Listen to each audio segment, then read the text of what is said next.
That is the order that has been given, and these officers are making sure that they do it as quickly and cleanly as possible. But one after another, bottles are being thrown from that crowd towards the officers, who are effectively moving this crowd back. And we will see what comes of this. It looks like a demonstrator got behind the lines, have now been taken to the ground. We'll see if they're taken into custody or whether they are pushed back. It looks like they had taken the helmet away from one of the officers. And so that person now being dragged. They are not going to take this person into custody. They're just dragging him back into the crowd. But that person had breached the line and had apparently taken the helmet from one of those officers. The officer yanked it back, put it back on his head, and a fellow officer dragged that person back into the crowd. Again, you talk about restraint, someone who had breached the line there, not being taken into custody, being allowed to rejoin the demonstration. That is, I guess, what you want to see in this situation. Some restraint being shown by these officers. They are not taking those people into custody. They just want them back on the line, including those who were in a position where they should not have been, and being brought back to join the crowd. On the right, you can see officers continue to move in. This is the ground live view of what's happening here. On the left is a live view from Air 7, Alameda, and Aliso at this point. Again, we saw the 101 freeway has been shut down through downtown Los Angeles. The southbound side was completely empty. The northbound side, cars were still stopped there. I imagine at this point it is shut down in both directions. I don't know why they would just stop the southbound and not the northbound. So until we have a chance to break away, we assume that neither side is making its way through downtown at this point. And let's take a quick peek, as things look like they are a little calm right now. So it's a little, nope, traffic moving both directions. So that's good news. No one has made their way onto the roadway, as we have seen in the past, and that is good news there. Let's head back to the demonstration and see what is happening. More flashbangs, and that person is now in custody. It looks like the exact same person now taking his bag away and putting him into cuffs, into some zip tie cuffs or some, yeah, and he is now in custody. So you can see these officers dodging, batting away, bottles being thrown at them. This person, I don't know whether this person re-engaged something back in the crowd and did something else, or whether this is just a continuation of what they saw before. But this is the person lying on the ground now, had breached the line, had taken an officer's helmet, and then it seemed was going to be dragged back into the crowd, but is now once again in custody, lying on the ground. Looks like they are on stilts as well.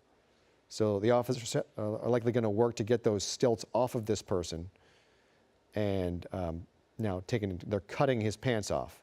Now cutting his pants as the confrontation continues on the front line of this this line between demonstrators and officers. And again, things remain very tense. The push is constant for these demonstrators to go backwards.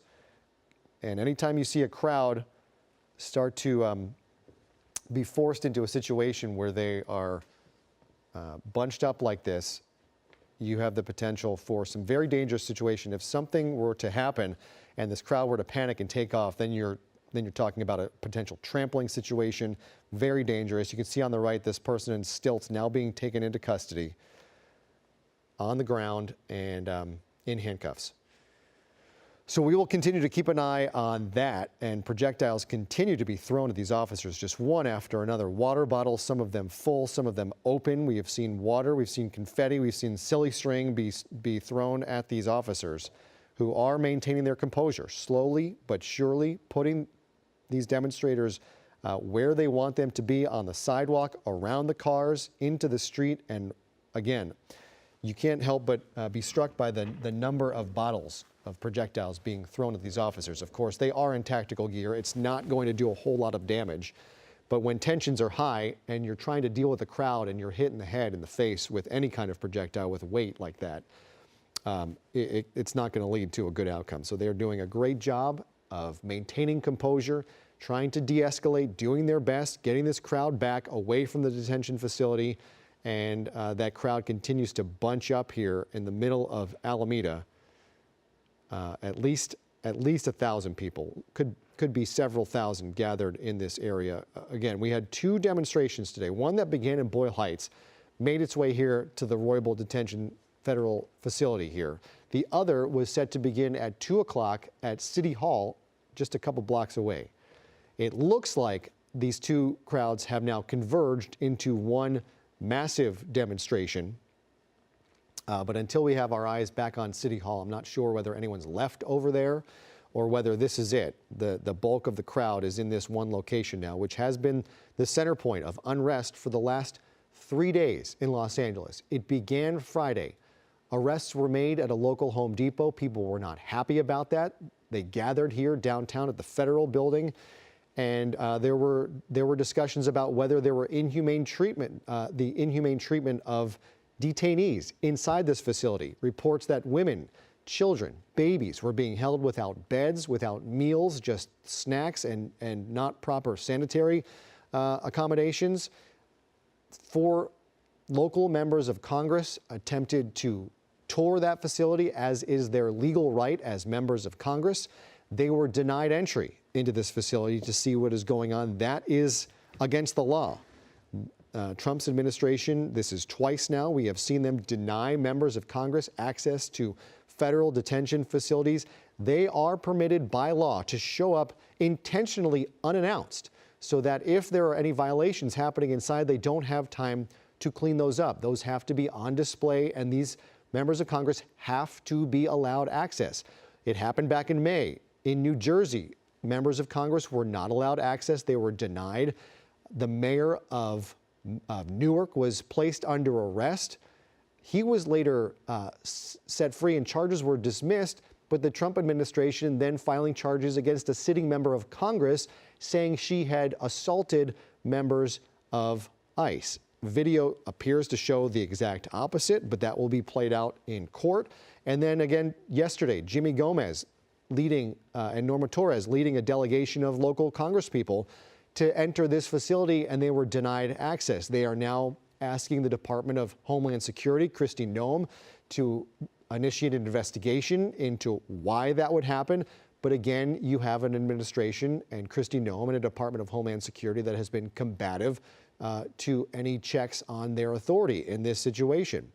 And so once again, we will see how this plays out. But when the higher power is the authority you're trying to check, that makes it a little difficult. And we saw those 4 members of Congress denied access. Against Lou Correa was one from Orange County, 2 members of Congress from the Inland Empire, and Jimmy Gomez, who represents downtown LA, including this very detention center that he was trying to gain access to. So things appear to be a little calmer now. It looks like the line has now been gained of where they wanted to back this crowd up to.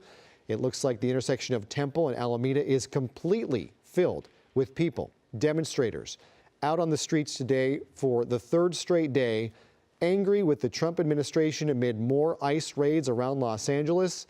The detention, the administration again says they are picking up gang members, violent criminals, but as we have seen, those sweeps also pick up just members of society who are not members of gangs, who are not violent criminals, whose only crime has been a misdemeanor to enter this country illegally or overstay a legal means of coming here.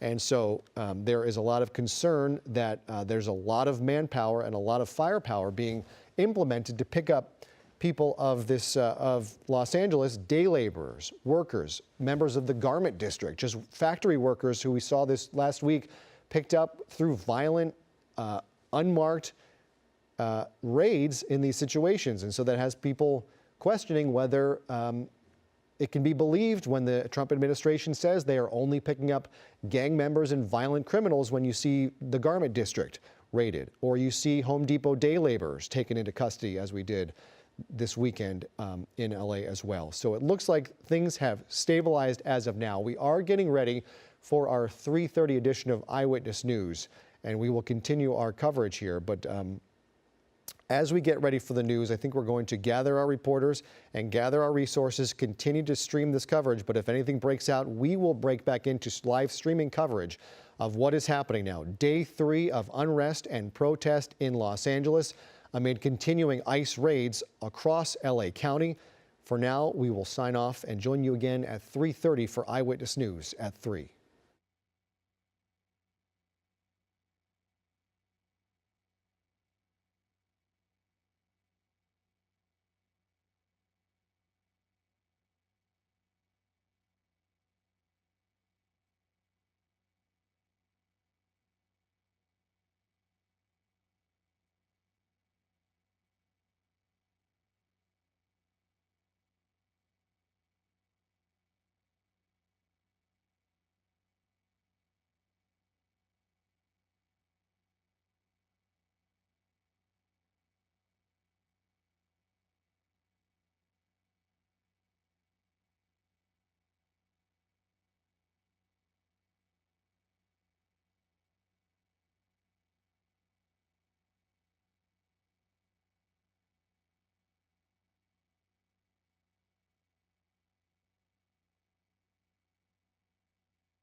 This is Eyewitness News with live breaking news. Good afternoon. Now on Eyewitness News at 3, breaking news. Day 3 of unrest in downtown Los Angeles. Another large protest underway right now with National Guard soldiers on the front lines. I'm Jory Rand. More than 1,000 people have gathered across 2 locations in downtown LA, one outside City Hall, the other outside the Roybal Federal Building Detention Center, which you are seeing right now. It's been the center of protest beginning on Friday night. Within the last few minutes, we have seen chaos break out. That line of LAPD officers now, I believe, has moved in to move this group back away from the entrance to this facility. As we see a vehicle moving through, this has been a problem ever since these and the back window now broken out. Any vehicle trying to make their way through these crowds is being met with a lot of anger from these crowds. And again, we've seen a lot of broken glass. That back windshield shattered out as this angry crowd did allow them to make their way through at first. And then it was happening quick, and we see another skirmish here on the front lines. This has been happening throughout the last 20 to 30 minutes as the LAPD and the National Guard decided to back these folks away from the entrance to the detention center and push them back. We believe that that large gathering outside City Hall made its way here to the federal building, and these 2 crowds converged right outside the entrance to the detention center. That was too much for law enforcement to handle. The call went out to move these folks back, and slowly they have pushed them back down Alameda Street to the intersection with Temple. Throughout the way, we have seen people on the front lines on the demonstrators' side step up and fight back against the police. That has led to batons being waved, struck, flashbangs, and pepper balls being sprayed and shot into this crowd. We see one person in custody on the right side of your screen, another person being taken away in handcuffs. We saw a person earlier break through, breach that police line, get into a skirmish with an officer, steal his helmet, and then be dragged back into the crowd on stilts. Moments later, he was once again back behind the police line. He too was taken into custody. We have a camera angle on the right side of your screen. This is a live picture back at the Federal Detention Center, where it looks like some people still remain there, but the large bulk of this crowd is now in the intersection of Temple and Alameda. Bottles, projectiles have been thrown at these officers at a near constant pace, and the officers have responded, at times swinging their batons, at other times firing those gas bombs, flashbangs, trying to get this crowd to move back, get them under control. They have shown incredible restraint, at times some incredible provocation by this crowd getting in their face, and very few people have been taken into custody when it could be a large number of people who have been very antagonistic against this line. Here we see one woman, looks like limping, injured, or just putting no weight on themselves, making themselves more difficult to take back into custody as they are dragged away now in handcuffs away from this line. That's on the right side of your screen behind the police line. On the left side from Air 7, you can see what is happening from above. That police line now blocking Alameda Street, not allowing access. And this crowd is, it looks like it's a little thinner than it was just about 10-20 minutes ago, which makes me curious about where the large bulk of this crowd has now gone. If they've made their way back around towards City Hall, if they're just backing off in this general area. Yeah, they are spreading out a little bit in this area, but it looks like they're making their way back up Temple, possibly back towards City Hall. This is a volatile situation. It has been for about 72 hours now. It began on Friday with several ICE movements, raids they pulled off. This is on the other side of Alameda, back towards the 101, which for a short time was completely shut down. So this area around the entrance to the facility is now blocked off by the LAPD and had been guarded by National Guard troops. That is another topic of discussion, which we'll get to momentarily. But it began Friday night. There were ICE raids, some of them at Home Depot, taking day laborers into custody. The Trump administration says they were targeting gang members. They have not offered proof of how they determined who was a gang member, if the people they took into custody were indeed gang members. We have seen in the past mistaken identities, the Trump administration mistakenly taking people into custody, at one point mistakenly sending them out of country to max prisons in other nations. We saw several people sent mistakenly to a supermax prison in El Salvador, with the Trump administration promising they would never make it back to the United States. In one case, Kilmar Abrego Garcia was now brought back. He is on U.S. soil once again, but he is still in detention now. The Justice Department manufacturing some charges to press against him that date back to actions from 2014. So we'll see how that plays out in the court of law, which is something a lot of these people were not afforded the right to. No due process. Habeas corpus had been suspended as well. And so here we see more people gathered at different points of downtown. This is a large group that has now been broken up, splintered into separate factions in different locations, blocking several streets. And again, as we say, this is a tense, tenuous situation playing out, and we'll see how this goes as day will turn into night. We saw last night more problems on the streets of Los Angeles. Now, the federal agents, the federal troops who are here, the National Guard, they were federalized yesterday by President Trump. 2,000 soldiers from the California National Guard were taken over by the federal government. This is not an uncommon thing. This happens in past. It has happened in the past. We saw National Guard's troops helping out with the response to the wildfires. We saw them help out with the civil unrest in 2020. The difference in this instance is those were initiated by the governor of California. It is very rare and very controversial to see it happen without the request of the governor. In fact, in direct opposition to what the governor wanted to see happen here. Governor Newsom said last night this was not the right mission, this was not the right move, and said it was intentionally provocative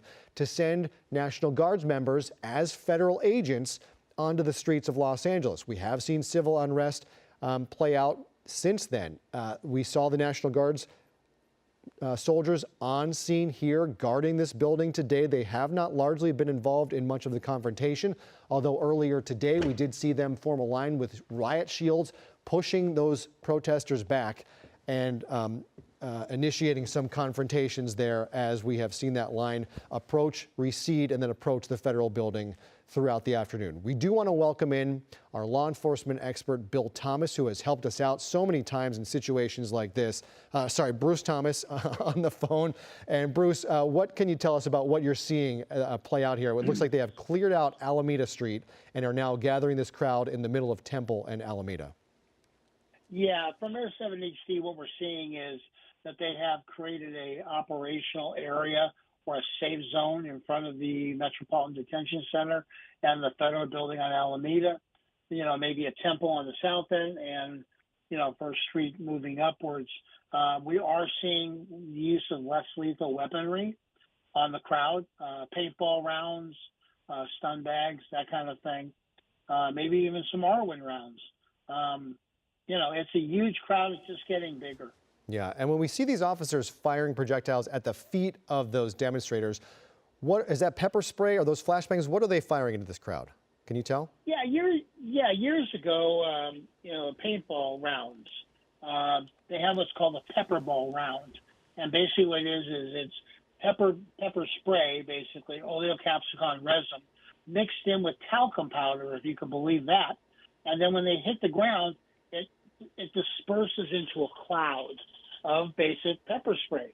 It's a very effective tool. And then they also have paintball rounds that they can mark individuals with.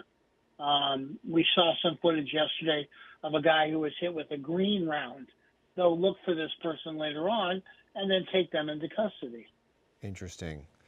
That's a very interesting tactic, and we'll see if that's being used today. Is this live on the right? This is video. That's what I thought. Okay, so this is some of the video we have seen of those confrontations, the batons being swung. It's pretty incredible and surprising to me, Bruce. We see people take several blows from these batons, and they don't seem really too much worse for wear. These officers are swinging as hard as they can, and they are under attack. And very few people are really going down. It's a little surprising, to me at least, to see them take such abuse and still kind of remain there on the front lines. Yeah, sometimes protesters will wear multi-layered clothing to absorb the actual shock of the baton. What we're seeing is a lot of the federal protective police officers use what's called long sticks. LAPD, sheriffs, other agencies use what's known as a PR-24. It's a the knock type of weapon where you can swing it, hook people up with it. So the long stick is, I don't think, as effective, but a lot of agencies like it.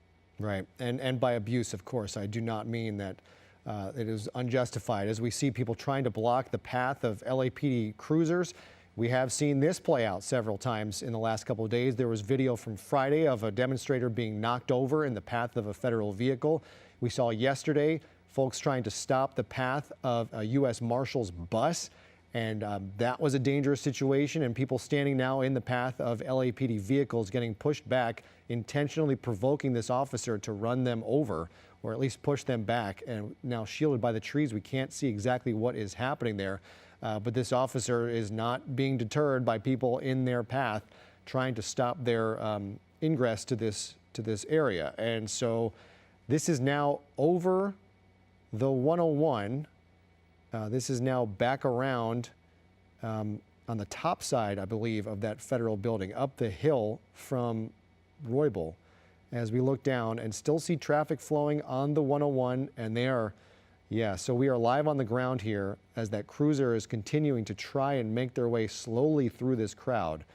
Again, this is a situation we've seen a lot of people come and break windows, shatter the windshield. We saw a large vehicle have their back windshield broken, shattered out just a little bit ago. That person knocked down by LAPD officers as these cruisers just continue to face constant harassment from these demonstrators who are on the scene for the third straight day.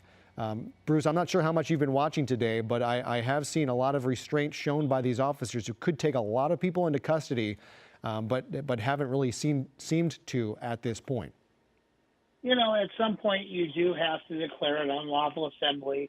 You go in with a huge amount of resources and take everybody you can to jail at some point. This is just growing, and it's going to get worse as we come down into the sundown type of night. You're going to see a whole other different crowd that comes out, mostly a lot of agitators who don't respect the free speech amendments that these protesters are honestly trying to do. Yeah, we can see one person run off there. They were trying to block the path of that cruiser. As soon as officers on foot moved in, he took off and ran back into the crowd. So we see a lot of vehicles. Look at that one. That one has a cone stuck in the lights of that police cruiser. Someone had chucked that at the car, and it got wedged there at the roof, still driving away with that cone on top. So it is a dangerous thing to try and move through here. If you're an officer, I guess the next shift might be coming in, reinforcements being called in. And they are under assault as they make their way through this crowd trying to take their position amidst this very angry and animated crowd that is now making their way to different points. This is not one large crowd. It is several that has been now broken into several groups in and around the federal building and City Hall here in downtown Los Angeles. And so now they're making their way on some. Go ahead, Bruce. Oh, I'm sorry, Jory. I was just going to interject. You know, you've declared a citywide tactical alert with LAPD.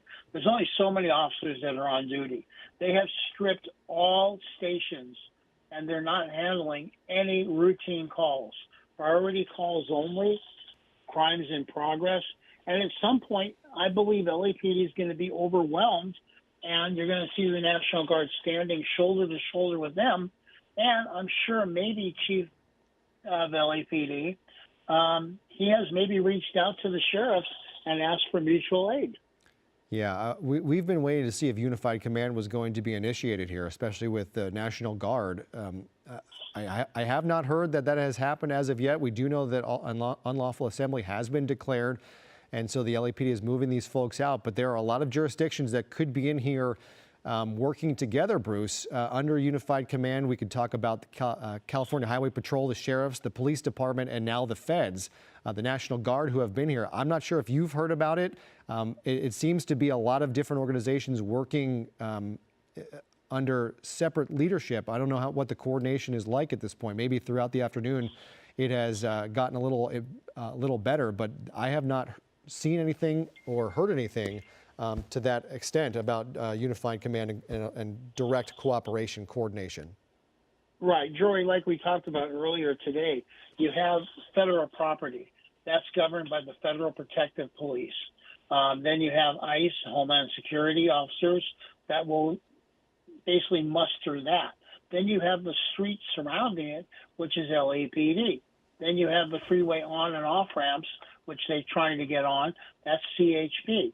So then you still have the LA County Sheriffs and the National Guard kind of in reserve, waiting for them to be called. Yeah, there's a lot going on, a lot of coordination, and it is tough. And we want to see this end peacefully, with no destruction of property, no injury, and hopefully no more arrests. Governor Newsom has just tweeted 7 minutes ago, writing, "I have formally requested the Trump administration rescind their unlawful deployment of troops in LA County and return them to my command. We didn't have a problem until Trump got involved. This is a serious breach of state sovereignty, inflaming tensions while pulling resources from where they're actually needed. Rescind the order, return control to California." So now we have a state, California, officially at odds with the federal government, as if we didn't know that before, but this is now a movement, a formal document. The governor has asked the federal government to rescind their deployment of California National Guard troops under federal command. The governor is asking for them to be returned to his command, and this is now a showdown, the likes of which I'm not sure this country has really ever seen before. I think back to the civil rights era and problems in the South and John F. Kennedy ordering the federalization of troops to go against governors there who were not following the laws of the United States. How this compares to that, there are some similarities. There are also some very distinct differences, Bruce. I'm not sure if you can weigh in on the history of this, but your reaction to hearing that the governor is asking for control back of his own California National Guard. Yeah, Jory, you're 100% correct. That's what John F. Kennedy did with the civil rights when they were trying to integrate black students into white schools, and the states were saying no, and he said, okay, fine, I'll have the National Guard escort them. So we haven't seen anything like this, and now to have the governor of California say, you know what, I want my troops back, I want my control, even though they've been federalized, is a huge quagmire. Yeah, we'll see how this plays out. I know that the governor he has been busy on social media today, responding to the Speaker of the House, Mike Johnson. He also tweeted to the citizens of California, said, "Don't give Donald Trump what he wants. Speak up, stay peaceful, stay calm. Do not use violence and respect the law enforcement officers that are trying their best to keep the peace." So we have some activity here live on the left from Air 7, officers moving in, and anytime you see people scattering in a large crowd at this speed, it can be very dangerous. You see one person there just toppled over in the middle of the intersection. I don't know, are they chasing one person, or are they just looking to get a line across this intersection? Two more people hitting the ground. Again, the danger in a crowd when panic sets in cannot be overstated how dangerous these kinds of things can be. It looks like they are looking to take over this intersection. This is back at Roybal, I believe. Is this down the hill from Temple and Alameda? We're back at Roybal. And so this crowd being pushed back once again. Further on the right side is where we were before the intersection, and now we've kind of spun around our angle, and now they are, the LAPD officers are trying to cordon off and push this crowd away from the facility. I don't know where they want them to go. The unlawful assembly order has been given, so this crowd is in direct violation of that order. Obviously, too many to start taking them into custody, but something will happen. We see a detainee there on the right, someone who has several of them. I believe that's the woman who was being dragged down the street, trying to use her body as dead weight to make it difficult to take her away. We have seen a bit of a back and forth, too, throughout all this, with the President of the United States posting to his social media outlet, Truth Social, where he, rather oddly last night, thanked the National Guard for maintaining the peace and order in Los Angeles. Those troops had not been deployed at that point, so there was some question as to what exactly he was talking about, because that did not happen last night. We have seen them on the ground today. But Donald Trump, the President of the United States, posting about an hour ago to his social media outlet, Truth Social, writing, a once great American city, Los Angeles, has been invaded and occupied by illegal aliens and criminals. Now, violent insurrectionist mobs are swarming and attacking our federal agents to try and stop our deportation operations. But these lawless riots only strengthen our resolve. The president continuing, I am directing Secretary of Homeland Security Kristi Noem, Secretary of Defense Pete Hegseth, and Attorney General Pam Bondi, in coordination with all other relevant departments and agencies, to take all such action necessary to liberate Los Angeles from the migrant invasion and put an end to these migrant riots. Order will be restored, the president writing. The illegals will be expelled and Los Angeles will be set free. Thank you for your attention to this matter. So obviously some provocation here from the president in several facets. As we see, here we go.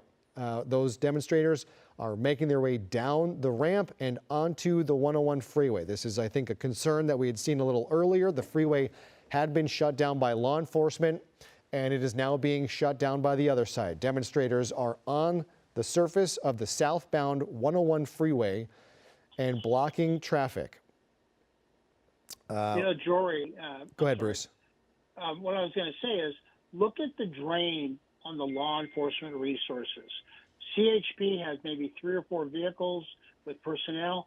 Now they're going to have to call the troops in from all the outlining areas, and maybe even Orange County, Kern County, wherever they have other officers. And we, the people, are not going to have the services of law enforcement that we would expect. LAPD's on tactical alert. There are no extra officers. CHP will be on tactical alert. There are none. And that's the sad part of this. Yeah, I don't want to alarm anybody, but the way you describe it, people should maybe lock their doors at this point, because if something happens and you want a police officer to come to your rescue, it's going to be very difficult to get them to your location because there's such a concentration of forces here in downtown Los Angeles, Bruce. Yeah, I mean, and we're not fear mongering. We're just basically saying, unless it's a matter of life or death, the police are not going to respond. Right, and we heard a complaint. There have been complaints around town for years about the time it takes for the LAPD 911 calls to be answered and officers to be deployed and responded to calls. Well, the federal government had a similar complaint last night, saying they requested backup from the LAPD. They say it took 3 hours. The LAPD says it took less than an hour because it's not an easy thing to gather troops for a situation like this at the drop of a hat. You don't have people sitting around in riot gear ready for a large crowd demonstrating on the streets like this. It takes some time. It also takes some time to come up with a plan. And again, that's what we were talking about, Bruce, the lack of unified command, the lack of coordination between the federal government and local law enforcement. This takes time. And it took the LAPD a bit of time last night to coordinate and get things into place. Yeah, and as we see from Air 7 HD, they're allowing them to walk on the freeway. CHP does not have the manpower to stop them from doing this. So now we're going to block the freeway for a couple hours, time to amass the personnel to even open up the freeway is a huge waiting game. Yeah. I always feel for those people first in line. They were so close to making it through, and now they're stuck there. You hope it's not an urgent situation. Anyone needs to get home. Obviously, people have lives. People have families. They need to get home to their kids. They need to get to work. They need to get home. Perhaps someone's having some kind of an emergency of some sort, and we see some of the drivers now exiting their vehicles. We have seen times people trying to plead with demonstrators to let them through. They need to get through it. It's a tough sell once the crowd, the mob has kind of set themselves in place. So here we are. I believe that's the southbound 101 freeway is shut down. Demonstrators are on the roadway surface. The northbound still seems to be making its way through, though certainly not at speed. And as we pan up, we see large crowds gathered at the top of that off-ramp. This started back at the Roybal Detention Center. People have been gathered there since this morning. There was a separate second demonstration that began at 2 o'clock outside City Hall. That was an entirely different operation, a different demonstration, but at some point it looked like the two demonstrations merged. I think the 1,000 or so people that were gathered at City Hall made their way down to the federal building and have now joined this crowd, and there has been unrest ever since. Authorities have since shut down Alameda. That is where all those cars, those police cars, are parked outside the entrance to the federal building. Here we are at the 101 freeway. It's actually the opposite side of where that large group at Temple and Alameda had been cordoned off, and they may have made their way back around up the other side of Roybal and made their way here to the 101 freeway. Again, this is not a new thing for Los Angeles. Pretty much anytime we see a large demonstration in downtown LA, it makes its way onto the freeway for those large gatherings.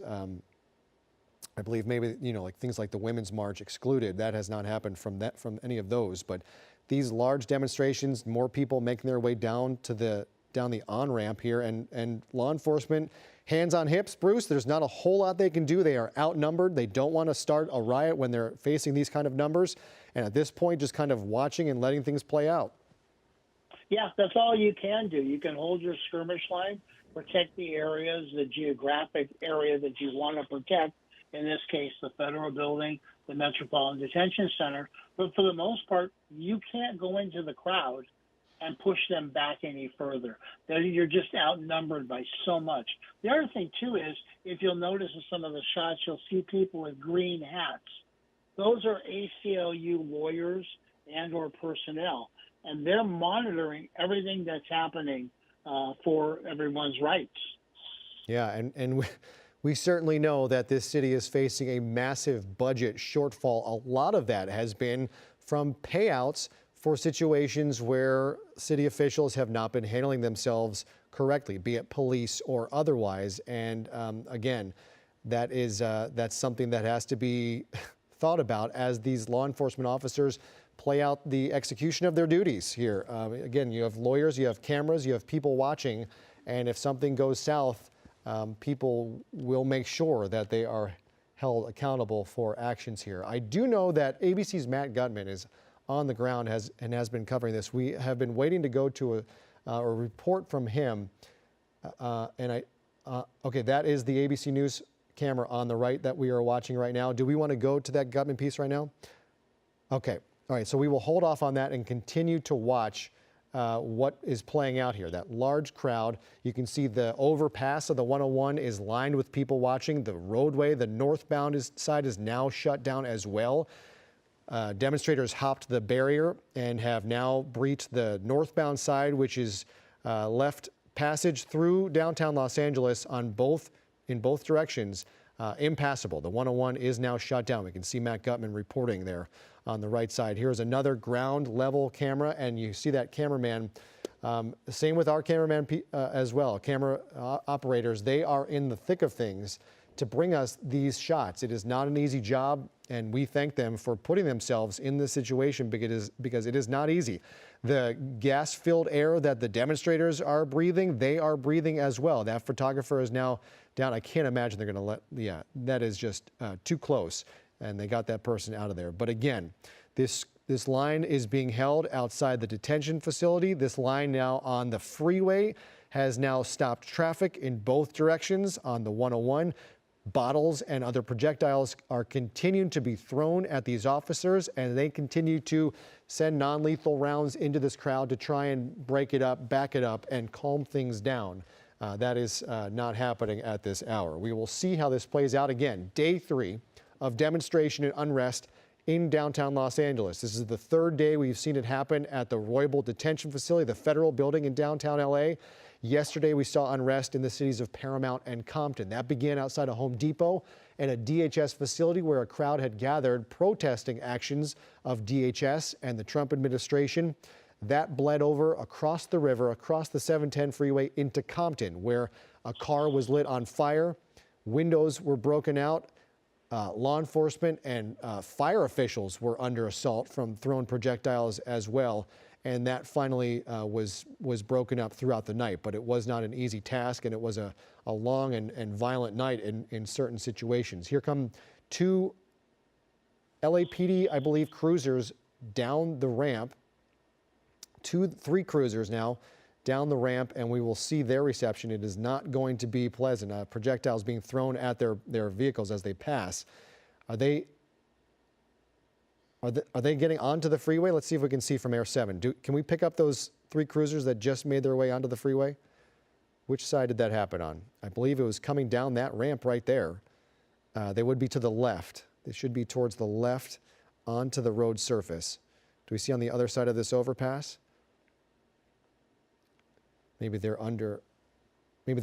I'm not sure where they have gone, but at some point, Bruce, they are going to look to take control again of the 101 freeway, and it is going to be a difficult task to do that. Those could be those cruisers. I'm not sure. Those look a little larger. But Bruce, how do you regain control of the 101 freeway after a scene like this is playing out? Well, Jory, you got a huge problem. Those were 3 CHV cruisers that were at the top of the ramp, but you've got hundreds of vehicles that are just stuck there. So to get resources to the problem is going to be a whole nother matter. You're going to see CHP mustering miles and miles away, and then they're going to have to come on the wrong side of the freeway, and they're going to have to take control of this. But it's going to take hundreds of officers, and that takes time. And meanwhile, you've got the freeway shut down, at least in the south end, and probably the north end. And here we go. We see some officers on foot now making their way through the cars that have been backed up, and they are headed towards the front line of this to try and get people. You see one person clapping. I thought for a moment they might have been clapping at the officers moving in to clear this up, but it is, I think they might be clapping with the demonstrators. And was that bottle just thrown from the car? Okay. So I think the northbound side is back open again. Cars seem to be moving at speed. I'm not sure how that cleared off like that, but the 101 north is open, at least a lane or two. The southbound side is completely shut down, and we'll see once those officers on foot reach the front of these cars, and now they are allowing cars to go through single file here. Is that an officer directing traffic, or is that a demonstrator? I think that might just be a demonstrator who are now trying to get these cars out of there. I think they want to free people up and just take over the entire freeway, maybe on foot, and clear out these cars. That's an interesting one. Bruce, I've never seen that before. I have not seen that before, too, but I'm sure there are leaders in the group who don't want to inconvenience motorists, and they're like, hey, at least open up one lane. Let's get these cars out of here, and then we can shut down the freeway. Yeah, oftentimes the point of this is civil unrest, to block the everyday execution of life in a city like this. That doesn't seem to be the case. It looks like they are going to allow these cars to clear out, and police are now going to stop those cars. They probably want some space to deal with here, Bruce, I'm guessing, just to let the cars in front of them move out and then give them some free space to move in on these demonstrators? Yeah, they're formulating a plan on what to do. If they can keep one lane, at least 2 lanes open, push the demonstrators off to the side, it's a win-win for everybody. They get their civil unrest notifications, LAPD gets the freeway open, as CHV does, and the motorists are moving on their way. Yeah, and once again, we feel sorry for that front line, those last cars who thought they were going to make it out of here, and now once again have to stop. I think if we can pan over to the left, are these cars that are backed up? They're all making their way out of there.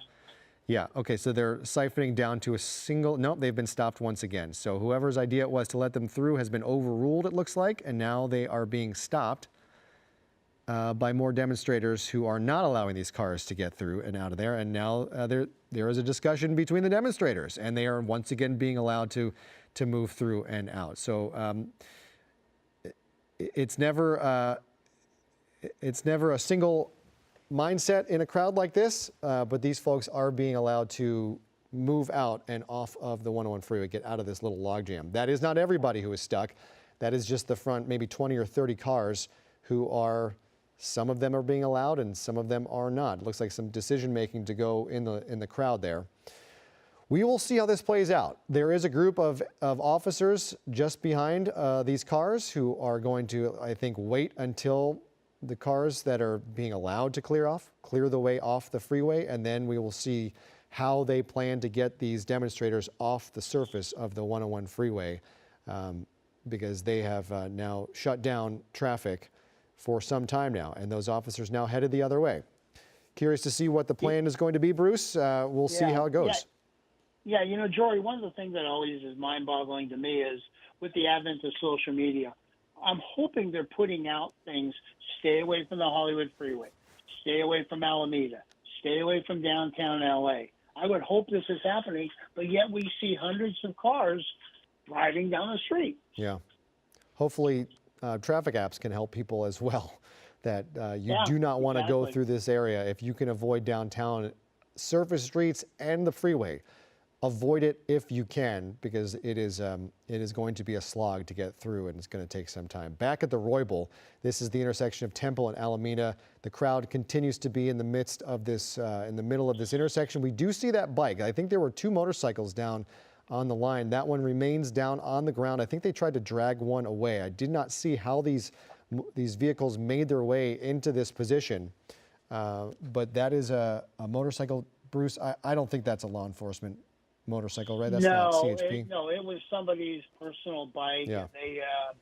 They took the driver into custody and the bike was left there. Right. So now we see Alameda is blocked off if you're coming towards the view of this camera. Temple is blocked off to the left. And then if you travel up Alameda is where the view from Air 7 is now looking, the overpass of the 101 freeway. I don't see those officers on foot on the freeway as of right now, but it looks like traffic is still being held up. So the last few cars, the last few vehicles who were stuck in that little group are now making their way through, and we will see what happens. We do want to bring into this discussion Gabe Santos, who is in Air 7 overhead. We now have 2 eyes in the sky on either side of your screen here, looking at 2 different locations, one at the 101 freeway, one back at the Federal Building. Gabe, what are you seeing right now?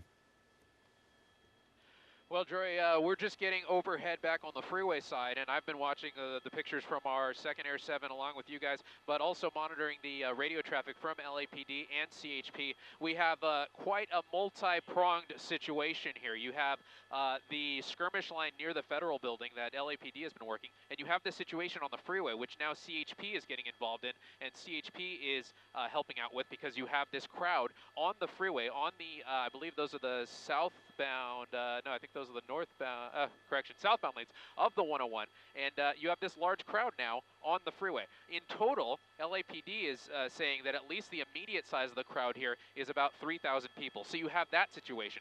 And if Rob whites out the shot and goes to Alameda and Temple a little further down, that's where our other news Air 7 was looking at, where we saw those motorcycles. We heard reports earlier that someone, not law enforcement, actually drove that motorcycle that we saw on the ground and a second motorcycle into the skirmish line. There are reports of officers that were injured in that. We did hear that those officers are in stable condition, have been stabilized, and they are being stabilized by EMTs at the scene here.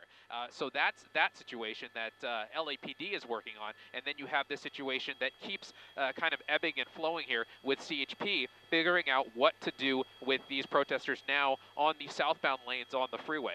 You have a couple of cars that were able to go through, and we'll see what happens from this point on, because there was that group of law enforcement that made their way onto the freeway, and a lot of protesters cleared out when they saw that first flow of CHP officers come through and approach them, and then we've kind of lost sight of them. I'm not sure if they're under the bridge or if they have.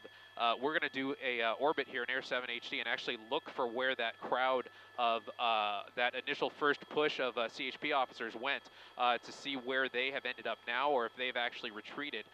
So we're going to look for them, and we're going to monitor what happens here now that this protest has made its way onto the 101 freeway near Alameda. Yeah, I saw those officers clearing the motorcycles. I wonder if we can go back and check our tapes to see if we got the incident itself of how those bikes made their way into that situation, because again, as Gabe just said, there are reports that officers were injured in that incident driving those motorcycles into the skirmish lines with those LAPD law enforcement officers. And so we'll wait and work to see if we have that.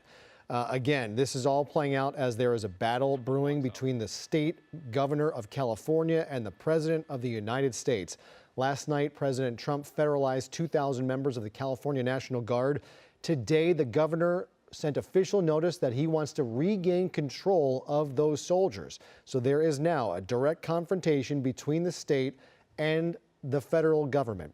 That, I think, is rather unusual. I'm not sure something like that has ever played out, although Our history is deep here in America, and it certainly could have happened. We referenced the civil rights era when John F. Kennedy had to federalize troops to go into the South with governors there, George Wallace and others who were not following federal law. But I don't know if it's played out exactly in the way that we have seen here at the direct opposition of a governor. We will see what happens with that request. As we approach the top of the hour, we want to reset here. You're watching Eyewitness News here on ABC 7. We were scheduled to finish our broadcast at 4 o'clock, but situation on the ground in downtown Los Angeles has warranted our continuing coverage of unrest in downtown LA. This is day number 3 of civil unrest, protest, demonstration, and confrontation between those demonstrators and members of the federal government and local law enforcement who have taken to the streets in direct opposition to ICE raids and the handling of immigrants by the Trump administration. We are going to stay with you on air here for the time being to see how this plays out, but demonstrators are now on the 101 freeway.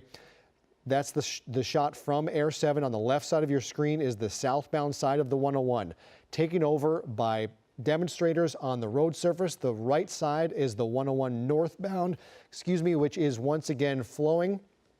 It had been shut down several times this afternoon, but the northbound side is moving again. It looks like at the top there might be some cars who are working to turn around. I saw some vehicles facing kind of sideways on the 101 a little further. This is an overpass overlooking all of this where a large crowd has gathered. There have been several focal points today, one outside the federal building, where we have seen confrontation and unrest for the last 2 days here in LA. At the Roybal Federal Detention Facility, there was confrontation yet again today, this time for the first time with National Guard soldiers guarding the entrance to the facility, at one point with riot shields in place, pushing that crowd back. LAPD officers were called in, and they have now cleared that section of Alameda from the entrance to the detention facility. A large crowd has been cordoned off to the intersection of Temple and Alameda. This is another large crowd that is on the overpass looking over the 101 freeway as they see demonstrators down on the road surface below. Things have been tense. We saw large demonstrations yesterday as well in the cities of Paramount and Compton, and again last night at the detention facility at the entrance, though things were a bit calmer for a time period. On the right, we see more people making their way down the on-ramp and onto the surface of the 101 freeway. We've been waiting to see how the LAPD, how the CHP plans to handle this situation. As of right now, it looks like the demonstrators pretty much have free rein on the southbound side, being left unchecked and gathering, their numbers now growing on the surface. And we see a large crowd up above and around watching what happens. This is not a first for downtown Los Angeles. This happens actually rather frequently. When we see a large demonstration of this size and intensity, they often make their way onto the 101, and it has happened yet again today. At the bottom of your screen, you can see the roof of City Hall. That is where another demonstration began at 2 o'clock today. We saw 1,000 people gathered in Gloria Molina Grand Park and the street passing through there. They made their way down the street 2 blocks to the Federal Center, where they joined the other crowd demonstrating there. Our focal point, you can use that building under construction as a reference point. This is Temple and Alameda here. The crowd has still maintained their presence, going face to face with that line of officers who have now blocked off both Temple and Alameda, heading back up towards the federal building. We will see how this plays out. We have cameras on the ground as well as 2 in the air. There is the motorcycle in question. Gabe Santos, who is in Air 7, which we'll go back to in just momentarily, has said that he heard that 2 officers were injured due to that motorcycle, and a second which has subsequently been dragged from the scene. It might still be somewhere out there. Gabe, I'm not sure if you can have eyes on it, if that is the bike in question, but there were 2 and officers were injured. Yeah, Jory, it was those 2 bikes that we were just looking at that are on the ground, and we did hear from earlier reports from LAPD that those 2 bikes actually drove towards the skirmish line and then fell down, and those bikes hit officers. Officers were trying to make careful use of my words here, but the LAPD radio traffic did allude to the fact that those officers were injured and they were treated at the scene by EMTs who are part of LAPD that were already here. So they were treated and they remain at the scene and they have been stabilized at this time. So we don't have an exact number exactly of how many officers were hit, but we do know that a few of them actually were hit by 2 motorcycles from the outside. So not law enforcement motorcycles. These were, we can go out on a limb here and say protester motorcycles drove into the skirmish line of LAPD and it caused injury to a couple, at least, officers here in the downtown area. Yeah, and again, I don't think this was, you know, people have in their mind of someone driving a motorcycle into a crowd. I don't think that's what happened here.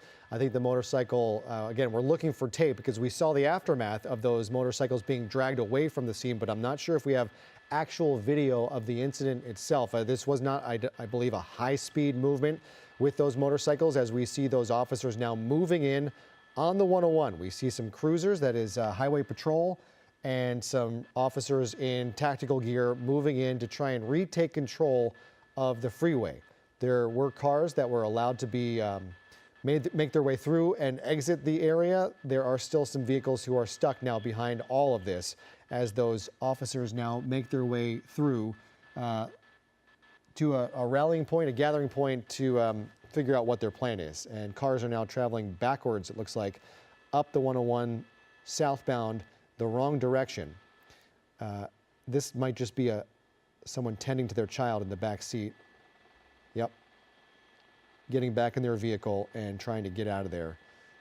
Again, people who have no intention of being part of this situation being forced to deal with it because they are just simply driving down the 101 freeway and dragged into this situation. Again, you see someone with a small child in the back seat. This can be a really scary situation. You don't know how these are going to play out. I don't know if we have Bruce Thomas still on the line, but these can be very scary situations when you're talking about civilians stuck in these situations. That was a woman with a small child in the back seat, now stuck on the 101 with an angry group of demonstrators on the overpass and the surface itself, and law enforcement trying to regain control, Bruce. Yeah, Jory, it creates a huge problem. You have innocent people in vehicles, some with kids, maybe a medical emergency with a child of some sort, and then they want to get out of there, but they can't. So that's what law enforcement's going to do. They're going to open up this freeway, basically shut down the area, get everybody out of there, and then retake this freeway. I think CHP, just by the sheer numbers, has said, you know what, this is not acceptable anymore. Yeah, and it looks like they are now going to move in, but a decent number of people have now gathered on the freeway. Those officers are going to be outnumbered. We'll see. It looks like some of the leaders of this group are out front kind of rallying their troops as the officers are going to emerge at some point from beneath this. We see some already in tactical gear lining the kind of the entrance to this underpass here, and with some reinforcements coming in from behind them. We'll see what they plan to do, whether they're going to form a skirmish line here and start backing these people up and back them up the on-ramp the way we've seen them be pushed back from the entrance to the federal building today. Again, we have several locations around downtown Los Angeles that have been taken over by demonstrators, some of them peaceful, some of them not peaceful. We have seen skirmish lines, we have seen projectiles, a lot of bottles, a lot of objects, and again, 2 motorcycles driven into that skirmish line, and we've heard 2 officers were injured as well. We're awaiting word on their status and how they are doing and what happened to those who drove those motorcycles or pushed or somehow got those bikes into this situation, how that happened, and what ensued. On the right side of your screen, we have a live look from the ground of what is playing out on the surface of the 101 freeway. We can see those officers in shadow. We know they are under the overpass there. They have a view that we cannot get from Air 7, and so this is a really good look from 2 different angles of what is happening on the 101. A lot of police vehicles in the background, CHP gathering. We have officers in the surrounding streets, as well as they try to maintain order in what has been a day filled with disorder from citizens of Los Angeles and around who once again have brought themselves out to the streets en masse to protest against the actions of President Trump and his departments, Homeland Security and ICE. We are at a bit of an impasse here. We're waiting movement from one of these two sides, the California Highway Patrol. Those officers gathered there. We will see what they attempt to do.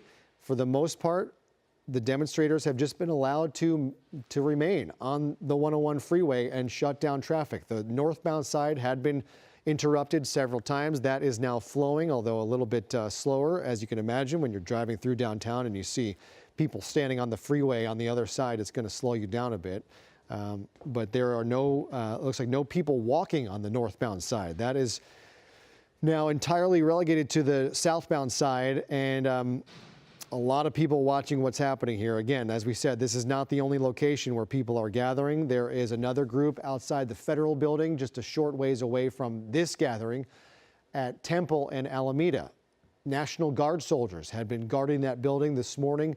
They had been aided by some LAPD officers who had joined the line there. And then it was the LAPD, in fact, that began moving those people back. Once a tactical alert was initiated in the city of Los Angeles, the LAPD moved in and wanted to get them away from the federal building, and that has now happened, but people still remain on the streets. Again, as we mentioned, this is all playing out with a battle going on between the federal government and now the state of California. Governor Newsom said last night that President Trump, against his wishes, federalized 2,000 members of the California National Guard. Well, he has now officially sent notice to the federal government that he wants to regain control of his soldiers from the National Guard. In fact, there is a group now of Democratic governors. 22 governors from the United States have now put out a statement, and I'll read it now if nothing else happens while we're waiting movement on the 101. It reads, President Trump's move to deploy California's National Guard is an alarming abuse of power. Governors are the commanders-in-chief of their National Guard, and the federal government activating them in their own borders without consulting or working with the state's governor is ineffective and dangerous. Further, threatening to send the U.S. Marines into American neighborhoods undermines the mission of our service members, erodes public trust, and shows the Trump administration does not trust local law enforcement.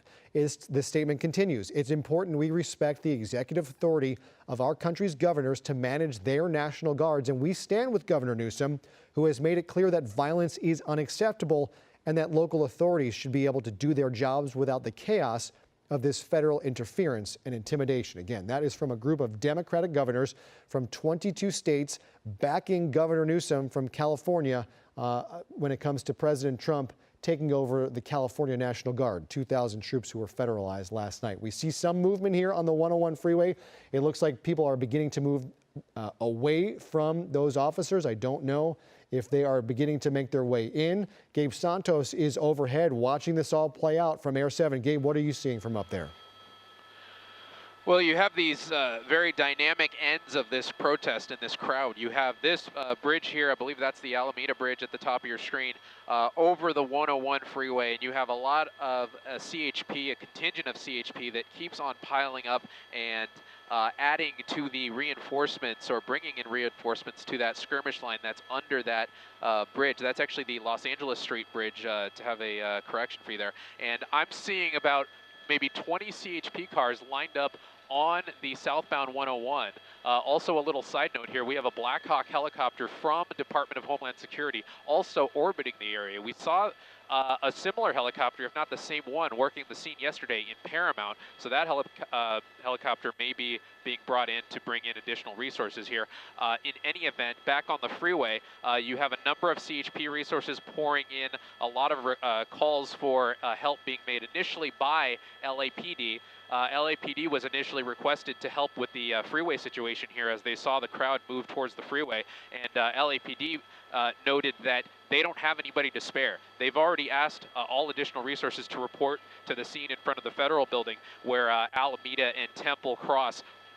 And that's where we saw that situation with the motorcycles. We're still waiting a little more detail on what happened there, but the the word, at least from officers on the ground, is that those motorcycles were driven into that skirmish line. As you mentioned, we don't know what speed. We don't know if whether or not they plowed into the skirmish line or anything like that. It doesn't appear to be so, because it appears that whatever injuries were suffered by those officers in the skirmish line, they appear to be mild, if not moderate, at most. They were treated at the scene, and they are what we've heard as in stable condition now. And we don't know a specific number of officers, but it does appear to be more than 2. So that's the situation there. Back on the freeway, you have a different department. So you have LAPD working the surface streets, and now CHP working the freeway now, and they're bringing in a lot of additional resources. As I mentioned, about 20 cars, 20 CHP cars already backed up behind the traffic that had initially been stuck here. You have some people being lucky enough to turn around and go the wrong way on the freeway and get off that way. But looking out the window of Air 7, I can see that the 101 South is shut down at the 110, and they're forcing everybody onto the interchange to get onto the 110, either in the north or the southbound lanes. You can see that CHP blockade there. They even have cones down now, which gives the indication that this is going to be a long-term closure, which I think, considering everything that we've seen here today, that's probably safe to be assumed. And there you can see the number of CHP units that have kind of made camp there under the Main Street bridge here. And now you have that contingent of CHP units, CHP Special Enforcement units under the Los Angeles Street bridge, at least making themselves known to these protesters, probably making verbal commands out, giving the order to get off the freeway. And obviously you could see here by the static situation that we're starting to see. And now another flow or so of people making their way down the street. That looks to be a sign with that a couple of other protesters are holding there.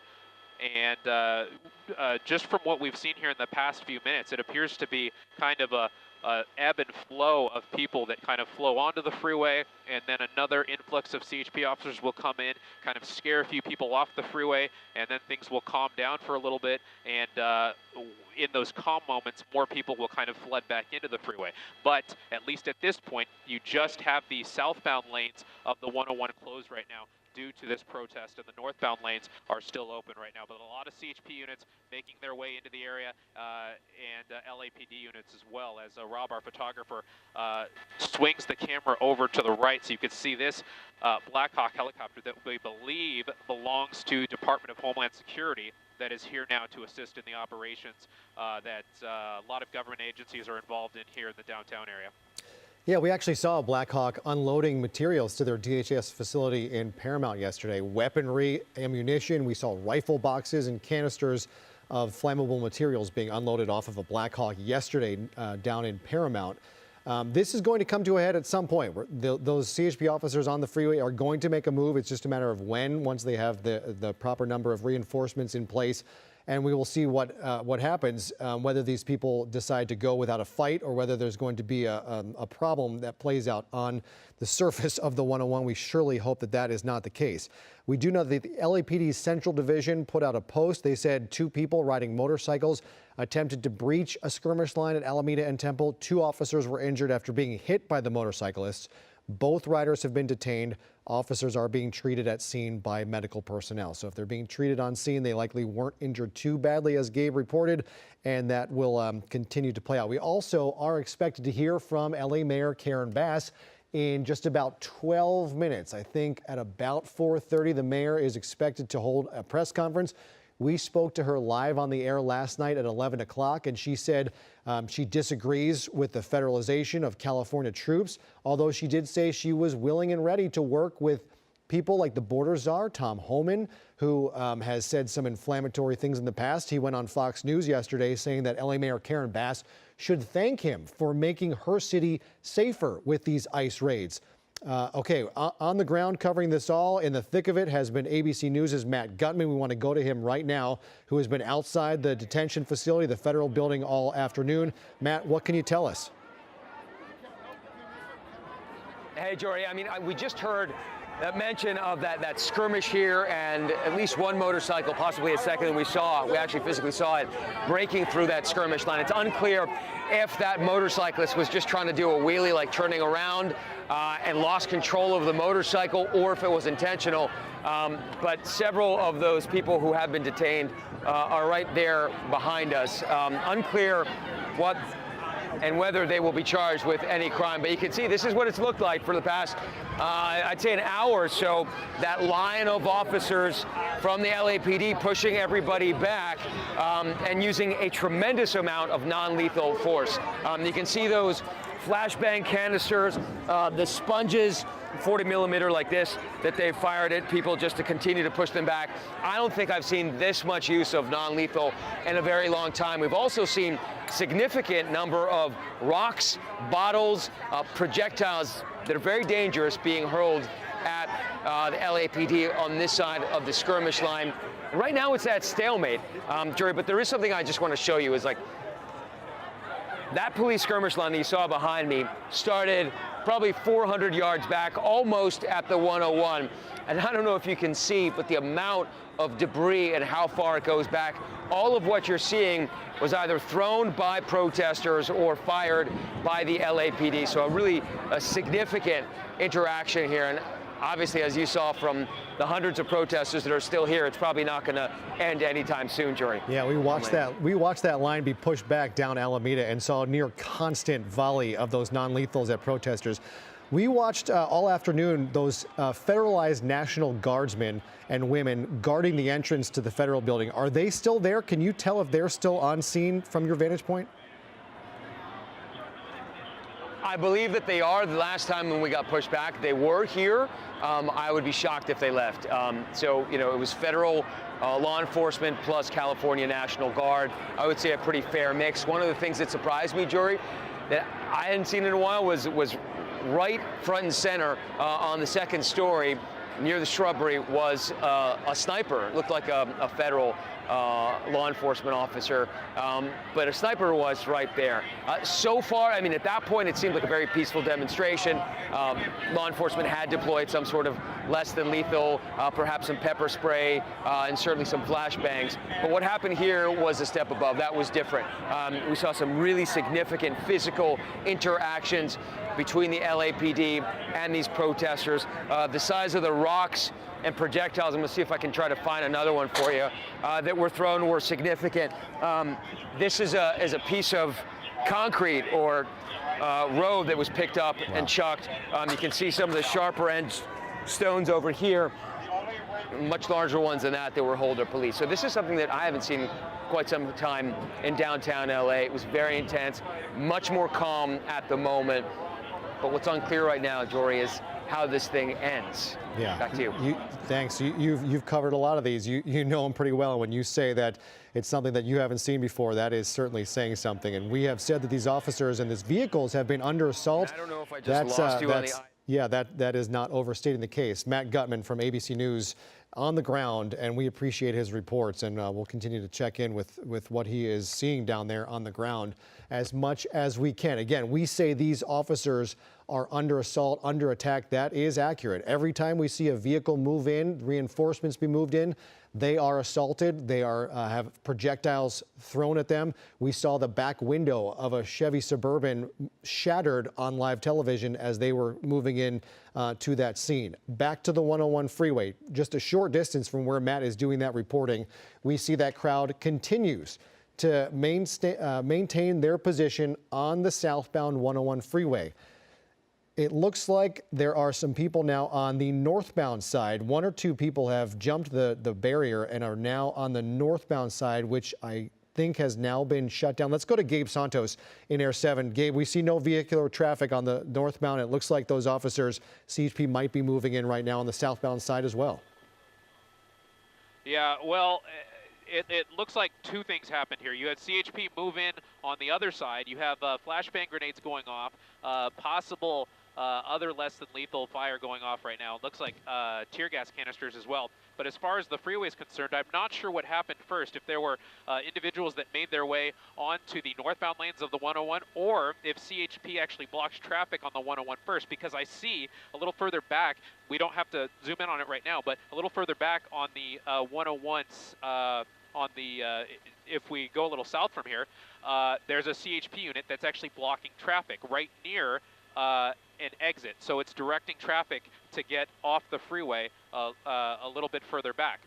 And then, turned around and going, Rob, our photographer, swung the camera back that way. Turning right around and going the other way. But you also saw under the Los Angeles Street Bridge, those CHP units are spanning now both sides of the freeway. So you have CHP officers in SWAT gear on both sides of the freeway, and you had for a time some protesters climb the barrier there and get on those other lanes, but then it looks like they have now cleared and kept themselves to one side of traffic. So I'm not sure if that was an intentional decision on CHP to shut down both lanes of traffic.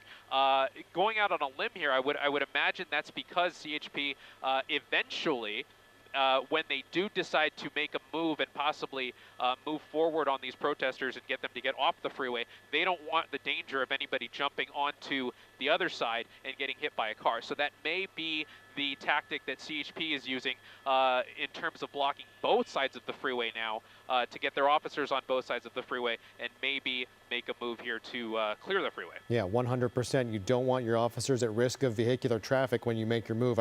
If we still have Bruce Thomas on the line, I do want to ask him, we see this group of CHP officers gathered beneath the overpass. I obviously think it's, I think I know why, but if Bruce could just talk about whether they are under there gathering to protect themselves from the crowd that is watching from above and the side so they don't get hit by anything from above. Yeah, you're 100% right. They're seeking shelter underneath the freeway until they decide they want to move forward. Because one of the biggest concerns is you have people on the overpass, which we've seen them throwing objects at law enforcement. So they do want to protect themselves because all they have to protect themselves is a riot helmet with a face shield. So I'm sure there are some people on an overwatch situation. Yeah. So here we have two groups, and you think about, as we see this confrontation set to take place, the backgrounds of both of these groups. You have demonstrators who feel like law enforcement has invaded their community and taken away members of their community, sometimes members of their family. And on the other side, you have law enforcement who likely got into this profession to help people, keep them safe, and suddenly find themselves at odds and doing their job with the people they are tasked with protecting. It's a tough situation. You understand the motivations from both sides, but again, you hope we're not pitting citizens of our city against each other, but here we are. The LAPD, CHP, local law enforcement is tasked with maintaining peace and order. And here, once again, on the streets of Los Angeles and the freeways moving through Los Angeles, we have disorder and unrest as demonstrations have now stretched into day 3 in Los Angeles. All of it against the movements of ICE and DHS and the Trump administration against the immigrant community here in Los Angeles and Southern California. We saw unrest in San Diego this weekend. We saw unrest in Washington, D.C., in New York City. This is happening across the country as President Trump is trying to fulfill his promise to go after those in this country illegally. Some in his administration say they are going after the dangerous elements, those who have committed crimes, those who pose a threat, who are violent, who are members of gangs. I think it's safe to say everyone in society wants to see those people gone, not on the streets in any, whether they're immigrants or not. We don't want violent gang members. Nobody does. The criticisms that have come is that people who are not violent have been swept up in this. There are people who are residents, legal residents of the United States who have been swept up in this. There are citizens of the United States who have been swept up in this. Some of them sent out of the country to supermax prisons overseas and struggling to get back. And so there is this push-pull. There are people in the administration, Stephen Miller, chief among them, who have said they want to see every single person in this country without permission to be taken out, and they do so with violent warlike tactics, moving in with weapons of war against people we saw in the garment district this weekend in Los Angeles, from day laborers at Home Depot. And so there are, it's never as clear cut as just simply people are committing crimes and we take them out of this country. It's the methods, it's who you're targeting. And that is where a lot of this ire has been drawn by some of these demonstrators. But again, even in California and Los Angeles, elected officials are saying we do not condone violence. We heard that from Mayor Bass. We hear that now from Governor Newsom. We hear that from members of Congress and elected officials and law enforcement. Nobody is condoning the violence or the assaults on officials, be it local or federal. And that is where some of these problems have been arising over the last 3 days, as this is now, again, day 3 of unrest in Los Angeles. ICE, through a spokesperson, has put out a statement today. I'm going to read it to you here. It is long, but I'll read you the initial statement. It says, quote, "Irresponsible politicians continue to push dangerous and misleading rhetoric that puts communities and law enforcement at risk. Even the LAPD referred to violent riots yesterday as, quote, peaceful protests." It continues, "Americans can look at the videos and images and see with their own eyes that they are dangerous, not peaceful." It continues, "ICE and its federal partners are doing their job, enforcing immigration law and removing criminal aliens from Los Angeles communities. We have arrested a domestic abuser who assaulted someone with a firearm and a child rapist. In defense of these heinous criminals, masked rioters have made it their mission to injure and maim federal law enforcement officials. Make no mistake, rioters committing crimes will be arrested and held accountable." Let's go back to the situation on the 101 freeway. It looks like the scooter that one person had been using to ride up and down, kind of taunting that line of CHP officers in tactical gear, has now been taken into custody. The scooter was just dragged out of the way, and that person is now face down on the pavement being placed into handcuffs. The rest of the crowd, this is on the northbound side. This is where this group of officers is lining up and moving their way down. And you can see some folks on the other side, the demonstrators, lining up in front of the Jersey barrier, confronting them as well. There's a large crowd behind them, and vehicular traffic does appear to be moving on. No, that is the side street. My apologies. That is up above, I believe, Aliso, overlooking the 101 freeway. But here we go. So officers from the CHP are now moving in. There is now officially a skirmish line on the southbound 101 freeway, and they want to get these demonstrators off the freeway surface. It appears as if they don't have to exert much pressure on these officers, on these demonstrators, as they are backing up.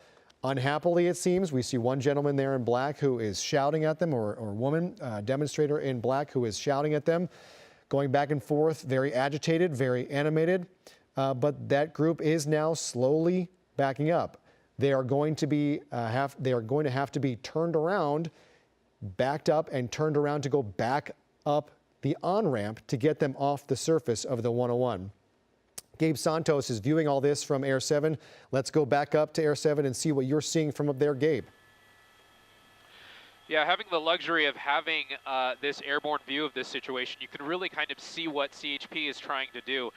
They have made a coordinated attempt of shutting down both sides of the freeway. And as more resources got onto the scene, they have a call out to all of CHP, basically. So they're sending anybody and everybody that is available to come to the downtown area and help quell the scene here now that it has spilled onto the freeway. So CHP now, they have closed both sides of the 101 freeway at Los Angeles Street, and we saw that line of officers start to make their way down the southbound lanes of the 101. And it looks as if they are trying to make a circle, or at least a semicircle, around some of these protesters so that they are not just pushing them back and pushing them further up down the freeway. They're trying to get these people off of the freeway. And you even saw somebody on a scooter that was possibly taunting officers that eventually maybe got a little too close to an officer, or maybe came close to striking an officer with that scooter. They were immediately taken into custody. So CHP not taking any chances with anybody, and they are slowly and methodically pushing these protesters. The idea is off the freeway as more resources get to the scene here, and we're going to see that start to develop, as you see right there. Groups of about 10 or so CHP officers in full riot gear moving down. Those are going to be the northbound lanes of the 101 freeway, and they're making this line around the group of protesters that we see there. And then slowly and methodically, you see this line of officers on the northbound side. Excuse me, those are the southbound lanes, but those protesters are facing north. You see those officers there very slowly and methodically pushing that line of protesters, hopefully off the freeway and onto surface streets. Yeah, thank you, Gabe. Let's bring back in Bruce Thomas, our law enforcement expert. It seems like they are just taking one step at a time, Bruce, slowly pushing back on this group of demonstrators. I don't think they want to start anything, get too violent, go too fast. They are slowly, methodically making their way to clear the surface. We saw yet another flashbang go off above this crowd. But talk to me about what the mindset is of these CHP officers as they are now face to face with these demonstrators. They want to get them off the surface, but they don't want to start any violent confrontation. You're 100% correct, Troy. What they're doing is they're negotiating. Look, you made your point. We've got to open this freeway up. We're going to use a skirmish line to slowly, very slowly, push you back off the freeway. We don't want to use force. We don't want to take anybody to jail, but we want you to comply with our request. Yeah, and it does seem to be effective right now. We have not seen the necessity for batons. We see some pushback here. It looks like some folks are just kind of dead weighting their bodies up against this crowd, forcing those officers to push them back. But they are moving back. They are locked arms now, arm in arm, and don't want to be removed, but they are slowly pushing back. So the officers will take a couple steps, gain that line, reset, move forward again, and hopefully they don't want to start any major confrontation here. Again, all of this is playing out on the streets of Los Angeles. We are awaiting word from the mayor of this city. Karen Bass is set to address her city any moment now. We were told around 4:30 was the time to get ready for her to speak. We have not heard from her as of yet, but we are awaiting word from the mayor, again, excuse me, in direct confrontation with the federal government. President Trump kind of name-checked her personally last night on his Truth Social outlet, his social media outlet, writing, this is last night, if Governor Gavin Newsom, that's a favorite of the president to write it that way, of California, and Mayor Karen Bass of Los Angeles can't do their jobs, which everyone knows they can't, then the federal government will step in and solve the problem. Riots and looters, the way it should be solved. So he's saying the problem was riots and looters. Said it will be solved the way it should be solved. He was also recorded on camera today at a press briefing being asked about a couple things with what's playing out here.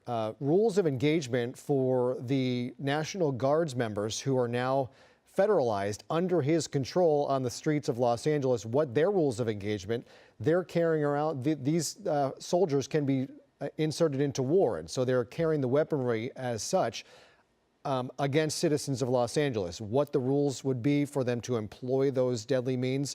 The president just said, we want to keep peace. He was asked about the proclamation that Secretary of Defense Pete Hegseth put onto social media, saying if the violence continued, then members of the U.S. Marines would be deployed against U.S. citizens. That can only happen under use of the Insurrection Act. And the president today was asked what would be deemed an insurrection, and he neglected to answer specifically. So here we go. It looks like a smoke bomb thrown on the surface of the 101. And let's go back up to Gabe. Those demonstrators now kicking that smoke bomb back towards the officers. It's like a macabre game of soccer with this thing right now. But they are making a move trying to get these folks off the freeway. Yeah, that's, I can honestly say I've never seen a soccer game between protesters. And that is one protester being taken into custody. One of those CHP officers got behind him as he was going in for that kick and just pretty much tackled him. And that's what CHP is doing here. With that soccer game going on with this tear gas canister going back and forth as those CHP officers try and kick it back into the crowd, and then the crowd kicks it back.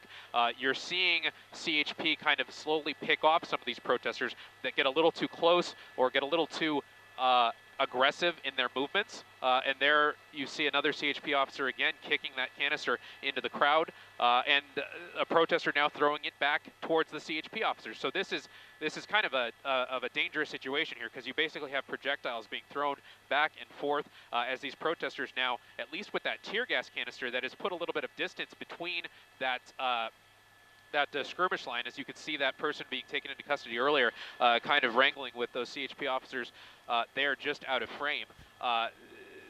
CHP with that tear gas, obviously it's not something you want to breathe in. It causes your eyes to burn. It causes you to cough. So that pushed back the protesters just a little bit. Those CHP officers wearing full gas masks, so they're able to kind of tolerate it a little better. If you don't have a gas mask, if you just have any other kind of mask, you're going to be getting the full effects of that tear gas canister. So that's what's creating a little bit of that buffer. As you can see, that CHP officer in the middle, he's trying to, as Bruce Thomas was saying, he's trying to negotiate with some of those protesters in a very, kind of matter-of-fact way, saying, get back, put some distance here, and continue moving off of the freeway. As you can see, this one individual waving an American flag,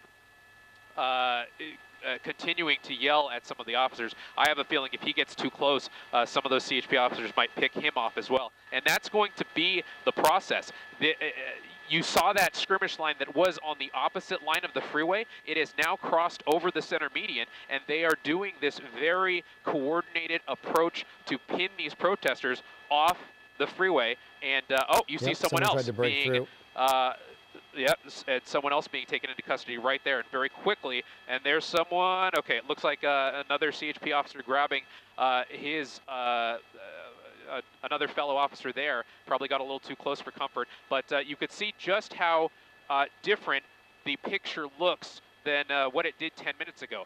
Earlier, you had a very wide semicircle of these CHP officers, and now they are narrowing in. They are pushing all of the protesters off of the freeway, which is the goal. Yeah. And they are doing this in pretty quick order, and anybody who is getting a little bit too close or a little too aggressive, they're just picking them off and arresting them right then and there. Yeah, and this is all part of the plan. One by one. Gabe, thank you. I want to bring in Sergeant Daniel Keene with the California Highway Patrol, who joins us on the phone watching the CHP execute this clearing of the 101 freeway. Sergeant, thank you for joining us. Can we talk about what's happening right now on the 101? Yes, sir. Right now, we currently have our CHP special response team that responded to the area to assist with getting the protesters off the freeway.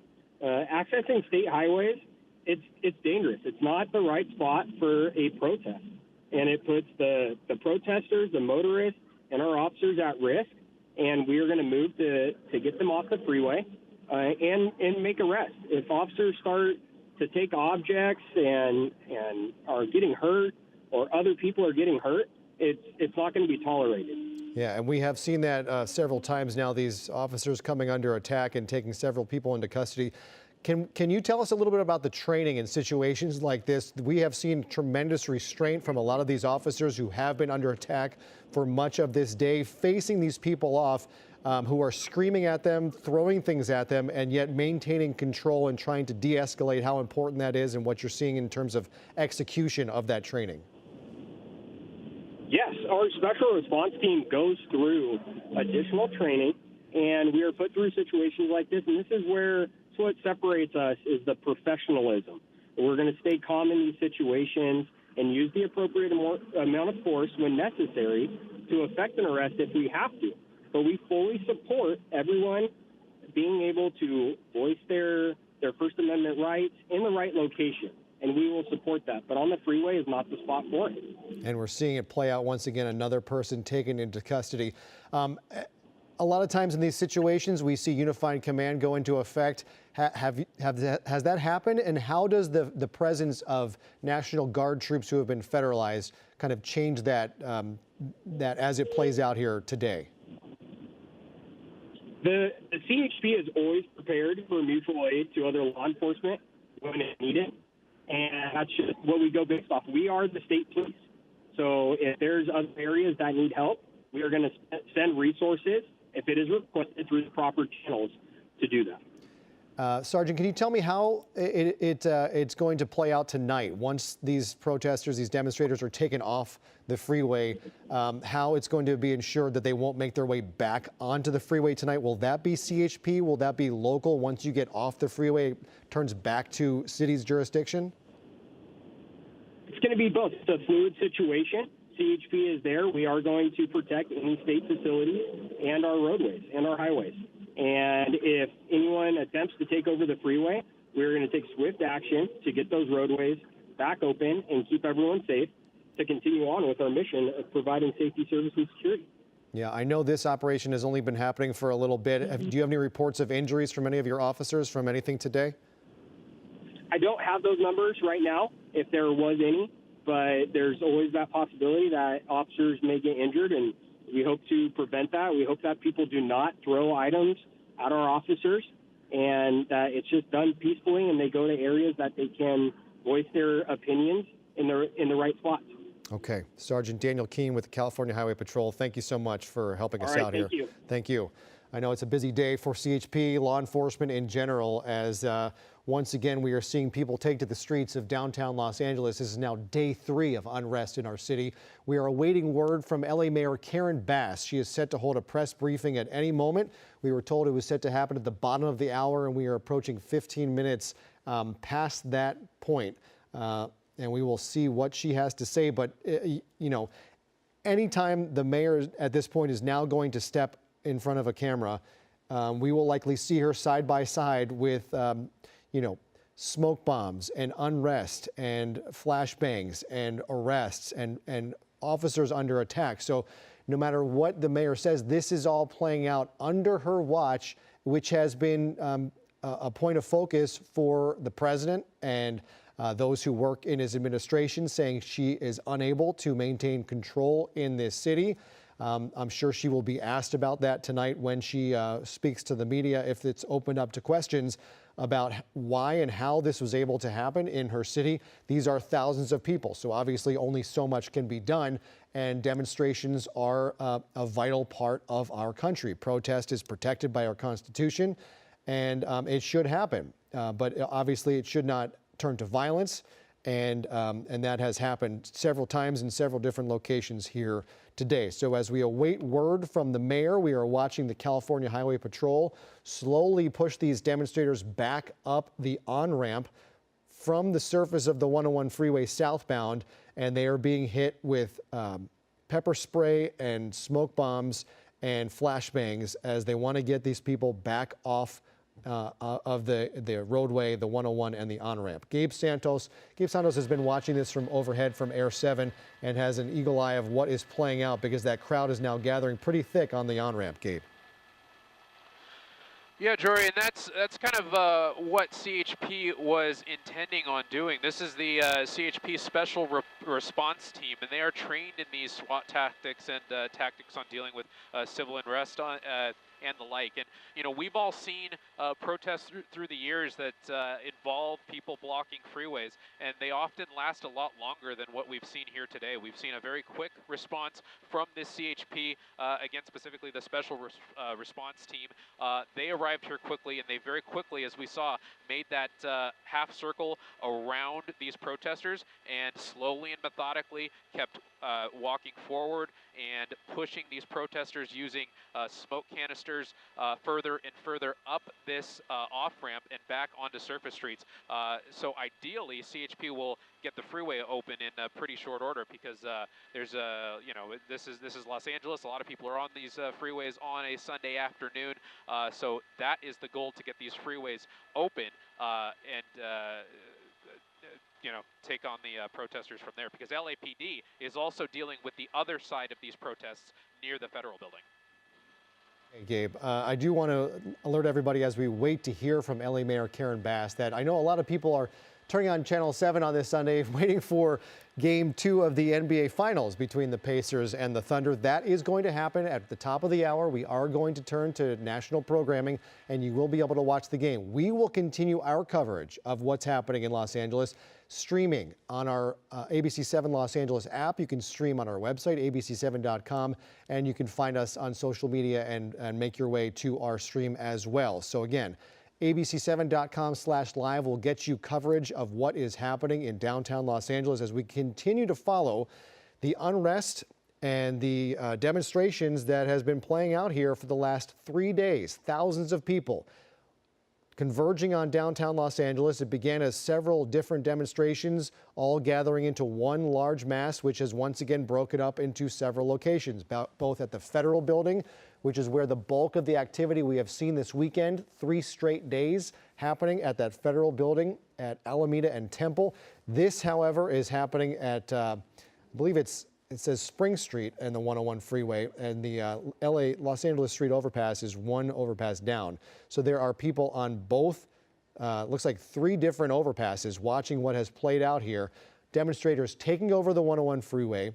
We see CHP officers right there on the right side of your screen in tactical gear. They are continuing to face attacks from above. Projectiles continue to be thrown at them, and they are responding with flashbangs, trying to disperse that crowd. A large plume of smoke emerging from that crowd as these officers are doing their best to get these folks off of the road surface. On the left side of your screen is a live look from Air 7.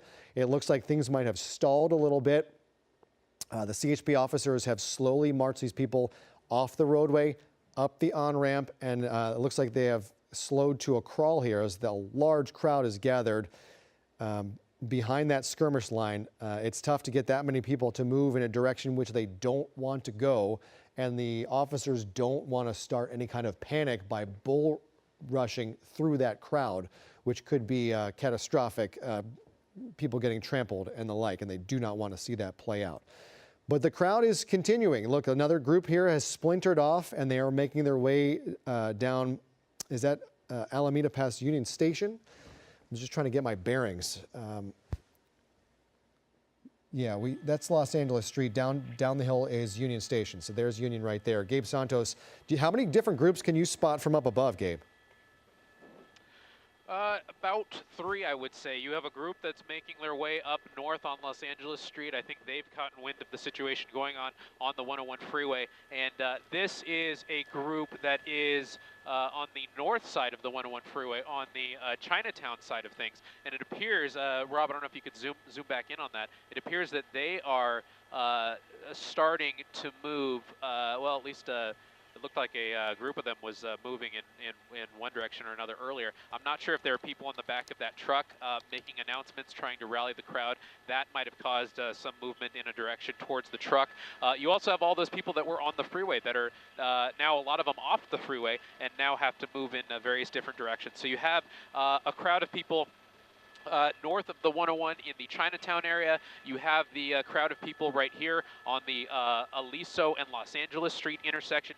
Most of those people were on the 101 freeway earlier, and you have this crowd of people south of the Federal Building near Temple and Alameda.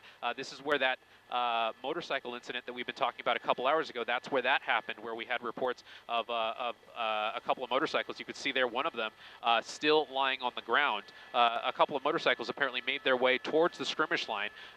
The words that we were hearing from CHP is that from those LAPD officers in the skirmish line, is that those motorcycles crashed into the skirmish line. Unknown how fast they were going, but we do know that at least 2 people were taken into custody with charges of assault with a deadly weapon on an officer. So those are pretty serious charges, and 2 people again taken into custody for those. We do know that the officers that were hit by those motorcycles, a couple of them were injured, but they were treated at the scene and are now stable. So that's some good news in terms of the conditions of anybody injured here at the scene. And now back on the 101 freeway. And you can this see is the Los Angeles Street Bridge. Yeah, Jory, Yeah. The Los Angeles Street Bridge on that Aliso ramp to the, let's see, those are the southbound lanes of the 101 freeway. And this giant crowd has kind of come to a halt right there. I would say that's probably a couple hundred people. And CHP has indeed kind of stalled there for now. CHP, in effect, has succeeded at their goal. They closed both sides of the 101 freeway, made this very coordinated approach to pinch off the protesters and get them back onto surface streets. So that's the goal of CHP at least, and it'll be interesting to see if CHP gets them fully off the ramp and get them onto Los Angeles Street, and then they just stop there, or what further role CHP may have in this entire situation. They may be content with just blocking off the ramp and then sending the rest of their crews home. They have a lot of CHP officers from the CHP Special Response Team that are here at the scene now. Those are those special CHP officers that are specially trained in these SWAT tactics, and they have the riot gear, they have the gas masks, and they have the tools to deal with large crowds. As you can see there, 1, 2, 3, 4, 5, 6 people. So there you can see 6 people currently in CHP custody. We saw these people kind of being plucked from that skirmish line, as some of them got a little too close, got a little too, maybe the CHP officers thought they were getting too rowdy, and then those people were immediately taken into custody. CHP will probably have a paddy wagon or another large vehicle to put these folks in for processing and then taken to jail after that.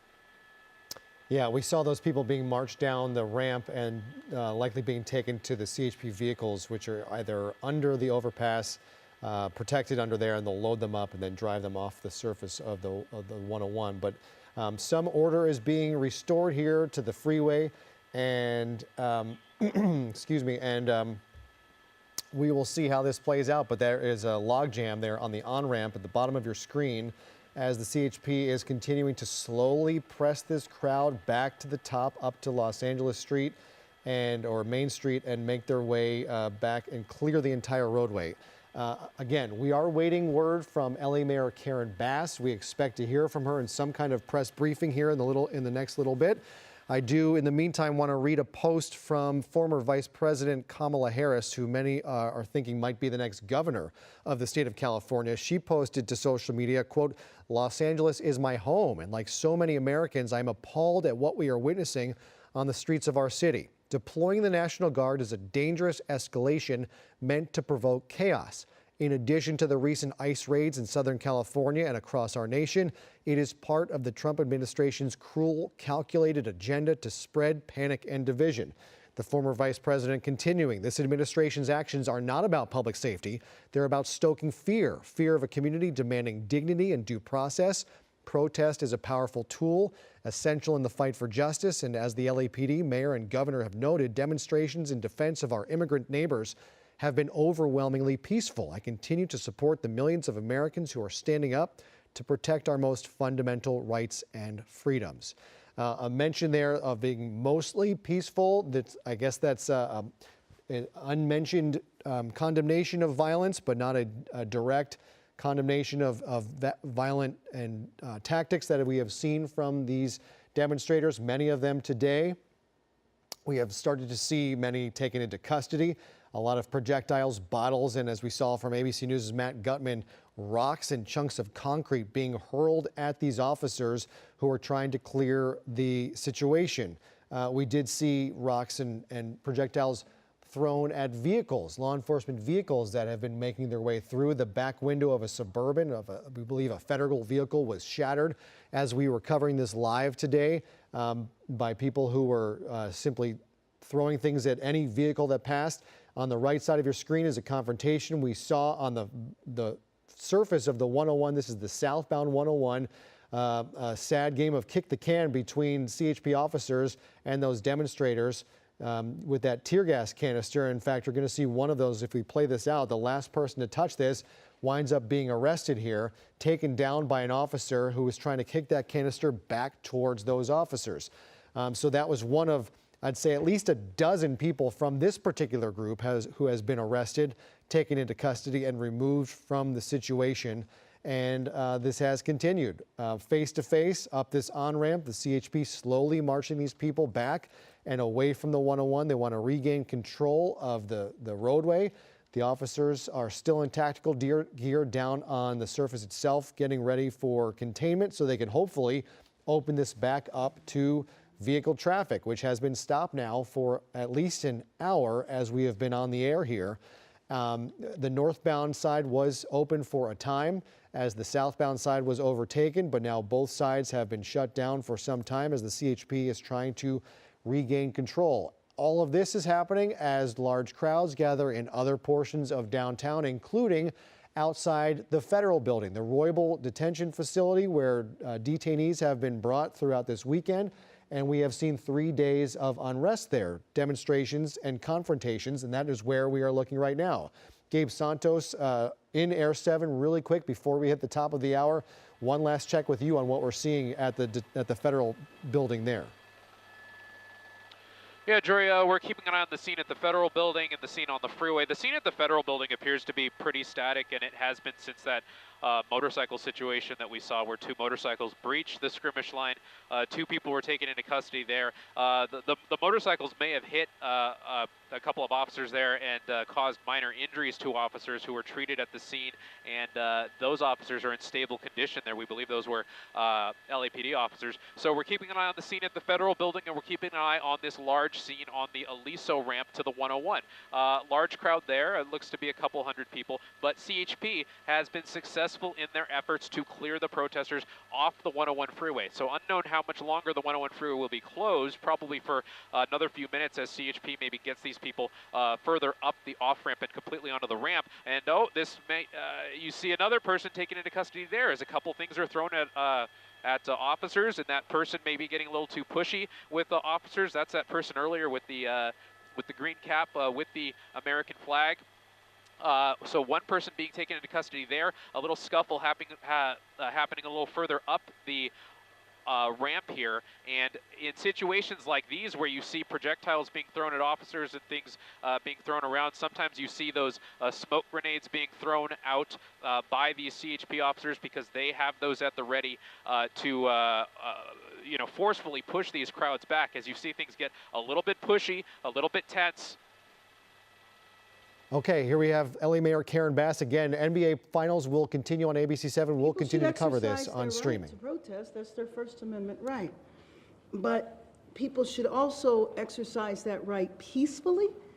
We do not want to play into the administration's hands. We're working with officials. We're organizing resources. But what we're seeing in Los Angeles is chaos that is provoked by the administration. When you raid Home Depot and workplaces, when you tear parents and children apart, and when you run armored caravans through our streets, you cause fear and you cause panic.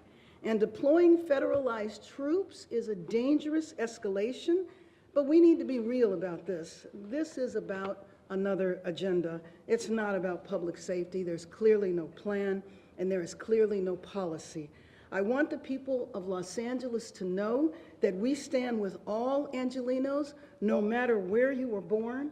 The First Amendment right gives you the ability, again, to protest peacefully, but it does not give you the right to be violent, to create chaos, or to vandalize property, and that will not be tolerated. So I call on all Angelenos to continue expressing your right, your anger, your outrage, but to do it peacefully. And I just have to say that all of you were there Friday. Everybody knows what happened Friday. A workplace, several workplaces were targeted and raids took place. Now, in the beginning, the administration said they were just looking for dangerous felons, violent people. It's hard to say that that's what they found at a workplace or in a Home Depot parking lot. When this happens, it terrifies people. It sends a sense of fear and chaos in our city. And you well remember a few years ago in the last administration that kids were afraid to go to school, parents were afraid to go to work. This impacts all of our city. You can't terrify the workforce, and then expect for people to get the jobs done. So if you think about a father that went into a factory and now his family doesn't know where he is, the detainees have not been allowed to speak to legal counsel. That is a marked departure from what has happened in the past. When you think of a mother that might be working in a household, taking care of children on another side of town, that impacts that family as well as her family. And so this is something that I think should not be happening in our city, and I join with the governor in appealing to the administration to rescind the order to federalize the National Guard and allow the National Guard to come back under the control of the governor. So with that, we can open it up for questions. Yes. We're going to start with Lolita and then we'll go to Chase. Mayor, these protests that were demonstrations, I should say, did start out peacefully. You've been here since Right. in the morning. Right. But then they scattered and people were moved Right. around. Where is the LAPD in terms of being here to be able to deal with that and maybe stop them before they get on the freeway? Sure. Well, I think that basically they were overrun. But what is happening now is that the freeway is cleared. The California Highway Patrol, as you know, is in charge of the freeways. So they have moved all of the protesters back. They still might be there, but they are beginning to be dispersed. But LAPD is on the perimeter, so LAP is actively involved. You know that there were hundreds of protesters on the freeway and thousands of protesters off the freeway. So there is a joint collaboration going with the CHP, the LAPD, and then frankly the National Guard. But you also know that the National Guard is deployed to protect federal property. So there is a National Guard troops in Westwood at the federal building and also here downtown. Next question to Chase.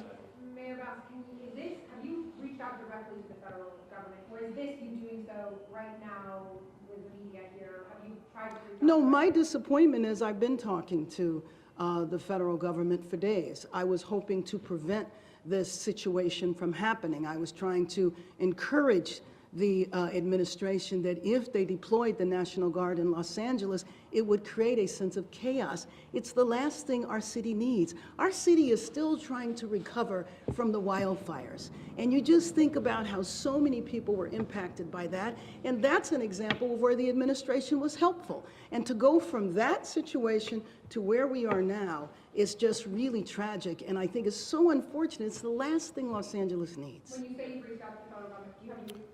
We are listening to No, I LA did Mayor not. Karen Bass address her city amidst unrest in Los Angeles. If you're continuing on ABC7 on air, we will switch things over to the NBA Finals Game 2 between Indiana and Oklahoma City. We will continue to cover this, what is going on in Los Angeles, and continue listening to this press conference from Mayor Karen Bass, streaming on abc7.com and the ABC7 Los Angeles app. Everybody. I'm worried about members of law enforcement. I'm worried about the safety of the people who are peacefully protesting. I'm worried about the businesses that might get vandalized. I'm worried about the vandalism that took place around the federal building. All of that. We do not need to see our city torn apart. And the idea that the federal government that should be assisting us is a contributing factor, I think is very tragic. When I see the protesters, I know that so many people are affected by this. Their families are affected by this. People are terrified. How do you think that vandalism impacts the overall message of the protest? Well, I mean, first of all, I think protests need to be peaceful, period. And anytime it deteriorates into violence, that is a problem, and it absolutely messes with the overall message. Next question right here in white. Yeah, hi Mayor. George with Reuters. My question is, can you share a little bit about the conversations you've had with the governor, and how long you expect for the National Guard to actually be in Los Angeles? You know what? Thanks for asking me that, because we're hearing all of sorts of information. We're hearing that raids could continue. We're hearing that the National Guard is going to be here. So it's uncertain. But that's exactly the problem. Because we don't need in this city to go to sleep tonight and wake up in the morning and find out about people running through Home Depot parking lots being chased by ICE officers, or people going to work, or children at school. So we don't need any of that in our city right now. Our city is trying to heal. Our city is trying to rebuild. Our city does not need to be torn apart with a provocative measure from the federal government. We're going to go right here, and then we'll go right here. So, Mayor, the reality is people seem to still be getting violent. How do you plan to deal with that as we move forward? If people get violent, if people break the law, they will be subject to arrest and they will be held accountable. It's as simple as that. So peaceful protest is what is needed. Peaceful protest is a part of our American tradition. Right here. Mayor, last night the U.S. Attorney seemed resolute that these raids would continue regardless of what's happened over the last 2 or 3 days. In your conversations with him, has there been any kind of attempted compromise or somehow lowering the temperature, at least will things cool off locally if they want to continue, or are they just doing it regardless of how everyone else feels? Well, I mean, I think what we see now is they're doing it regardless of how anyone else feels. My conversation with the U.S. Attorney, though, was not focused on that. We're going to go with Frank? Yeah, I have a question. Oh, hi, Frank. It appears that the LAPD is cooperating with ICE in in this operation outside the Metropolitan Detention Center. They moved in, there was a peaceful protest. The LAPD moved the people back using flashbang and less lethal munitions. Comment on that, because Sure. the LAPD is not supposed to be cooperating with us. Sure. Well, first of all, I'm not sure that LAPD was involved with the flashbangs. But anyway, let me just say that what happened there is that when one branch of law enforcement says they need help, another branch of law enforcement is going to respond and is obligated to respond. And so the minute that protest left the federal building, then that's when LAPD were involved.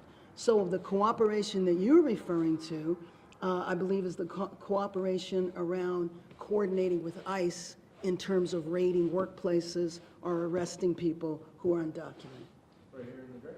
Hi, what's your exact understanding of the timeline for how long the National Guard is going to be here? How long the raids are going to continue? Are there going to be daily raids? I have no exact timeline. I cannot tell you that. That's part of the problem, right? We do not know. I have heard a variety of days and weeks. I certainly hope that this is over. The last thing this city needs is civil unrest, and the last thing this city needs is civil unrest that's provoked. Quick follow-up. So I've seen LAPD fire point blank foam bullets, rubber bullets into the ground, but in some cases directly at protesters. Can you speak about what kind of orders they're under in terms of handling peaceful protests? I can't in terms of the specific orders that are being given by the chief or the other commanding officers. So Mayor, will you be speaking then to Chief McDonald? I'm going to speak to him in the next few minutes. Okay, great. Yes, So I'm what is leaving then from the here plan? to meet with him. Great. What is then the plan for tomorrow? Because let's say presumably this does not end. Right. Well, you know, I think one thing is that because our city has always had a very robust immigrant rights movement and infrastructure and institutions that have been around for several decades, there is a history of having peaceful protests here. Now, you know, like any crowd, if we're talking about after an athletic event, everybody celebrates. There's always a handful of people that tend to be at the end and tend to hang around and might get into mischief and violence. But that's not the people who are putting on the protests. I tell you that to say that when those protests have been organized, they've been organized in a proper way. The problem is what happens at the end, and that's one thing that is difficult with crowd control, whether it is a political protest or whether it is a football game. Did you say you talked to Tom Holman? Yes, I did talk to Tom Holman. What did he tell you? Well, he just listened. I mean, the main thing he said was he appreciated that there was a call for no violence. I'm not exactly sure what was expected, but you know, I was encouraging him not to deploy the National Guard. I knew that the order had been given. The president had signed the order to the governor that he was federalizing the National Guard, that 2,000 troops were going to be deployed, but that didn't mean that they would actually be deployed onto our streets. So my conversation with him was trying to encourage to prevent the deployment. Obviously, that did not work. And so just to be clear, are you meeting with the police chief and anybody else, or just the police chief? The police chief, the sheriff, and the governor. Quickly, Mayor, you're talking about peaceful protests. We're hearing the noises outside as this crowd is getting closer and presumably more violent as they're coming up through the streets here. I know it's nice to talk about peaceful protests. That's not peaceful, what was happening. It's not peaceful for people to be on the highways. It's not peaceful for people to throw rocks or bottles. That's not peaceful. So then how do we reconcile the difference? Obviously, there's frustration with the Trump administration and the feds, but as LAPD and the Sheriff's Department try to distance themselves from the actions of these immigration actions and work being done, they're against authority in a lot of ways. They're standing outside City Hall, which is your office. It's not necessarily against you. How do you distance yourself, but also kind of try to keep it peaceful at a time where it's anti-authority? Well, and let me just tell you that I don't think there's any equivocating on nonviolence. And if you are going to entertain violence, if you are going to try to take over a freeway, then you are going to suffer the consequences of doing that. I don't think that LAPD, the sheriff, and certainly not myself, are not shying away from statements like that. Any details about what the National Guard mission is going to be?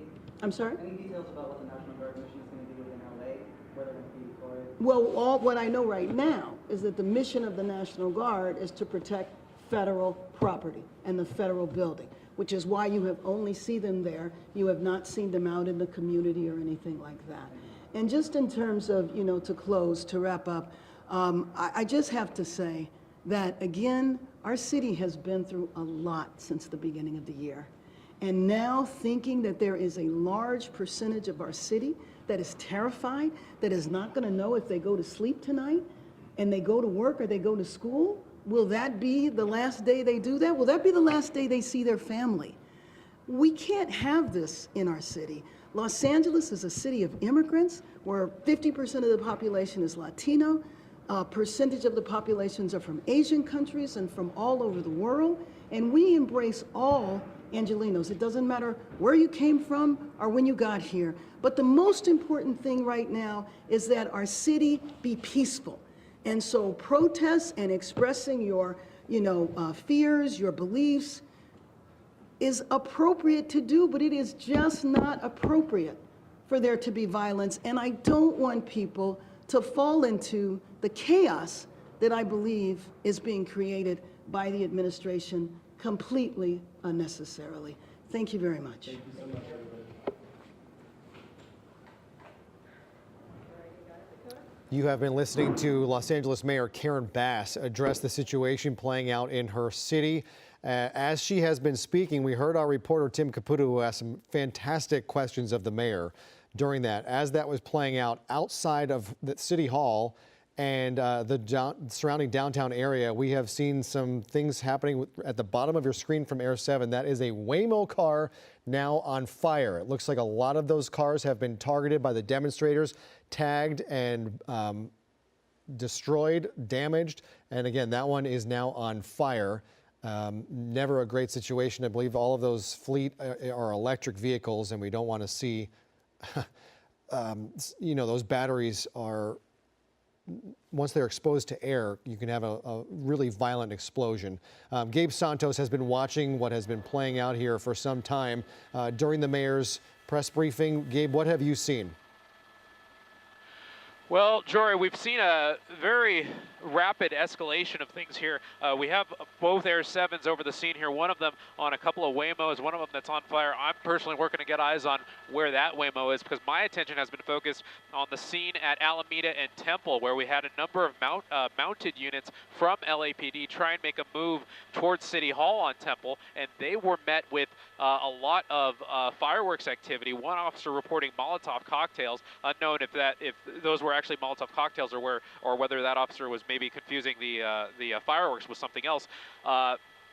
So those mounted units from LAPD were trying to make a move towards City Hall on Temple, and they were met with a lot of protesters that were reacting with aggressive behavior. So those LAPD units actually backed away on Temple and backed up from those protesters. You can see those mounted units right there just trying to regroup and reassess the situation, because as soon as they started coming towards City Hall on Temple, near this very intersection, this is going to be Los Angeles Street and Temple Street, they were met by some aggressive behavior by some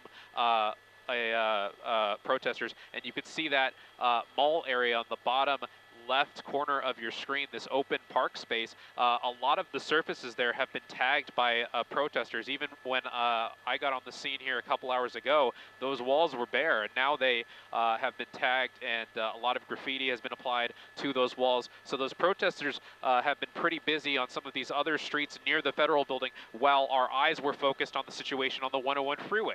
Both lanes on the 101 freeway are still closed right now, but CHP has pushed the majority of those protesters off of the freeway and onto the Aliso on-ramp to the 101 South, and CHP is continuing to very slowly and methodically push those protesters up the ramp. They kind of hit a stalemate with some of those protesters on the ramp, and we saw a couple of minutes ago some of those smoke bombs being launched, and that created a lot of smoke and really kind of pushed the protesters further back and away from the freeway.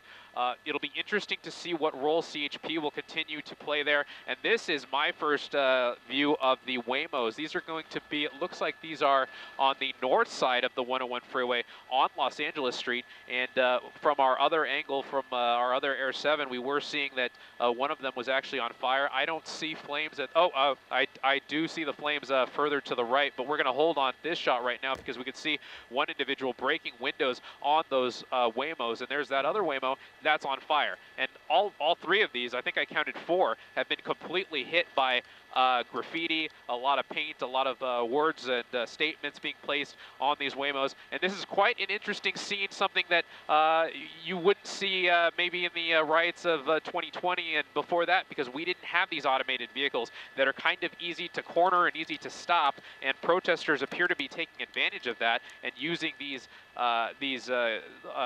automated vehicles as maybe billboards for their message. And unknown what the Waymo's response to this is going to be. Do they just kind of shut down and stay put? Obviously, when they're set on fire, they're probably going to be completely destroyed. Yeah. But these are owned by a company. They're not owned by a specific individual. So at least, it's not a sole individual that is now at a loss for a vehicle. You have these corporate vehicles that are probably insured, so that's at least one bit of good news. But this is obviously not anything we like to see. We don't want to see things burning in the streets. We don't want to see all these acts of vandalism that we're seeing now taking place on the Chinatown side of the 101 freeway. And we're seeing a lot of these protesters move northbound on Los Angeles Street. I'm not sure if that was from the activity that we saw a little bit closer to Temple and Los Angeles Street, where those mounted officers from LAPD kind of clashed a few minutes ago. I'm not sure if that's what's spurring some of these protesters to continue northbound on Los Angeles Street, or if they're just kind of moving forward of their own will. This collection of Waymo vehicles, I think this must have happened in the last 20 minutes or so, because I had eyes on this section of street before Mayor Bass started talking, and this was not here. We were seeing a vehicle, I think that truck is there a little further. If Rob pans to the left, there was a truck with some people on the back of the truck, possibly speaking, making announcements, and I thought that was maybe one reason why people were continuing northbound on Los Angeles Street. But now we see these Waymos that may have just gotten, these automated vehicles maybe don't know that there's a protest. They don't have that programmed into their software to be aware of that, so they probably just drove into it, and people, they know that if you stand in front of it, they just stop, and people are obviously taking advantage of that right now. And you can see one person leaning on the hood, taking a selfie with that Waymo that's on fire, and a lot of messages from protesters being painted on these Waymos right now on a Sunday night. Yeah, things devolving in some parts of downtown, and you do not want to see this happen. These are electric cars. Any car that is burning is going to send off some pretty bad toxins into the air, but an electric car in particular, once it hits that battery, you're talking about a very difficult job for firefighters. This is going to continue to burn those lithium-ion batteries, and the size of them and the amount of power they have in them. Once they catch fire, this is going to be a bad situation. You hope it's not an explosion and people aren't too close, but I know if I were near a burning electric car, I would get away as quickly as I can as the destruction continues here. We're hoping to talk, and here we go. Someone else starting a fire in one of these vehicles ran out of fuel, thankfully, before that one could ignite, and now hiding their identity. But again, this is something, it's a volatile situation. I don't know if police are able to move in to this scene and try and calm things down, get these folks out. The fire department at some point is going to have to be called in to put this car out, and now a major conflagration in this car. We saw in Compton yesterday when that car was lit on fire in the middle of the intersection. The firefighters had to come in and had to be protected by police. You have a line of officers do one more hit, be able guys, to and then we gotta move go. in and get those firefighters safe, and even those firefighters had projectiles thrown at them. So again, this car is now fully engulfed. People are trying to set the other Waymos on fire, and as this is playing out again, we want to try to get to Tim Caputo, who just heard from Mayor Karen Bass. I just heard from Gabe Santos in Air 7 that there's not a lot of time left. Are they out? Okay, they are fully out. They're out of fuel and have to go back to the airport to refuel. So we hope to check back in with Gabe Santos shortly. And as we wait again, we're hoping to talk to Tim Caputo, who just questioned the mayor of Los Angeles directly with some very pointed and very impressive line of questioning, because it sounds at times that the mayor is trying to have it both ways. She blamed all the chaos that has played out in Los Angeles this weekend on the Trump administration's actions, and at the same time, on the other hand, said that violence is not acceptable. And so admitting that there is a lot of violence playing out amid these protests. And so that is clearly the people who are committing the violence are not Trump administration officials. So they are to blame as well. So, you know, it sounds like she's having it both ways. Let's zoom in back on that car because we're starting to see some explosions emerge from that. You see the fuel now on the street now burning on the surface of Los Angeles Street, and people still maintaining a really close proximity. You see those flames coming out of there really fast and powerful. Something in there has caught where we're talking about a volatile, dangerous situation, and you hope that this is the only car that is set ablaze, and you still see some flames there on the roadway as that fuel, whatever fuel source is now burning, has now made its way onto the street itself. And Jory, sorry to interrupt, but looking at the Waymo right there, I was looking at what kind of fumes the Waymo sets out whenever it's set on fire like this. I'm not even sure if the protesters even realize that just how toxic and dangerous these fumes can be. Hydrogen fluoride, carbon monoxide, just these flammable gases that can potentially explode. And we could possibly even see an explosion happening from this Waymo if it's on fire long enough. And just all these protesters in that area, again, this air, it's just so toxic, and it just really makes you question, why would they do something like this? Yeah, that's just mob mentality at this point, just watching things burn. That's Nico Kazori joining our coverage here. I'm Jory Rand as we are continuing our coverage of the unrest in downtown Los Angeles, and we do see possibly some officers moving in now to try and gain control of this situation. This is still...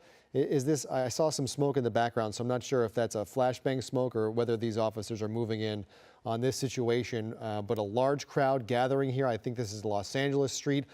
5 cars from the fleet of Waymos that now service Los Angeles have been attacked, vandalized, and destroyed. This one on the right of this window is now fully engulfed in flames.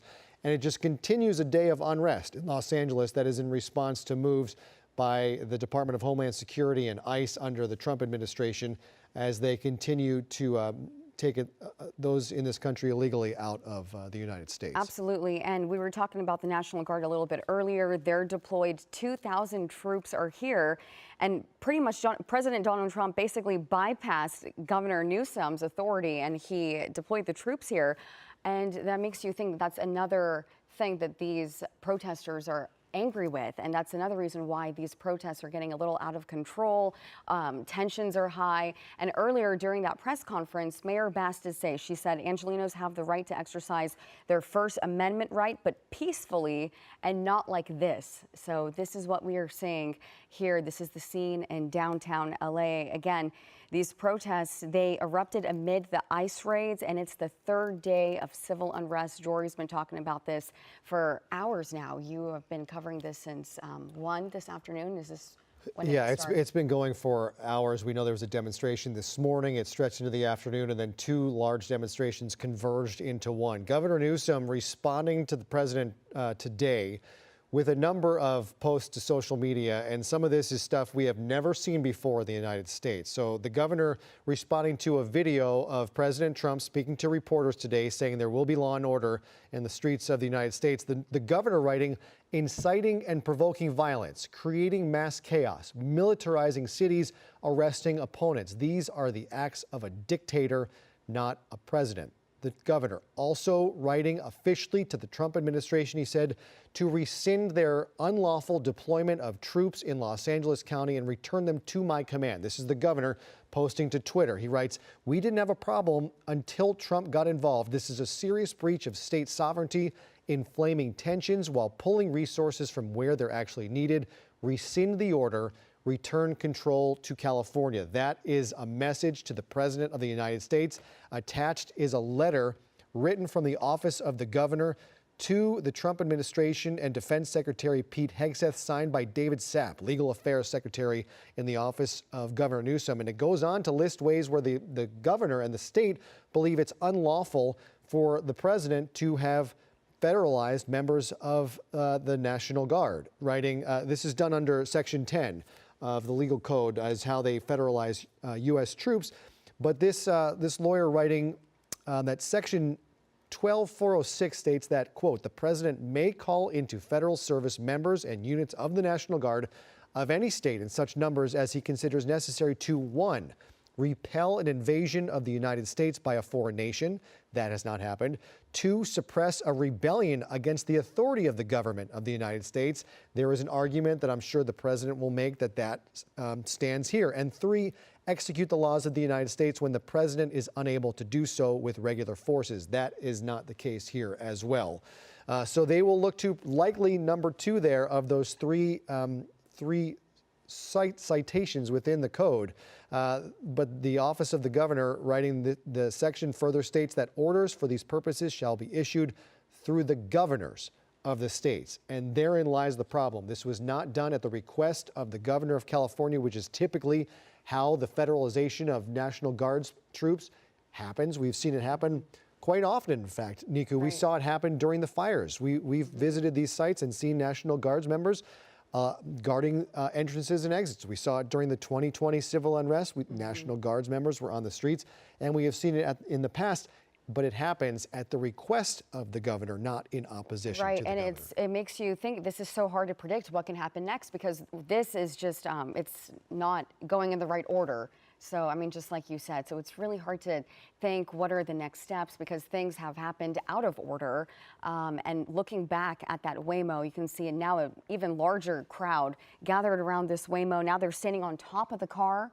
And a little bit earlier, I think I saw someone with a skateboard trying to break into the Waymo. Not sure if they're trying to set this one on fire too, but that other Waymo has been on fire, I'd say at least for the last 20 minutes, probably. It was in the trunk, and now the car is just completely engulfed. And these folks are just standing here, one person with a hammer on the windshield.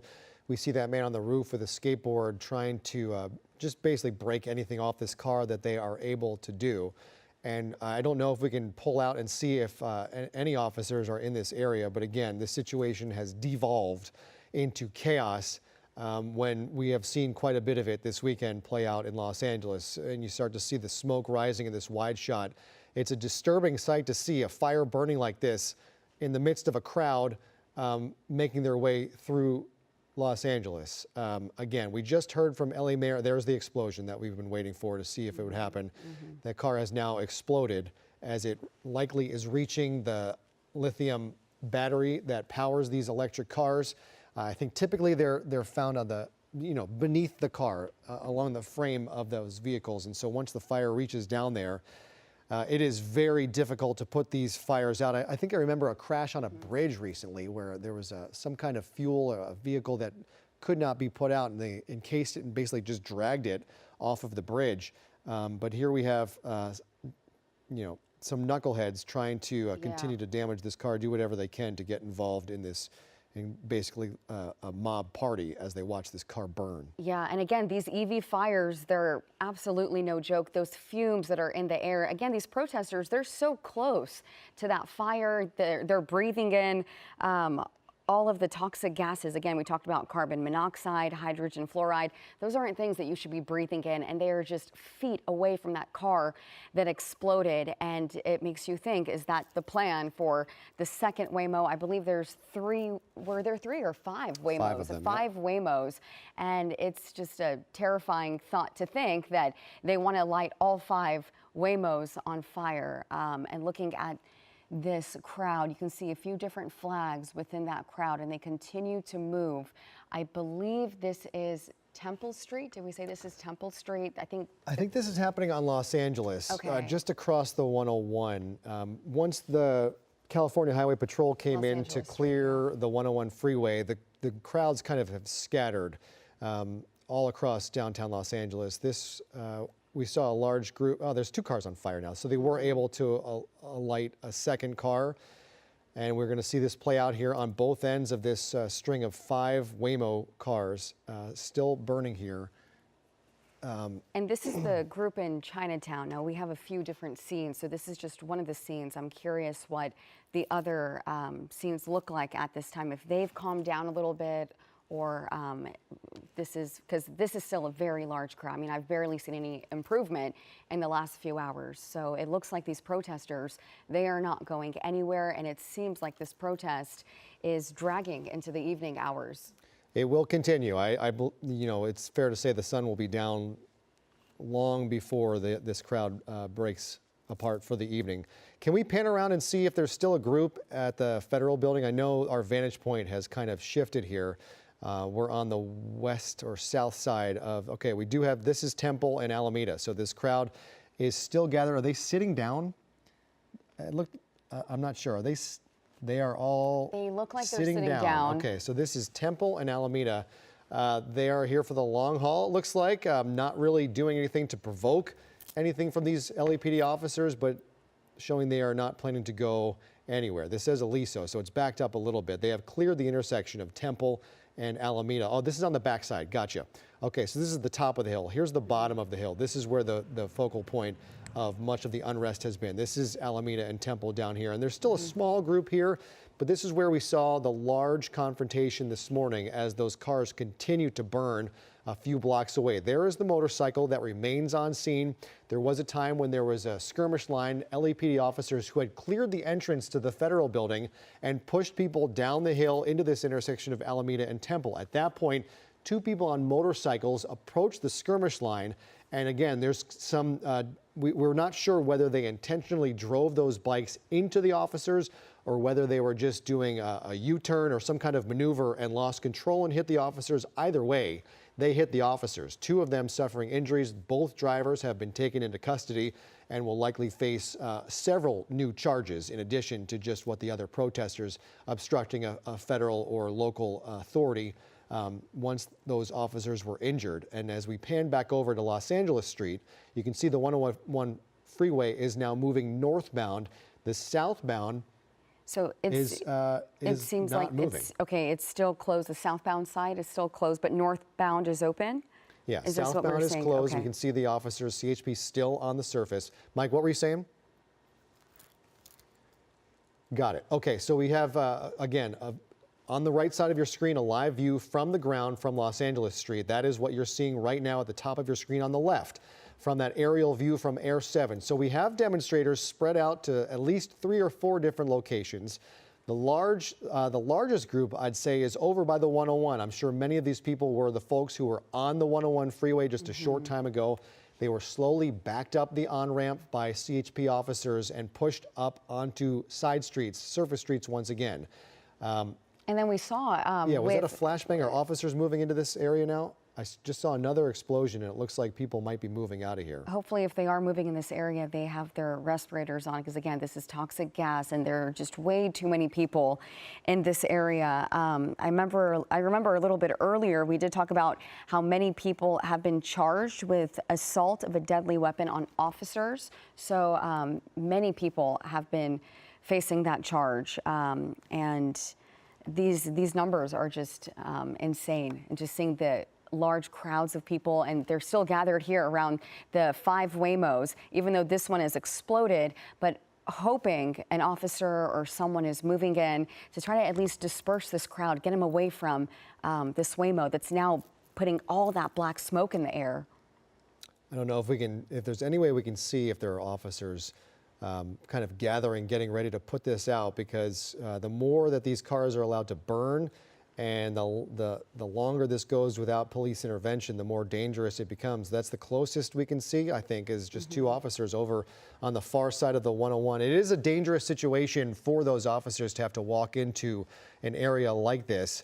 You know, things are volatile, and 2 cars are now burning. Okay, we do have Tim Caputo, Eyewitness News reporter who was in that press conference with LA Mayor Karen Bass, asked some very impressive questions. Before we get to the mayor, Tim, you are now on the ground. Can you tell us where you are and what you see? Yeah, so we're essentially on Los Angeles Street. The interesting thing is on this side of the 101, Los Angeles kind of turns and goes to Alameda right at Union Station. A lot of the protests in the past have ended up on this because you're on either side of the 101. What you're looking at here, you saw from above, is the cars that are currently on fire. The police line is on the opposite side of these car fires at the moment from where we're standing. Part of the crowd have been moved back in this direction, but you see they're not exactly moving. They've essentially just moved the line back and are standing in place at this point. That thick black smoke obviously going right into the air where we're standing. And the crowd kind of mingling its way down, Tommy, if you want to point down the street towards Union Station as well, kind of working its way on Alameda and Los Angeles as well. They're essentially all in this area. The federal building itself, obviously the focus of these protests and these demonstrations is on the other side of the 101, but as often happens with these rallies and protests and demonstrations that are in this general vicinity, they get on either side of the 101, and where this is kind of on the near side opposite where the federal building is itself. The crowd itself, by and large, a lot of bystanders taking video, holding up signs, kind of standing, and mostly onlookers. There are a handful, a number of agitators within that crowd. It doesn't necessarily reflect the whole of the group itself. You know, Jory, you were mentioning we were just up in the mayor's office a short time ago talking with the mayor about everything that's transpired over the last couple of days as well. Obviously, the mayor concerned about the violence that has erupted, but she is obviously taking the stance of saying that the Trump administration's immigration policies and these ICE raids that have happened in greater Los Angeles is the reason that there has been a kind of uprising and resistance from the people here in Los Angeles. Angelino's taking to the streets for 3 straight days now, and the crowd seems to be getting bigger as more and more people, some coming from the train station itself, are kind of descending on this area. You know, when we were in Compton yesterday when they set that car on fire, it took a minute for the fire department to get there and put that car fire out. I could tell you from either angle from where we're standing, it would be nearly impossible to get a fire truck in, maybe from over here by Union Station, but obviously this is burning strong with people standing by, and that's why police have backed off a little bit at this point. Obviously, we're keeping a fairly safe distance away from the kind of strongest of the action. You hear the explosions as well from those cars.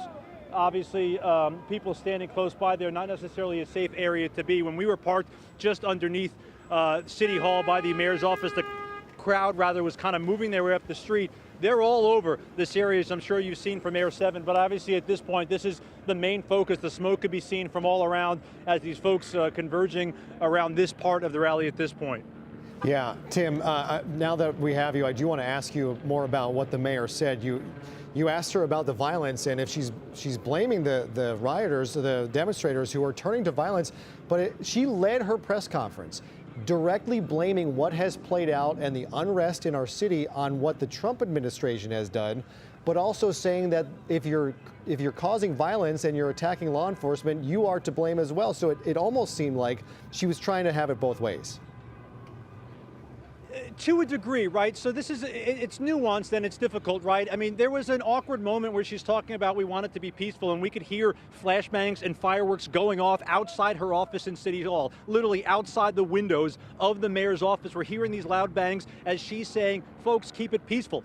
That point is come and gone. That is clear to this point. You see it behind me, obviously. The peaceful part of it is not happening. But here's the interesting juxtaposition, of course, because the protests and the demonstrations are against those federal agents, whether it's ICE, the FBI, Homeland Security, anyone federal agents assisting.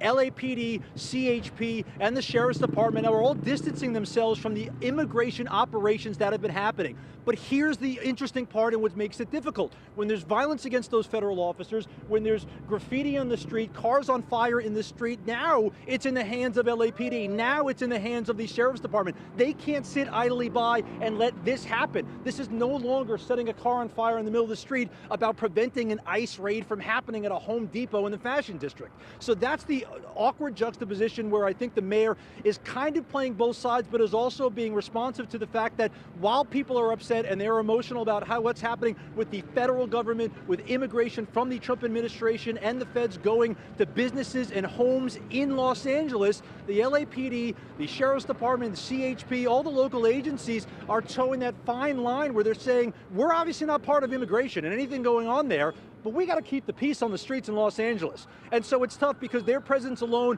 is sometimes agitating the crowd. The police presence, the flashbangs, the tear gas, those are provoking the crowd to fire back. but it's tough because police are not part of immigration, but now they're part of these protests and these demonstrations. It's a nuanced issue that is playing out in the streets here in Los Angeles, and I think it's important to note folks are trying to be cognizant of the fact and the emotion that the people out here have, but also realizing setting cars on fire, throwing rocks at police officers, assaulting people on the street is not okay regardless of what your cause is.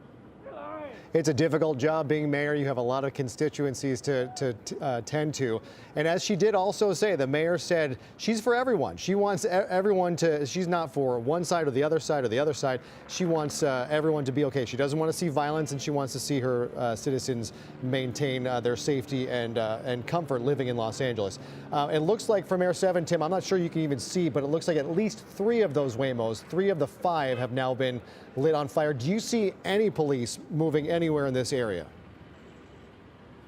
No, I mean, from our vantage point, like I said, we're a little bit removed, right? We're not trying to get too close to that thick black smoke, but I don't see any police officers on this side of the 101. Of course, we're dipped down a little bit on the road here as it curves down into Alameda. I see a lot of bicycles and folks on the street and a lot of onlookers on this side, essentially watching it from this angle. I mean, look at this. There's a city bus driving by. I don't think there's any police anywhere close to this. Whether or not the fire department is coming and how quickly they're coming remains to be seen. They might let this burn out, but obviously in the middle of the street here, a raging fire, cars that were set on fire during these demonstrations. A sad sight to see, obviously, all around. Yeah, indeed. Tim, this is Niku. So you're out there and you're just like in the thick of it. The smoke is behind you.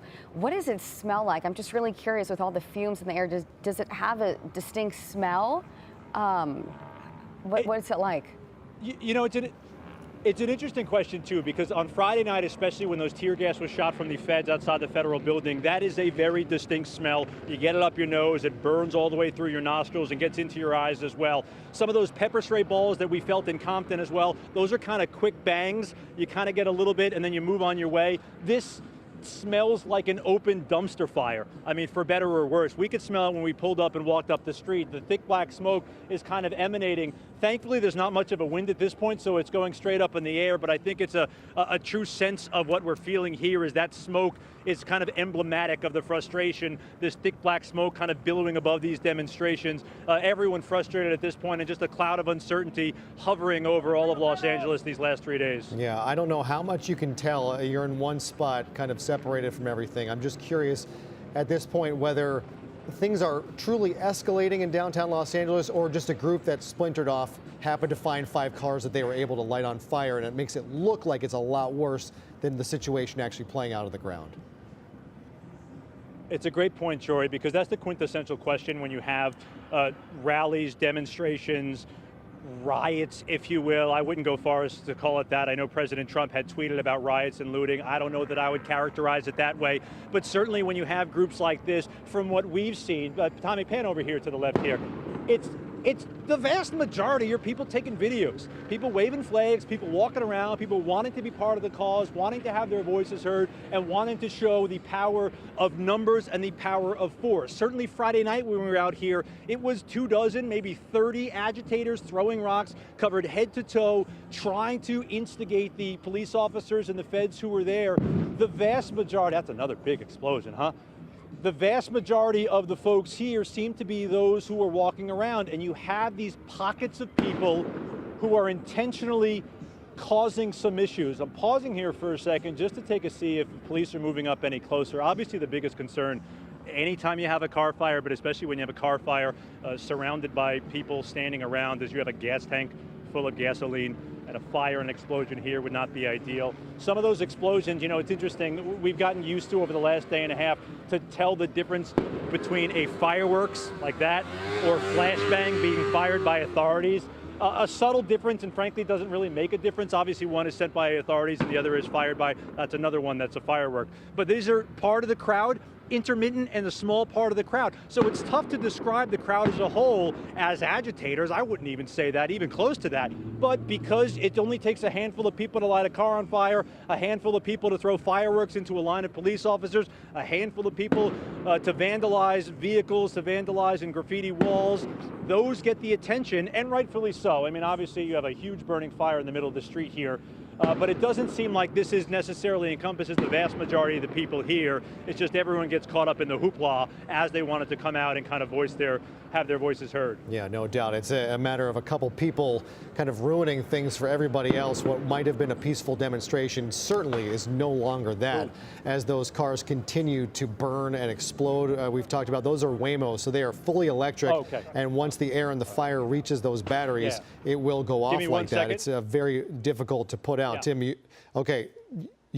You okay? Okay, we'll get back to Tim in just a moment. But again, looks like at least three. I'm sure those guys are working on trying to set the other two on fire as well. And you can see that material just melting and burning and covering the surface and still continuing to burn on the surface of the street. And we just heard that Tim Caputo was moving, so we'll have a different look, different angle from the protest downtown. But where Tim was standing, and we heard those explosions in the background, I think he said it was a combination of the car fire, fireworks, and something else. But right. Well, we did see those flashbangs going off, so it looks like officers are somewhere, unless that is those are just simple fireworks. But we see those poofs of smoke, and those typically are flashbangs trying to disrupt the crowd. And we do see some movement coming now towards the 101 from the top of our screen. So that would be north to south. That would be coming directly from where Tim was standing. I don't know if there's any police activity pushing these folks this way, or perhaps just the smoke. It's getting too hard to breathe. More explosions here from those cars, but we do have a decent-sized crowd watching these cars continue to burn. Otherwise, as Tim said, things do look relatively peaceful at this hour. We saw the folks at Aliso and Alameda sitting down on the ground. We saw the folks at Temple and Alameda just kind of waiting it out. It's broken down to just a couple dozen people at that location. And so things seem pretty, it's hard to say that with three cars burning, but things do seem relatively calm, minus these cars that have been set on fire. Exactly. There are a few scenes, and it looks like this scene is the worst one that we have been seeing, because like you said, the other areas that we have seen people sitting down, and this is just the worst of it, seeing these three Waymo cars on fire, which hopefully someone can get a handle on them very soon. But again, it's really dangerous for any kind of police or the fire department to even move in on a situation like this. So they have to really handle this gently. It's difficult. It's hard, especially with three. Are there three on fire? It looks like three are on fire. Yeah.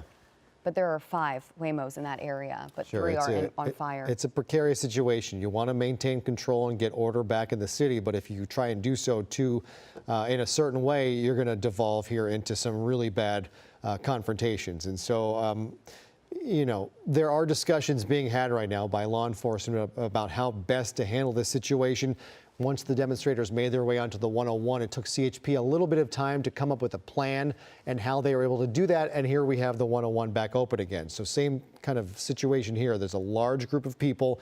It could turn very volatile if you move law enforcement in there in the wrong way and turn what is just a bunch of people having fun watching cars burn into a massive confrontation and altercation between officers and demonstrators. So it looks like next to that big, the car fire, we have that wide angle. Is that the one on the other side? Is that a closer look at the car fire? Yes. And if so, there's people around it. They're taking pictures, and it's just, they don't even mind all the toxic fumes in the air.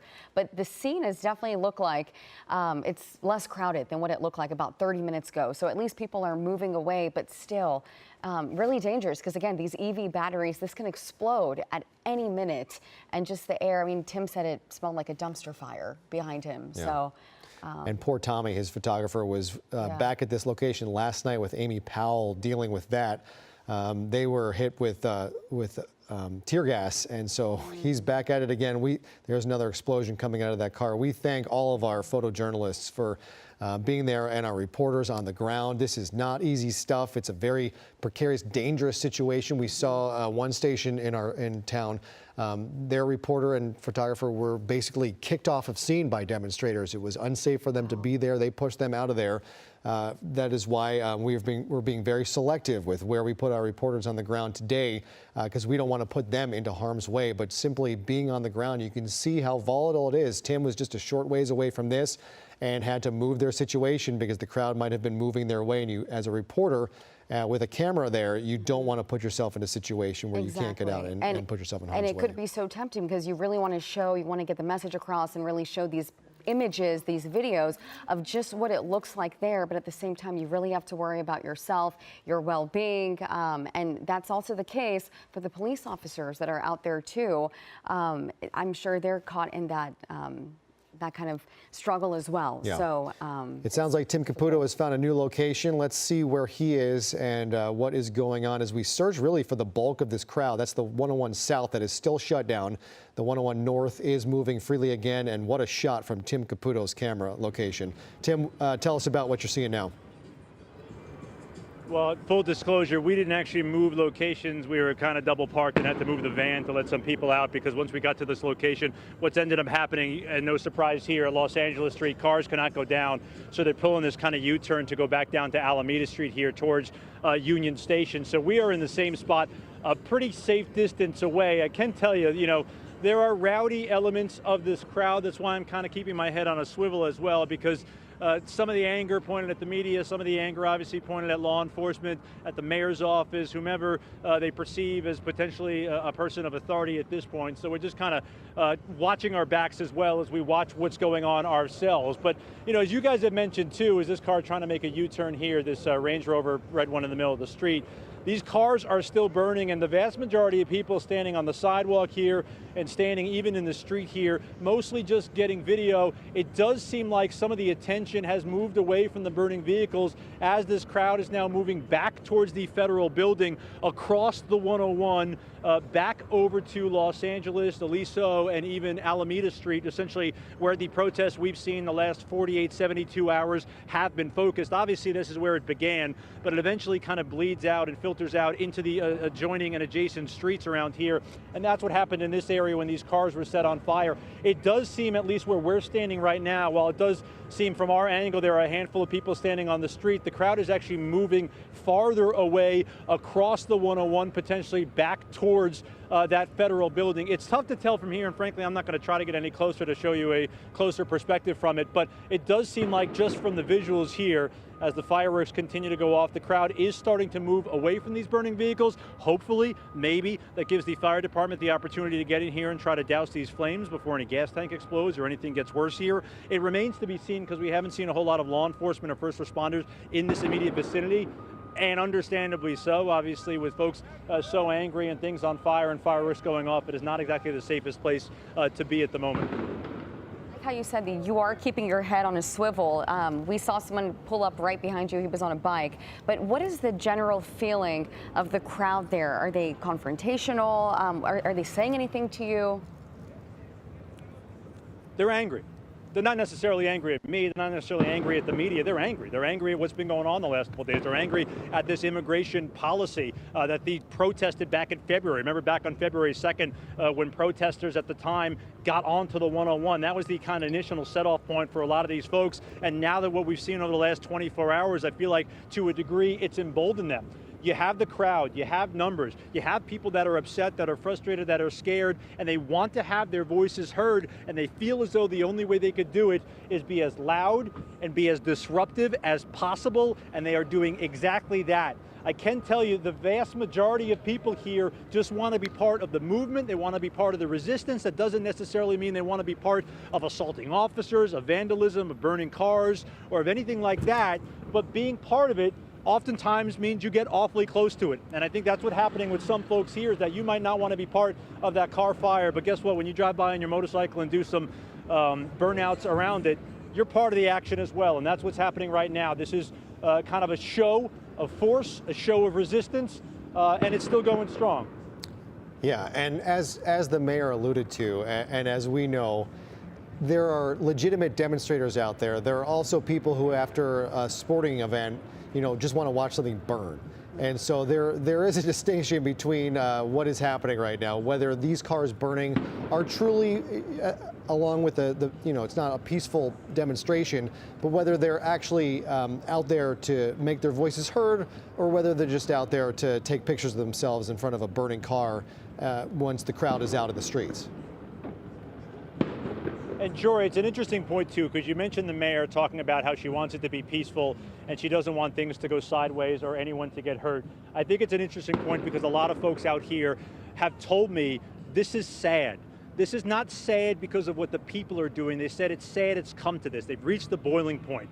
They're mad and they want to do something about it. And I think that's what the mayor kind of alluded to as well, is the fact that she's not necessarily blaming Angelenos for this. She's blaming what led up to make Angelenos do this. And I think that's a subtle but important difference of the folks out here as well, and what the mayor was trying to convey, in the sense that the Trump administration's immigration policies, the ICE raids that have been happening in the last couple of days here in Los Angeles, brought this city to its breaking point, and that's why Angelenos are doing exactly this. And I think that's the sentiment by and large. I've only talked to a handful of people kind of on the outskirts here who said, this is sad. I hate to see it come to this in the city, but something needs to be done, and this is how they're lashing out.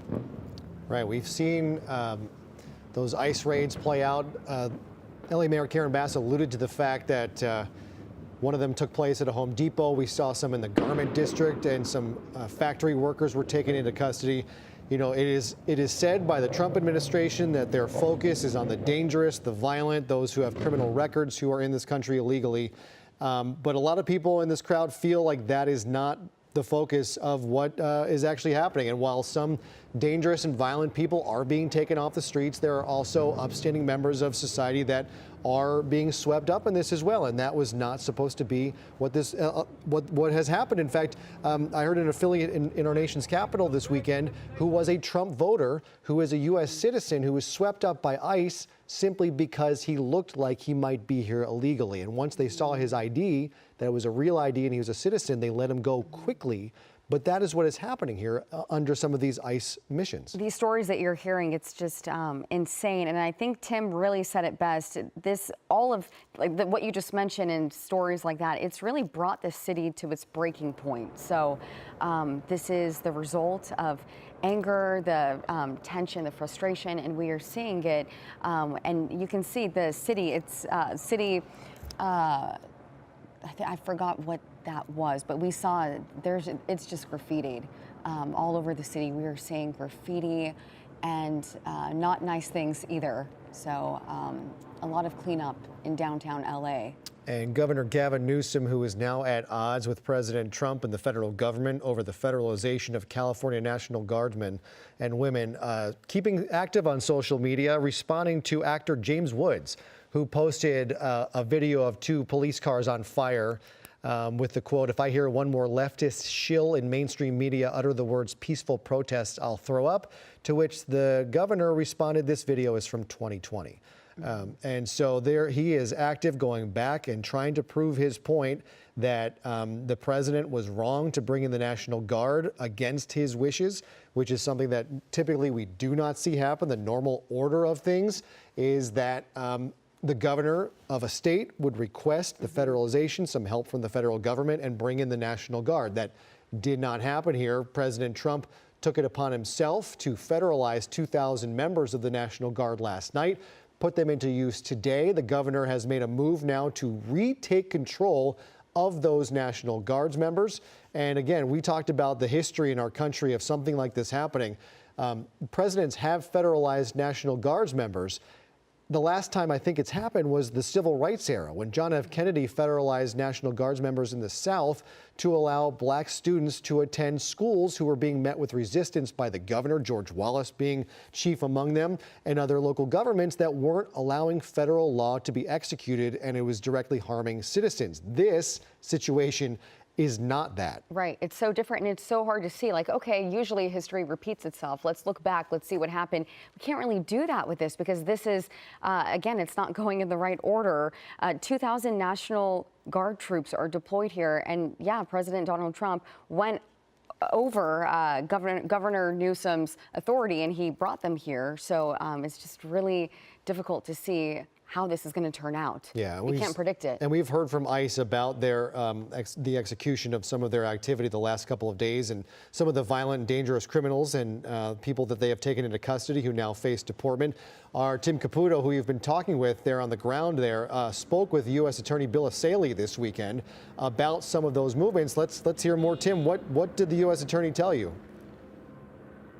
He was resolute that these ICE operations will continue regardless of this, regardless of what happened yesterday, regardless of what happened on Friday as well. It was an interesting take because we've heard a lot of people talking about how they want us to stop. The U.S. attorney said absolutely not. This is their job and their duty. They say they were going after criminals. They say they were going after people who have immigration judges in their final warning to leave the country. He also said, full disclosure, if we run across somebody who is here illegally, we're going to arrest them too. Now, how much of that is going after people with those warrants and how much is the other, we don't exactly know, but he said regardless of what is going on, those operations that happened in Paramount yesterday, he said they carried them out. Despite that entire protest happening for the better part of 12, 15 hours. And he said they will continue to happen here in Los Angeles. He was undeterred by everything that's going on. In addition to the National Guard, he says they've mobilized Border Patrol to protect the federal buildings here downtown. An obvious mobilization of federal officers and federal agents to protect the work that they are doing and protect the people who are doing that work. I had asked him what he thought about this resistance, about people being frustrated, about people being sad, that's all that's going on.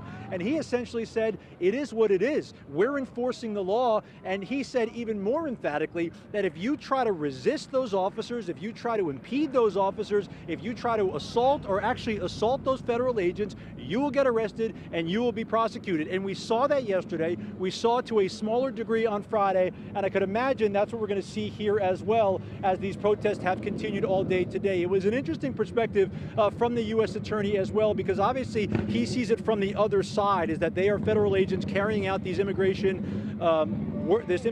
work and the protection of those officers and those agents who are not only carrying out the work like yesterday in Paramount, who were mobilizing at their kind of joining where they were all meeting to start doing that work. And he said there was an assault on officers and they won't stand for that. So it's an interesting point of view that we maybe not necessarily have heard as much over the course of the weekend because of the presence of so many people who are frustrated and fed up with these ICE raids. He said, I wouldn't even call them raids. They are arresting people who have warrants out for their arrest. He didn't even like the description of calling it an ICE raid. I think the vast majority of this crowd would disagree with that. Right, and that's why we keep hearing from people like Governor Newsom and the mayor for people begging them to be nonviolent, because as we look at these scenes playing out, and the scene we see behind you, Tim, who looks bad when you look at a city like this? If you're on the outside looking at Los Angeles tonight and you see that cars on fire in the middle of downtown, who looks bad? Is it the federal government? Is it Donald Trump seeing this situation? It looks like chaos.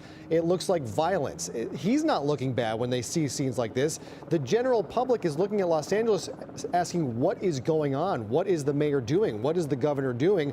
And so they can almost use that response as a positive as the federal government continues their confrontation with local authorities here in California and Los Angeles.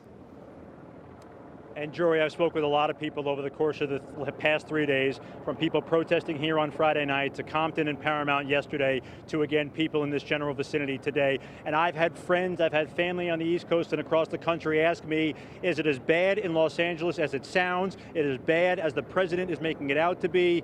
And the answer is simply, it's not as bad as that, but it's not great. And they asked, what's the temperature here? People are fed up. And that's what I've told each and every one of my friends and family members of what it's like here. People are fed up, and this is their way of getting out here and boiling over their frustration and putting it out in the streets. And when you had those ICE raids on Friday that happened in the Fashion District, that happened in Westlake, that happened in South LA, the people who live here, Angelenos, feel like it's an affront and assault on them.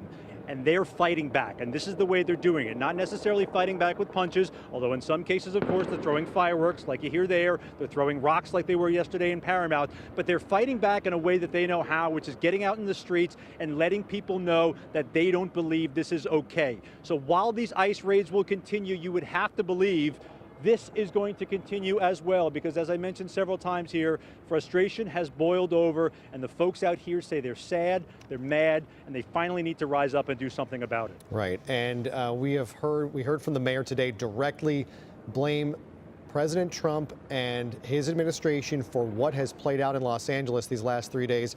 And it's not just the mayor. Conservative writer Bill Kristol, who obviously is an anti-Trump conservative, but wrote on social media, you know, when things were pretty quiet in LA, before ICE started arresting residents who were bothering no one and going to their jobs, and before DHS and Guard troops showed up and made the situation worse. Of course, Trump and Stephen Miller want the situation to get worse. And that is what he's alluding to, what I was just talking about, where who looks bad when you see scenes like this, cars on fire and civil unrest all across Los Angeles? Is it the demonstrators who are doing this that look bad in the eyes of the nation? If you're trying from a PR perspective, who's going to look bad in a situation like this? It's the demonstrators, it's the leaders in Los Angeles who are in power as this is happening in their city. And so as we see this play out, I see at least 4 of those. I'm guessing all 5 of those Waymos have now been set ablaze and are now burning down, literally burning to the ground, melting into the pavement on Los Angeles Street. This has been going on, this unrest, since this morning, really since Friday. This is day 3 of unrest and confrontation across Los Angeles and LA County. It began on Friday with some of those ICE raids, or as the U.S. Attorney wishes them to be referred to as immigration enforcement, at a Home Depot, taking some day laborers. The federal government says they're not just day laborers, they are violent criminals. That may be the case. They did put out some of the people they have arrested, and not all of them were violent criminals with criminal records in their past. Saturday, yesterday, things began in Paramount. We thought it was outside another Home Depot. It actually was outside another Home Depot, but that was not the purpose of this location, why it was chosen. Across the street in Paramount, there was a DHS facility where authorities were staging more actions to be taken yesterday. That demonstration grew violent. It was pushed down the street into Compton, where, again, things turned violent. A car was lit on fire. Firefighters and law enforcement came under attack from thrown projectiles. And then it continued last night here at the federal building in downtown, the detention center, where people were being held. Back to today, another demonstration began in Boyle Heights, walked their way across the river and the freeway over to downtown, again gathering at the federal complex there. There was a second demonstration today at 2 p.m. outside City Hall. More than 1,000 people were gathered there. They made their way and joined the group at the bottom of the hill down at Alameda and Temple at the federal building, and that's where the bulk of the confrontation happened today. At some point, with federal troops, those federalized National Guards members on hand, the LAPD was called in to move in and back those people up, and they did that, clearing out Alameda, pushing them into the intersection, and gaining control of that situation. As that was happening, some of the crowd dispersed, made their way around the facility, back to the north side and onto the 101 freeway. That took about an hour at least to clear that situation. California Highway Patrol was brought in, because once you're on the freeway, that is now state jurisdiction. So the state patrol of the California Highway Patrol came in, cleared off that freeway surface, spreading people out once again, and now they have moved to Los Angeles Street, where their ire has been focused on a fleet of Waymo cars, lighting all 5 of them on fire. And that's about where we stand here at the 6 o'clock hour, with those cars now melting down to the pavement. That was a really good way of summing everything up, and that just really just goes to show, day by day, demonstration by demonstration, and the longer that the National Guard is in town, protesters, they're just getting angrier and angrier. And I actually saw a picture Governor Gavin Newsom shared it online.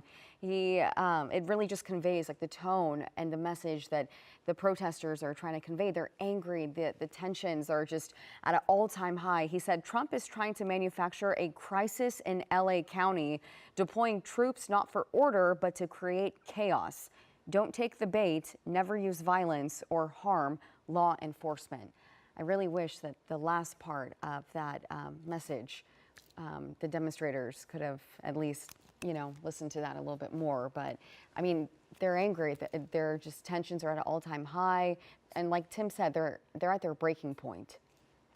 Right, and we have seen this kind of escalate at times. It ebbs and it flows, it waxes and wanes, and we have seen dangerous situations, and things do seem to be calming down. We can't really find any kind of confrontation point throughout all the different locations right now. On either side of the federal facility, we see a line here of officers blocking this roadway, but no one really in their face, as we have seen. The cars continue to burn on Los Angeles Street. but there are no skirmish lines as we see. The 101 freeway is back open again, at least northbound. The southbound side has been cleared. I think CHP units remain on the surface. The roadway has not reopened to traffic, but things do seem to be calming down. The question is, will they remain that way tonight? Because we did see a kind of relaxing of tension yesterday about this point, and then things picked back up again in the evening once the sun went down. Okay, I believe we also have Bruce Thomas. He's on the phone too. We can ask him a couple questions, but I'd love to know Bruce's take on just, looking at the demonstrations the past few days and comparing it to what we've seen today. Does it look, just looking at these wide aerial views, it looks like it is starting to calm down, and I'd love to get Bruce's take on that. Yeah, definitely. It's calmed down now. There's kind of a lull in the fight, if you will. However, what we have seen over the last 3 days is an escalation of the protests, the taking over of the freeway, the burning of the cars, the graffitiing of the buildings and the freeway overpasses. And what you've seen is a large police response, not only just LAPD, but the Federal Protective Police, and also mounted enforcement for LAPD, which we have not seen before. And Bruce, have you seen, so we're zooming back into those Waymo cars, have you seen something like this before? And what are the consequences of seeing these EV fires? Well, it was interesting. I saw a line of the Waymo vehicles over by Alfera Street, and I was wondering what they were doing, but then I remembered they're driverless. So they're kind of stuck in confusion, and then they became easy targets for some of the agitated protesters to burn and torch. Right, and we talked to Tim a little bit earlier as well. He said that the protesters, they are agitated and they have a lot of resentment toward, it's not just what's going on right now, but even toward the media as well. What do you think, if you could put yourself in those protesters' shoes, like the minds of them, what do you think is going on right now? And as we head into the evening hours, you think that things are starting to calm down and they're starting to cool off? What's your prediction on that? Like I said, I believe this is a lull in the fight. I think once the sun goes down, you're going to see more protesters come back. You're going to see a takeover of the freeway again, and you're going to see more, we'll call it anarchism, if you will, for lack of a better word. These people are just not happy with the media, with the police, with anything, and everybody's being lumped into one large group. Right, and right now we are looking at a live view. I believe this is live. I don't think this is video from earlier. This is earlier. Okay, this is video from earlier on the right, but on the left, I see it down there. It says earlier. On the left, this is the live view, and it looks like some law enforcement. They're making their way toward an area. I'm not sure which direction they're going to, which street this is exactly, but we're getting a wider view. They're heading down the street and interested to see what their next move is going to be. We panned away from the Waymo. I think that scene is kind of just playing out on its own. The fire's just going to continue to keep running, but it's interesting to see what is the next step right now. Yeah, I think law enforcement is regrouping, meaning they're getting some additional personnel that are going off shift, and those that are coming on, they're being fully briefed. They're being suited up, as you will, with equipment and resources for the rest of the night. And you'll see them move into those areas to relieve some of those day shift personnel. Hey Bruce, we are seeing what looks like those flashbangs continue to go off.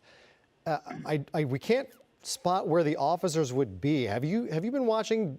Are you seeing flashbangs, or are these fireworks being set off by members of the demonstration? At this point, I believe they're fireworks, because I've been looking at some different coverages, and I don't see the officers deploying those less than lethal weaponry.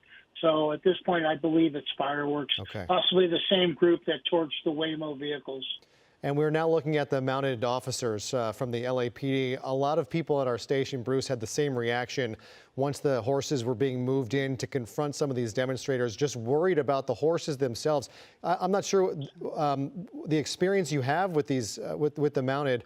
We do see projectiles being thrown at these officers here, and they are firing back less than lethal projectiles. But the training that goes into these mounted officers, the horses, to deal with these situations, we wouldn't think that they would be suited to go into a situation like this. As we're watching this, one person stick their head out of a car, and there's a group of people in that car too. Okay, let's see if we can swing the helicopter around, because this is the first kind of action we've seen in probably about an hour between people on the ground and officers. So I will get back to that question again, the training of the horses, Bruce, in a little bit as we watch this play out. But I guess we can answer it right now. Just the fact that they're able to handle loud situations like this with protesters in their face. Yeah, the horses and the mounted officers go over hundreds of hours of training. The horses are accustomed to loud noises, flashbangs, light, basically loud everything. The horses are very well maintained on that. The horses are also protected with their face, with a mask of plexiglass, and also the mounted officers are protected. But they're also supported by officers on the ground too. The mounted units are an awesome tool to clear crowds. I've used them, and only second to motorcycle officers. They're very, very effective. Bruce, can you tell us usually when do they make the call to bring the horses in? Like, how bad does the situation have to be? You know, I was kind of surprised that we didn't see them until just now, meaning, maybe an hour ago. They're a great tool to use with law enforcement, and they do clear crowds. People do not want to stand in front of a horse that, outweighs them by a couple 100 pounds.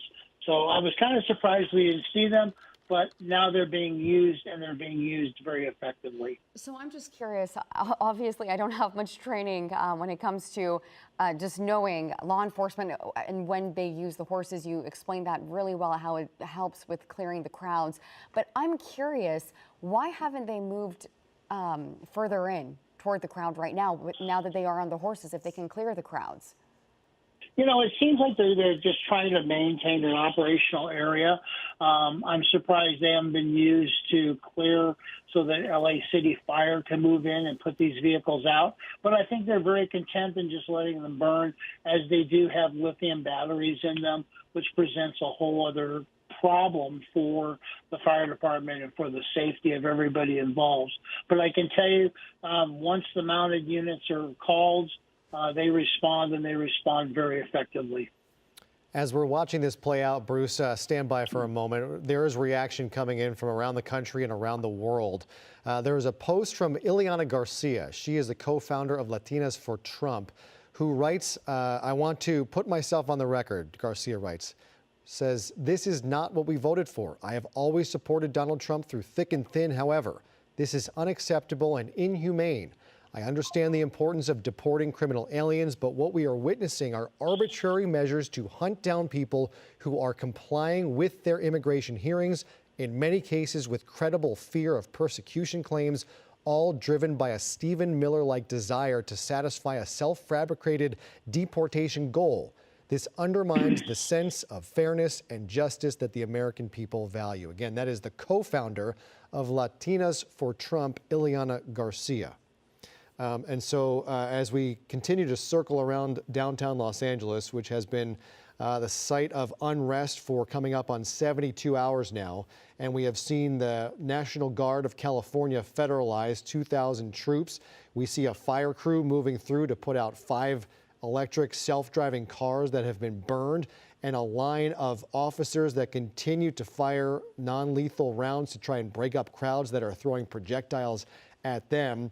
This tonight is the state of Los Angeles, under siege from a lot of different fronts here.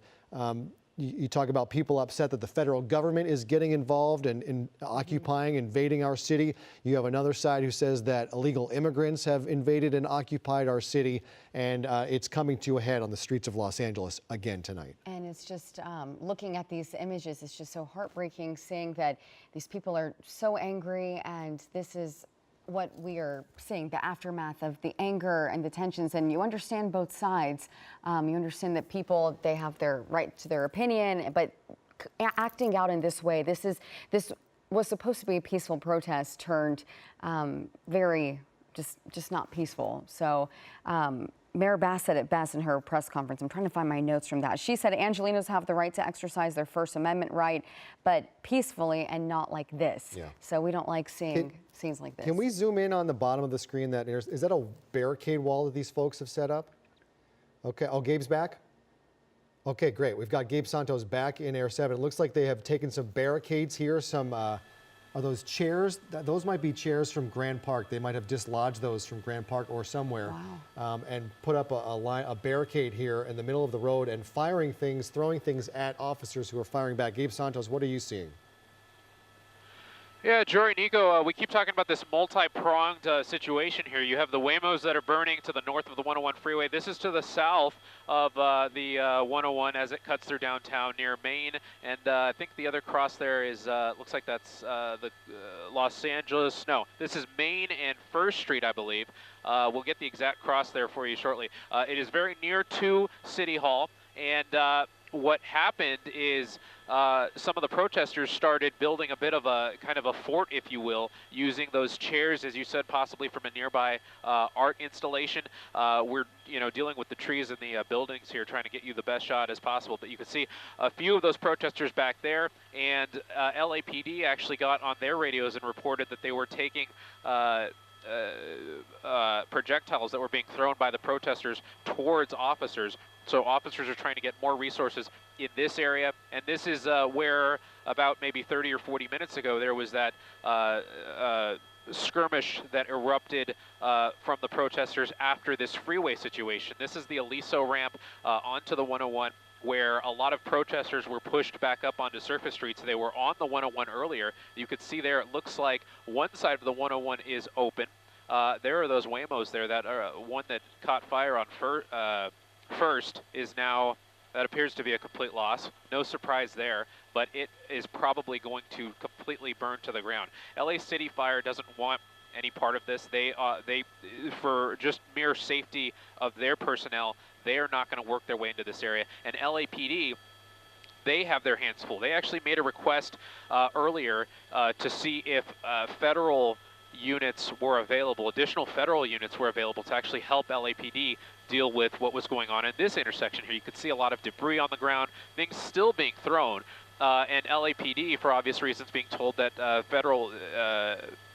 federal forces don't have anybody to spare, really. They are focused on guarding the federal building and making sure things are okay there. So LAPD using their mounted units to maintain a blockade on this intersection. And Rob, as we tilt down, they are now dealing with what is an apparent blockade by some protesters using these chairs, like we said, from a nearby art installation, as building a fort, if you will. Looks like some construction signs and various other signs. And this is where things get pretty interesting. It looks like some of them are backing up now. I'm not sure.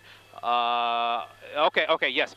So LAPD is now making a move forward. They are using some of their less than lethal fire, rubber bullets presumably, and they are making a move forward. So LAPD not letting this fort, if you will, become any more fortified, and they are making a move and having these protesters disperse and hopefully preventing something a little more serious from happening further down. So you can see those mounted units continuing down, those units on foot continuing to fire that less than lethal fire towards those protesters. You see that looks like that was, I'm not sure if that was a smoke grenade or if that was a water bottle from some of the protesters being thrown at one of the horses.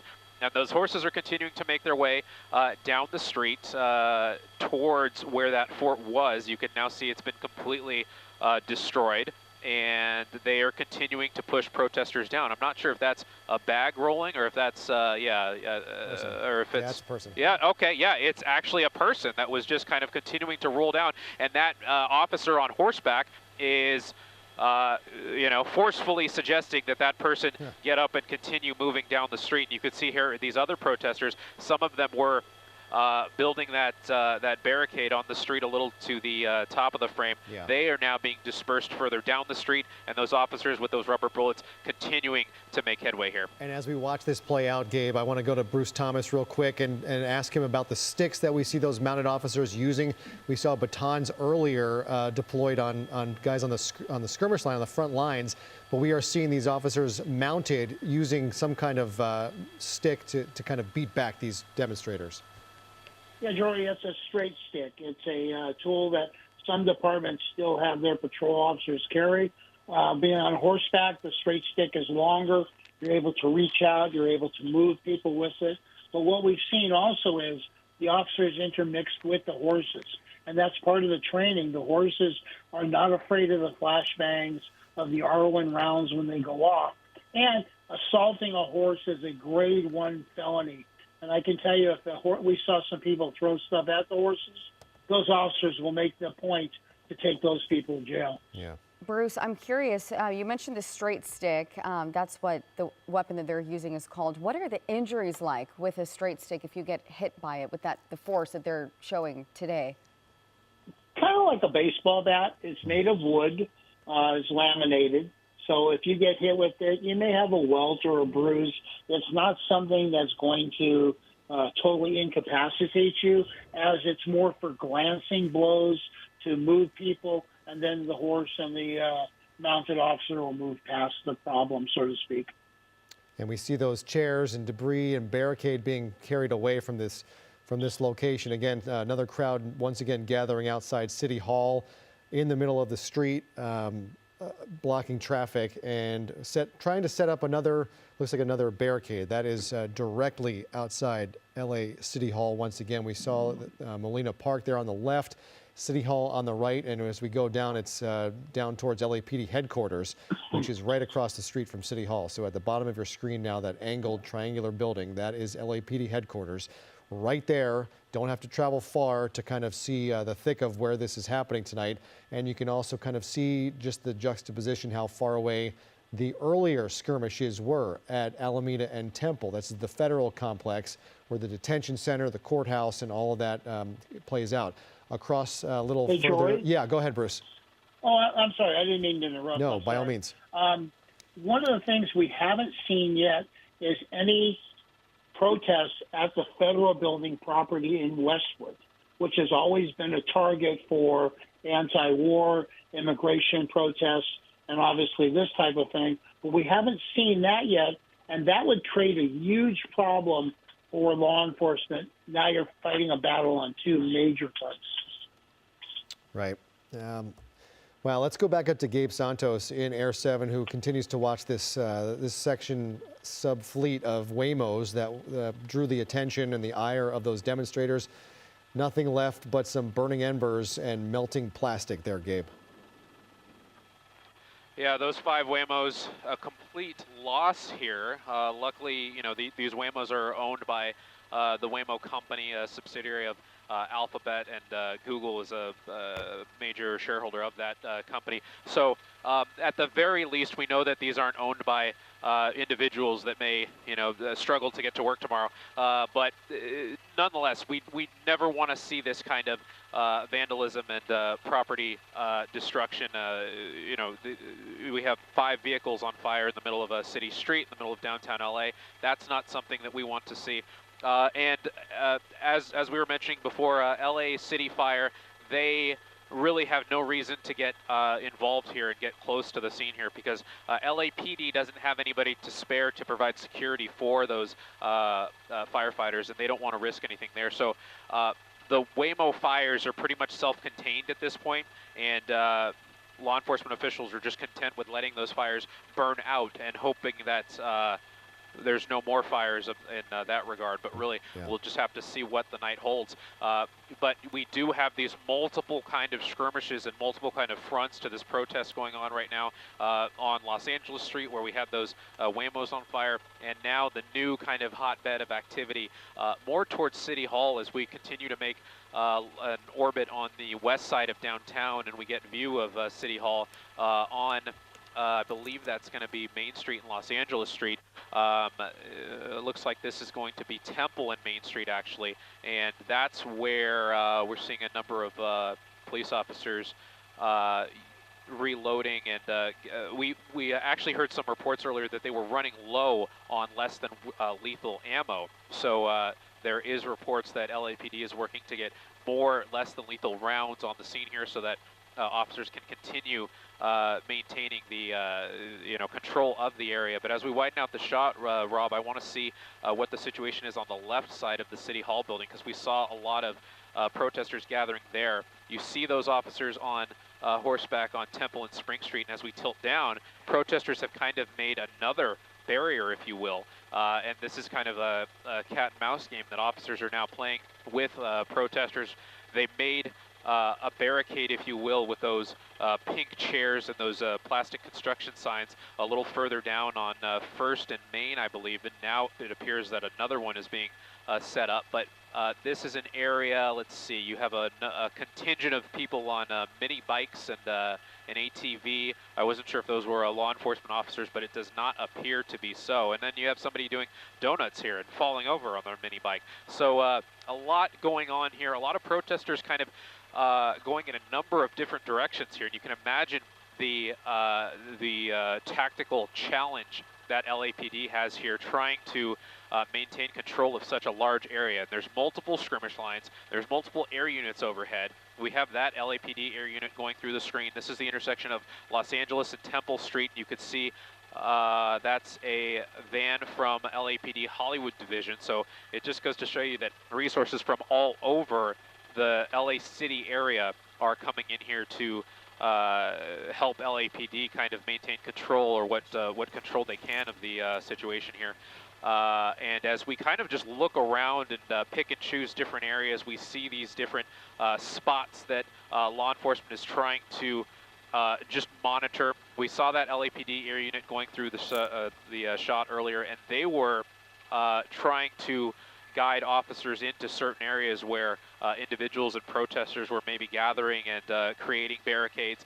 We see here somebody, looks like, I'm not sure if they're marking on the surface street or trying to crack the curb there. We did see videos in previous days of protesters trying to hammer out pieces of the curb. They're gathering something. Projectiles. They're gathering all the stuff that's been fired onto the street for something.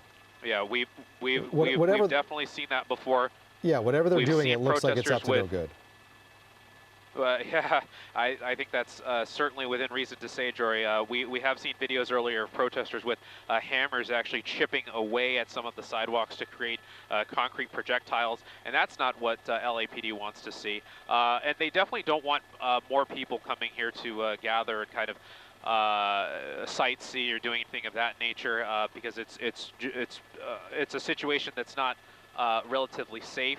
And LAPD is just trying to do their best to continue to control the situation. As you see here, it looks like one side of the 101 freeway is open and a large CHP contingent is still set up on the southbound lanes of the 101 before it connects with the East LA interchange. Yeah. So that will probably take a little bit of a ways to clear, but at least to one side of the 101 is open right now. Gabe, it looks like that, I'm not sure, it looks like they might have just escorted that member of the media out of there, not very...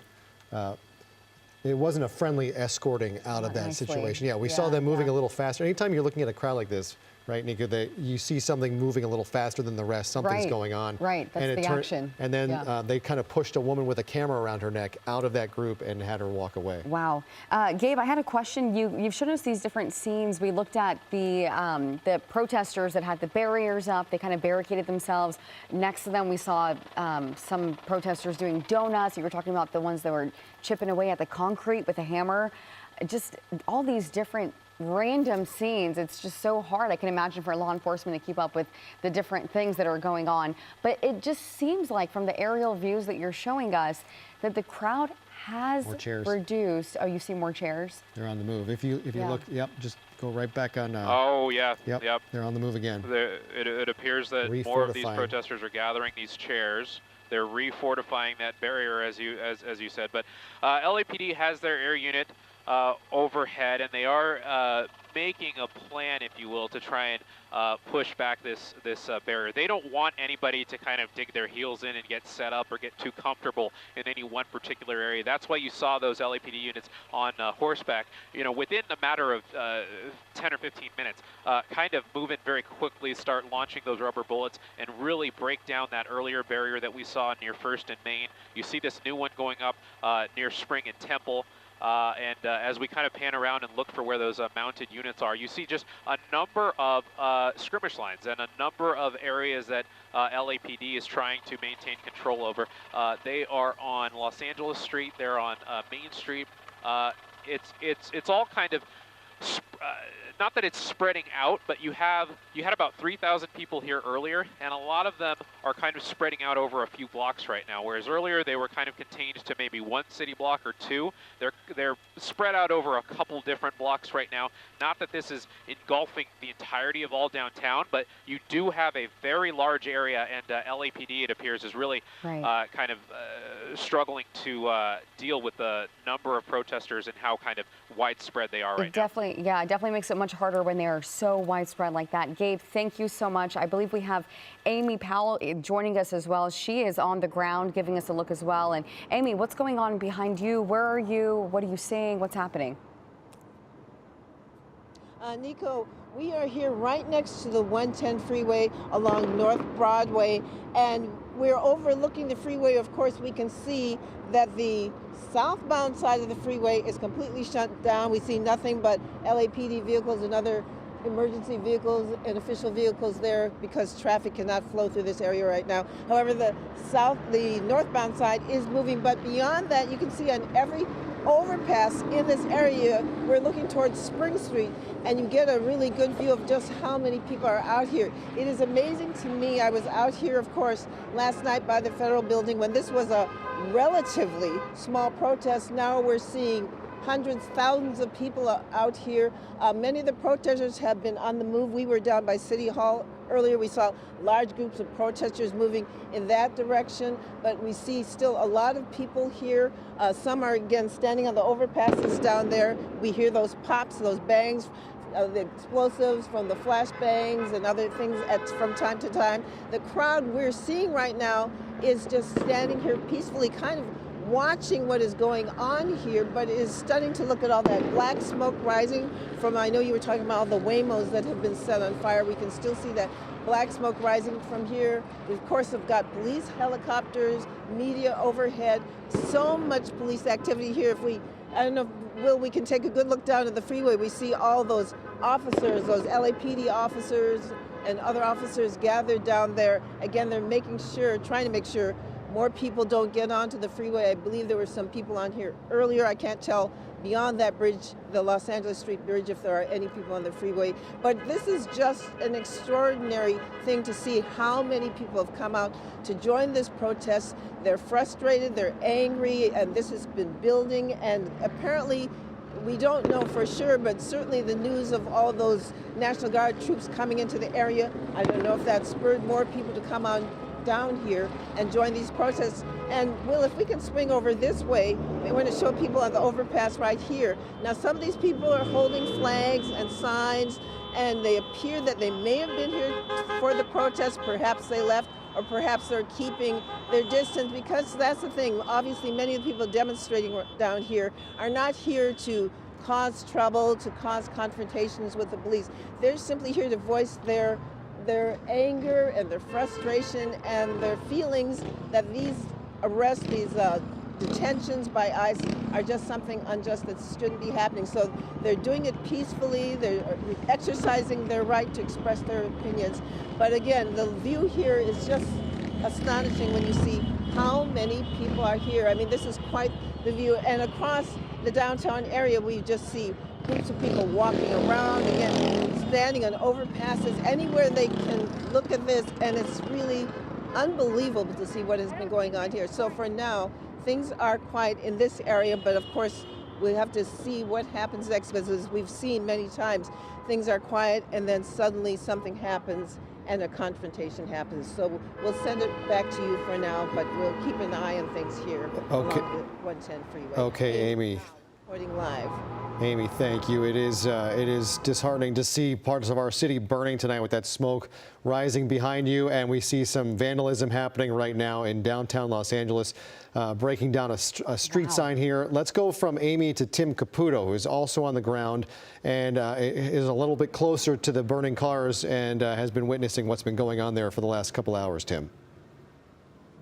Yeah, the cars are still burning strong out here. We haven't seen the fire department or police come really to this side of Los Angeles Street. You know, we've been talking to a lot of folks who have been coming out here today for the protest, for the demonstration, to try to get a sense of exactly why they're out here and what's been going on. With me now is Nasira Elias. You've been protesting not just today, all weekend long. You said even to the first Trump administration. Why? Yes, sir. I started protesting as soon as Trump got into administration because we could see, you know, from his verbiage and just from his agenda that he was anti-immigrant in spite of having an immigrant family.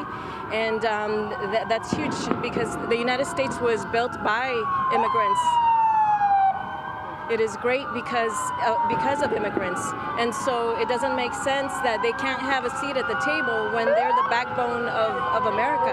They are what makes America great by their work, their effort, and they're being exploited by not being given an opportunity to amnesty, which has been over 40 years now. You've been fighting for this for a while. What's the weekend been like for you, both emotionally and physically? What have you been doing as all this has been going on? So 2 days ago, Los Angeles got broadsided.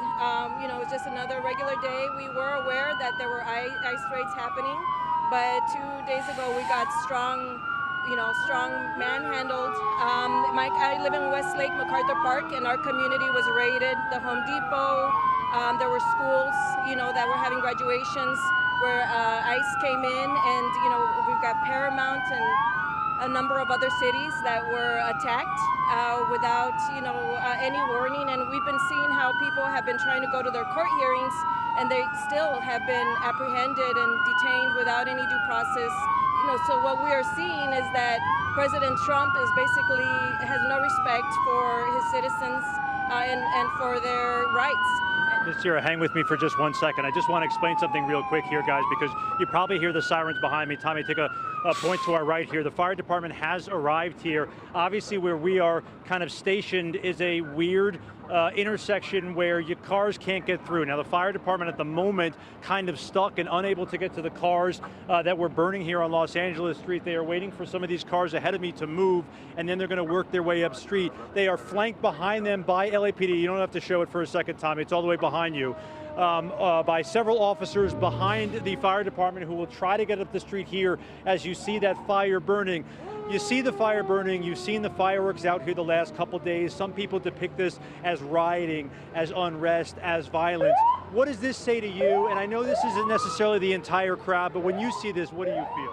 I think that's a common propaganda, but just the last couple of days it has really made sense how basically, you know, he came in and attacked the immigrant community and all of their loved ones, and people responded by trying to be protective, you know, in the workplaces where they were being attacked, you know, and trying to block and so forth. But what we've been seeing, and that, you know, I hope that people will understand for those of us on the ground, is that there has been more force coming in. And as I said a little while ago, he's showing that there's no respect. It's almost looking like a military state. Like, we feel helpless, we feel powerless, we feel like who do we have that Trump can answer to? You know what I mean? And so I'm here for like a vigil, but also protest and so forth. But we're feeling like, you know, we want people to see what's happening, to hear our cries that we have rights as well. I'm the daughter of two immigrants from El Salvador, and so I'm here to speak up for my community and to protect them, do anything I can to let them know that they have a voice, that they have people that care about them. And so for those of us that have a voice, I ask that you would please speak up at this time, and don't let your wealth or your privilege, your American, you know, privilege choke your voice, because we need it at this time. Nasira, thank you so much. So eloquent what you said. Thank you, and be safe out here as well. You heard it there, Nasira, daughter of immigrants, lifelong Angelino of LA, an elegant way of putting what she has been doing out here, not just protesting today, but why she felt it was important to be out here. When you see the fires, when you hear the fireworks, when you see that police line, you might think of just rebel rousers and people out here to commit violence. Nasira is what is out here. These are people that find this important. They want to have their voices heard, and they're coming out here with signs. They're coming out here wanting to have conversations, and they want to make sure their voices are heard. Jory, Nico? Yeah, indeed. And again, the eyes of the world are upon our city tonight as this continues night 3 of unrest. And we look to different places, different levels, different countries. Stephen Miller, go ahead. Tim, you want to keep going? No, I just wanted to point out here, because I know you probably have it from Air 7 as well, but we kind of saw this play out in Compton as well. I was just going to lay in the scene for you here as the fire department is trying to put out those Waymo cars that were set on fire while LAPD behind them trying to do a little bit of crowd control to make sure these firefighters are able to do their job. Obviously, for those first responders and firefighters, they're not involved in this in any way, but putting out a fire is paramount to them. So for them to be able to do their job in the safest way possible, that's why you're seeing now police come up on the other side, and the crowd, for the most part, that has really been packed over here for the last couple hours, have moved across the 101 despite a handful of people like there. Somebody just threw a water bottle at Homeland Security who are pulling up behind LAPD here, but a water bottle against the side of the car, not necessarily the most violent action, but a sense of what's going on out here. I'm glad that was against someone else and not you, Tim. I thought for a second that you might have been the target there. We have seen that happen. As we watch the LAFD put out these fires, a volatile situation, and here we go, right on camera. More civil unrest, and again, when we talk about peaceful versus violent, this is certainly not on the peaceful side of protest, and this guy's going to take another swing, and we'll see how long these officials allow this to continue here. We do have LAPD officers right in the area as this man twice now has hit this police vehicle with his bike and now seems to be leaving the area. And so we just want to make sure Tim stays safe in this situation. It is volatile.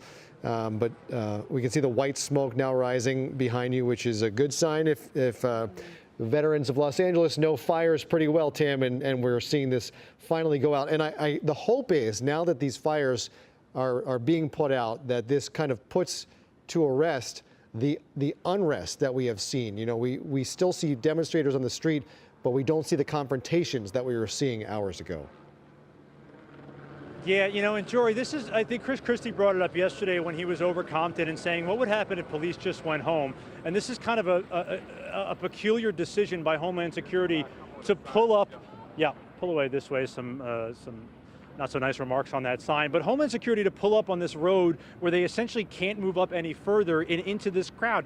They're not focused on LAPD, those protesters, the guy who threw the water bottle and slammed his bike against the back of the Homeland Security truck. He wasn't necessarily having an issue with the LAPD, it was Homeland Security. So for those agents to drive up essentially a dead-end street where they can't move and get stuck here in the middle of the crowd, I'm not saying that's wrong, but the presence often is a provocation in itself. And I think for some of the folks out here, just seeing those federal agents, seeing Homeland Security, ICE, FBI, whomever it is kind of a willpower to them to do something in response. You saw LAPD, you see them behind me there. Nobody's bothering them. They're trying to protect the firefighters up there at the front of the street. It's just when Homeland Security pulled up 3 or 4 vans in a row, it elicited that response. They didn't do anything to that guy on the bike, but again, the presence alone often causes that provocation. So it's this awkward stalemate where you have police presence that angers an already angry crowd.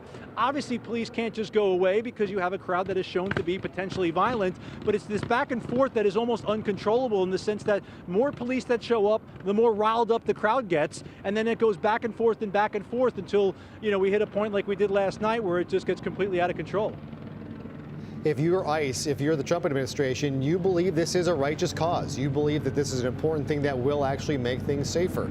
On the flip side, you see the demonstrators saying, how is this possibly a safer situation for our city than where we were before? Again, I was talking about the eyes of the country on our city tonight. Tim, we'll get back to you in just a moment. Stephen Miller, Deputy Chief of Staff to the President of the United States, writing today, we have been saying this for years. This is a fight to save civilization. Anyone with eyes can see that now. Certainly no stranger to inflammatory, at times veering into offensive speech is Stephen Miller. He writes about seeing different countries' flags as we're watching chunks of rock and concrete hurled onto the 101 freeway and those California Highway Patrol vehicles below. Stephen Miller writing, look at all the foreign flags. Los Angeles is occupied territory. He has said in several other posts that the presence of flags of other countries, rather than being people being proud of their heritage and where they come from, rather is a foreign invading force that is now occupying Los Angeles. Again, we see violence being meted out by demonstrators here. Sometimes it's unmanned. These vehicles from the CHP have been posted on the 101 freeway for several hours now, and you see the scooters there lying beside them. They have been hurled from the overpasses down onto those vehicles below, the barricades, the signs. That sign that was ripped out we saw a little bit ago looks like it's laying next to that vehicle, and a scooter laying in the windshield. And those are very heavy, those Lime scooters. So just imagine the force when it came down from that overpass onto that police vehicle. You can imagine the damage that it's caused. But going back to what Tim said a little bit earlier, it really makes you think, these protesters, what they're thinking. But one point that I feel like is really important is that a lot of these protesters, unfortunately, they've kind of just grouped all of these law enforcement entities together. So Homeland Security, LAPD, and the other forces, they've kind of just grouped them. So that's why a lot of them, they are hurling their anger towards them. They don't really care who it is, if it's Homeland Security or LAPD. They just want to just attack. Yeah, they see it's authority. Right. It's a backlash against authority, and when you feel like your community is under attack, as many of these crowds do, they turn to whatever authority is on scene right there, and law enforcement is law enforcement. They are there to do their jobs. They want to do their job, return home safely to their family tonight. Right. You know, they don't want to have to fight. They want to maintain the peace. And we've seen them confronted and provoked all day long. I think in large part, every agency we have seen has done a great job showing restraint, trying to de-escalate the situation, because as all these officials have said, even the ones who are champions of the rights of those who are demonstrating today, you cannot turn to violence. You cannot turn to chaos. And so law enforcement is doing their best to maintain order and control and peace in the face of some very tough situations playing out. Because even like right now, looking at everything going on, I mean, we really don't get anywhere with this kind of destruction and this anger. I understand people are upset, but this doesn't take us anywhere. The message isn't spread across the correct way this way. And I also understand, I'm sure a lot of the protesters, it angered them. The 2,000 National Guard troops that were deployed, it makes you think, was that another thing that kind of sparked the anger? So while they were there, they saw these troops, it really just brought it out of them, the anger. So I don't know if those troops will, what's going to happen with those troops, if they will continue to be here, but I'm sure their presence has definitely angered a lot of people. They're angrier than what they were before they were deployed. Right. Can we go back up to Gabe Santos? Is he ready to go up in Air 7? Let's see what's going on. We see some movement of some LAPD officers. This is around, so this is Gloria Molina Grand Park here, just outside City Hall. Gabe, what are you seeing? We saw some folks removing those chairs, kind of refortifying their line. What are you seeing now?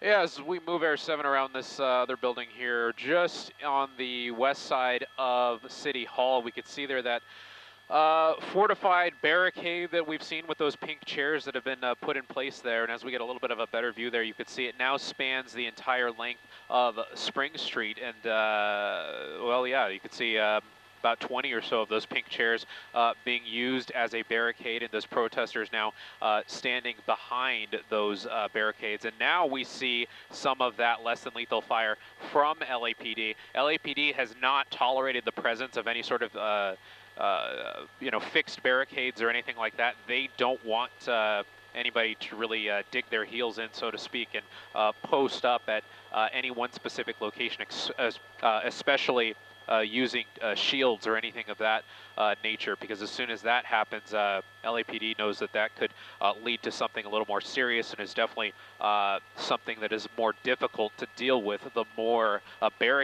literal barricade like this gets fortified. If there's any more of these chairs or any more construction signs or things of that nature that get brought into the area, it's just more and more for LAPD to deal with. I want to mention some of the other activity that we were watching back on the 101 freeway. We did see some of those projectiles being thrown off of the bridge. There's pieces of concrete. We saw some bird scooters. We saw that sign there.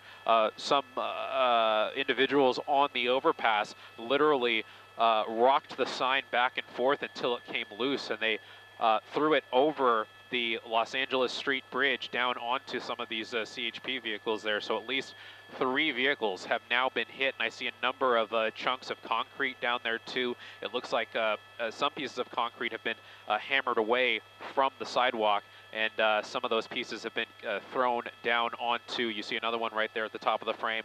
Some of them have been thrown down onto these CHP vehicles down below. Now, those, yep, you see another one through the frame right there. Now, there's nobody in those vehicles, but there are a number of CHP officers still down underneath the overpass, so they appear to be holding that position as of now, but definitely not something you want to see. We've had a number of city leaders condemn acts of violence and acts of vandalism, and wow, you see one of those rental bikes, the entire bike hurled over the side there, and more projectiles, countless projectiles being thrown over the side.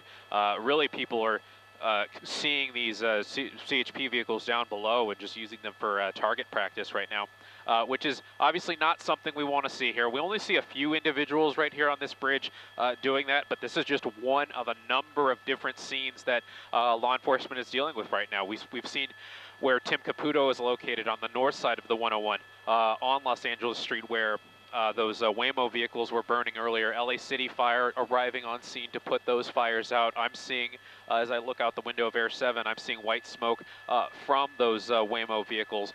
So it appears that fire crews are getting a handle on that. I am a little surprised that LA City Fire actually made the move to move in there, because it really didn't seem like the fires were a continuing threat, but it is my best guess is that LA City Fire was able to get some additional crews on scene, and LAPD was able to get some additional crews on scene so that they could escort some fire trucks into the area to put those fires out. So at the very least, there isn't just something burning in the middle of Los Angeles Street that could be, something that's easy to set other things on fire.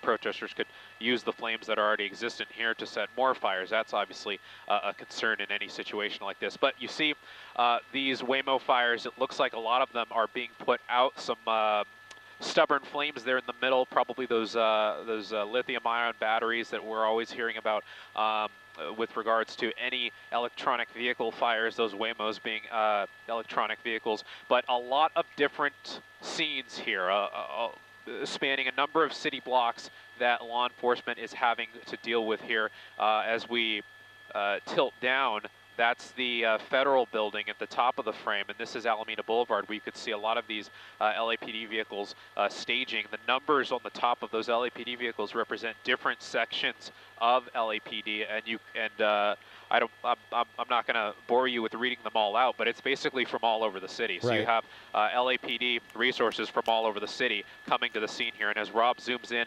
at the corner here near Alameda and Temple, you see a number of individuals in custody, in handcuffs. I did hear a unconfirmed report earlier that at least 17 individuals have been taken into custody right now. And those that is are definitely still, a believable those number are right still now. the people. You saw the person with the motorcycle helmet on. That is still the driver of that motorcycle that have been waiting there. You can recognize the clothes are the same. They have been here for hours after they were taken into custody on the skirmish lines. You can see that person right there with the helmet on.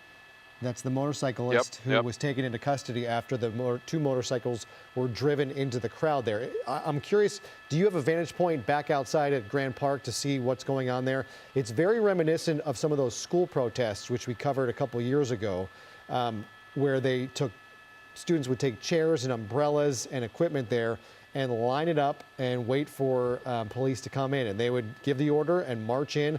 I don't know how much, it's surprising to see when we hear about a shortage of those non-lethals that these officers just continue to volley them into this crowd. It doesn't seem to be doing anything. Perhaps they're just hoping they stand their ground because you have the mounted horses right there. If they did what they did a moment ago, when they were barricading themselves and just move the horses in the line of officers in, you can break that up and get some of that equipment back under city control. And it's also questionable why that was so available to people today when it's not moored to the ground. Yeah, every time, trash cans are not movable, they're attached to the ground, so they can't be used as weapons like this. I know these chairs and tables, I believe, are from the steps that leads to the different levels, maybe up to Dorothy Chandler Pavilion. Right. There are those chairs throughout Grand Park, which reaches different levels. But it's just questionable why that was so readily available for this crowd to use. There's a bench that they were able to dislodge and move, and you see this wall of chairs and tables that they've now posted up here right outside City Hall.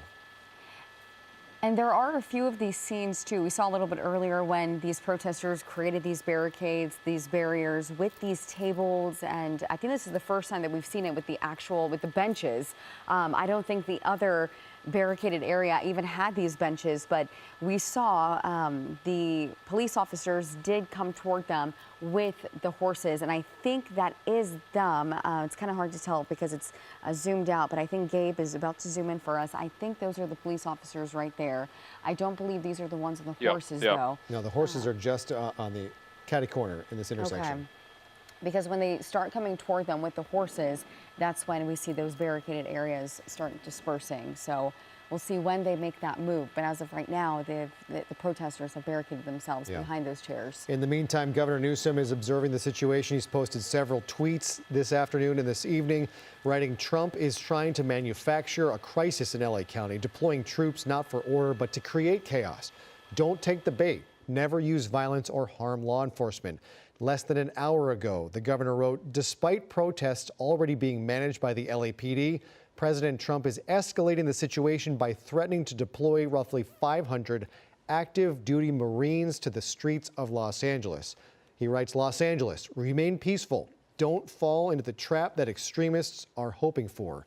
And that 500 active duty Marines threat was first put out by Defense Secretary Pete Hegseth, and is now being repeated by President Trump, saying he will do whatever he needs to do to maintain law and order. By and large, that is not something that a president can do. You cannot turn U.S. troops against U.S. citizens on U.S. soil unless you're using the Insurrection Act. Is this grounds to use the Insurrection?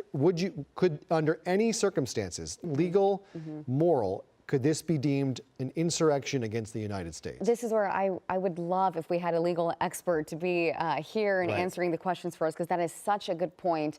And I'm curious, is that the next step? If it's not the National Guard is here, but the next step after the National Guard, is it the Marines? And does it stop there? Does he deploy the Army, Navy, Air Force? What's the step? This just seems everything is so out of order and Well, in Trump's first term, he elicited hopes and desires to use weaponry against U.S. citizens. There's that famous day in Washington, D.C. when the president wanted to walk across the grounds to the church, through Lafayette Park to the nearby church there, and wanted U.S. troops to be on the ground to shoot at the legs of demonstrators who were outside the White House. And so he has expressed a desire to fire upon using U.S. military means against U.S. citizens, which would be wildly against anything written in our Constitution and our laws. And again, now there is an open threat from the President of the United States and the Secretary of Defense to do exactly that, using an Insurrection Act that looks like it does not have the grounds to be used here. I'm sure there will some that will call this an insurrection, but we're talking legal grounds. Does the President, in this instance, have the legal grounds to declare this an insurrection against the United States and deploy U.S. military troops against U.S. citizens, which is strictly forbidden by the U.S. Constitution? It will be really interesting to see how this is all going to unfold, if that's going to happen. Looking back outside, live back at downtown LA, we have that aerial view and still showing the protesters going strong, 7:04 this evening.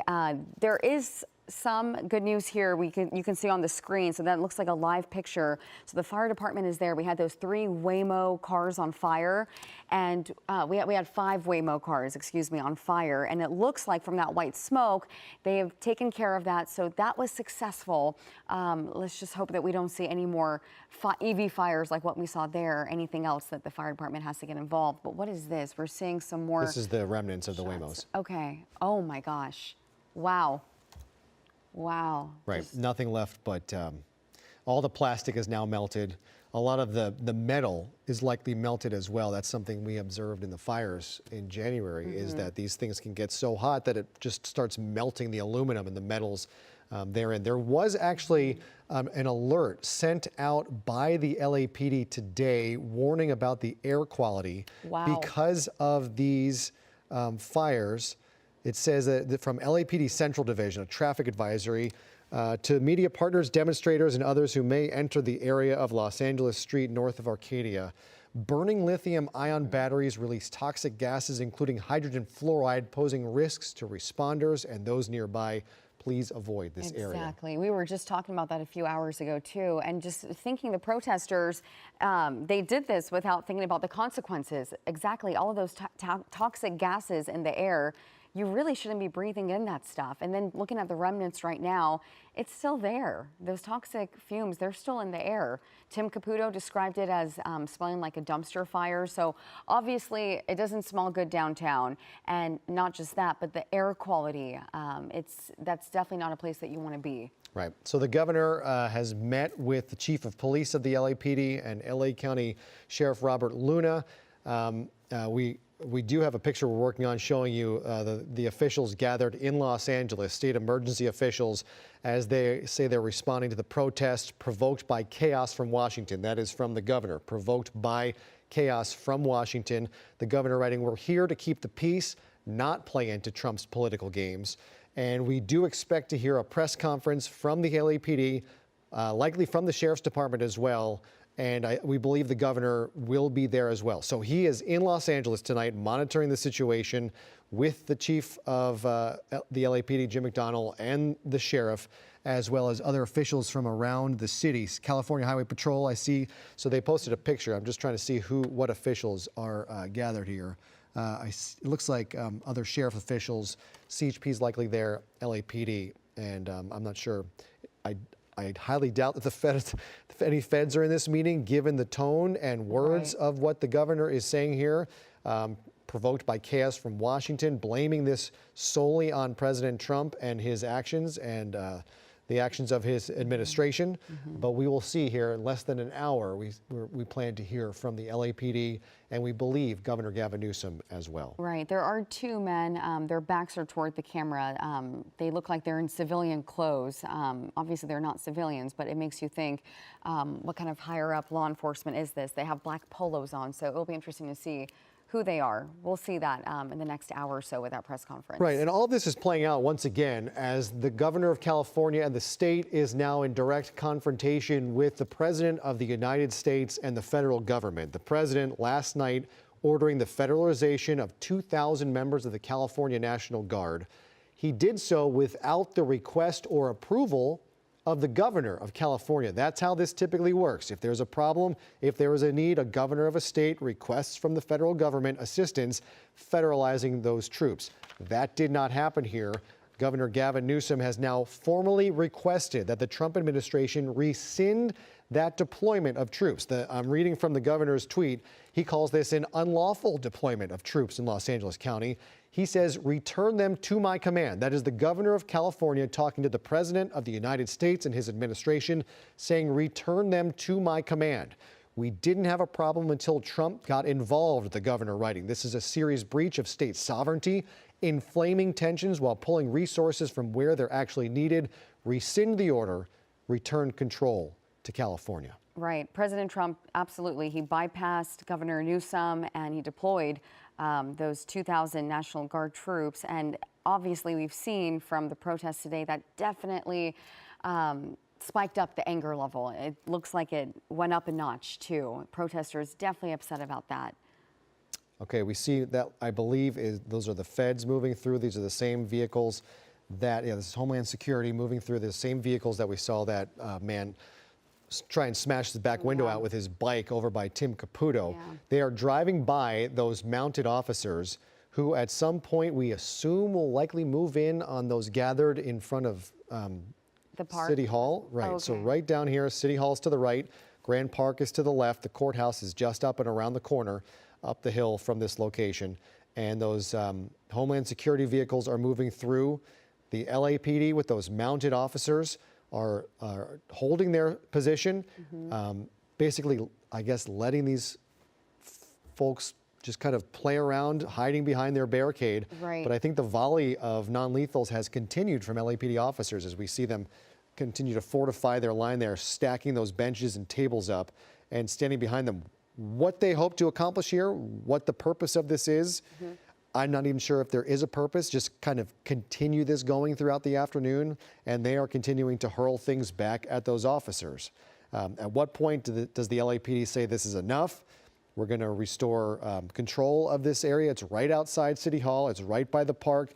Again, those pink chairs and benches and tables were somehow, for some reason, left unsecured to Grand Park, and it has allowed these demonstrators to build up a fortified line here. And it's going to start getting dark really soon. In the next hour or so, we're expecting our sunset around 8 o'clock tonight. So it makes you think. And right now, it looks like the law enforcement is in some sort of position right in front of those protesters that barricaded themselves.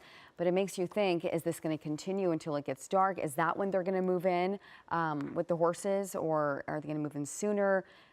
We have Gabe Santos, and I believe Gabe's going to give us a clearer picture of what he's seeing. Gabe, what's going on? Yeah, so we've been monitoring this barricade, if you will, that's on Spring Street right next to City Hall, and we've been kind of keeping tabs on what LAPD is doing. Earlier, when there was another one of these makeshift barricades set up, LAPD moved in pretty quickly with those mounted units. This one, they appear to be kind of taking a little bit of their time dealing with, and you could see there are consequences, if you will, to that, because protesters are continuing to build up this barrier and fortify it, if you will, with now 2 layers of these pink benches. And as you can see, somebody there throwing something at officers there further up to the north, and you could see there people continue to use those pink chairs to fortify that barricade. But LAPD continues to slowly, very slowly, fire their less than lethal rounds and make a little bit of headway, at least moving down this street. Those boxes that we were seeing, those are more of those less than lethal rounds. We were hearing earlier that LAPD was actually running short on those rounds, and that's not as an entire department they were running short. It's that at the specific location, different teams were running short on some of that less than lethal ammo. So you had different additional parts of LAPD come in, and it took them a while due to traffic. Some of the freeways were shut down, but LAPD was able to bring in some additional boxes of that ammo, and you could see those boxes there. They have arrived at the scene here, and LAPD is now making use of that as they continue to slowly push some of those protesters south near this barricade that they have set up on the street in front of City Hall. So it'll be very interesting to see how LAPD kind of deals with this right now. We did see earlier those white SUVs. Those are from the Federal Protective Service.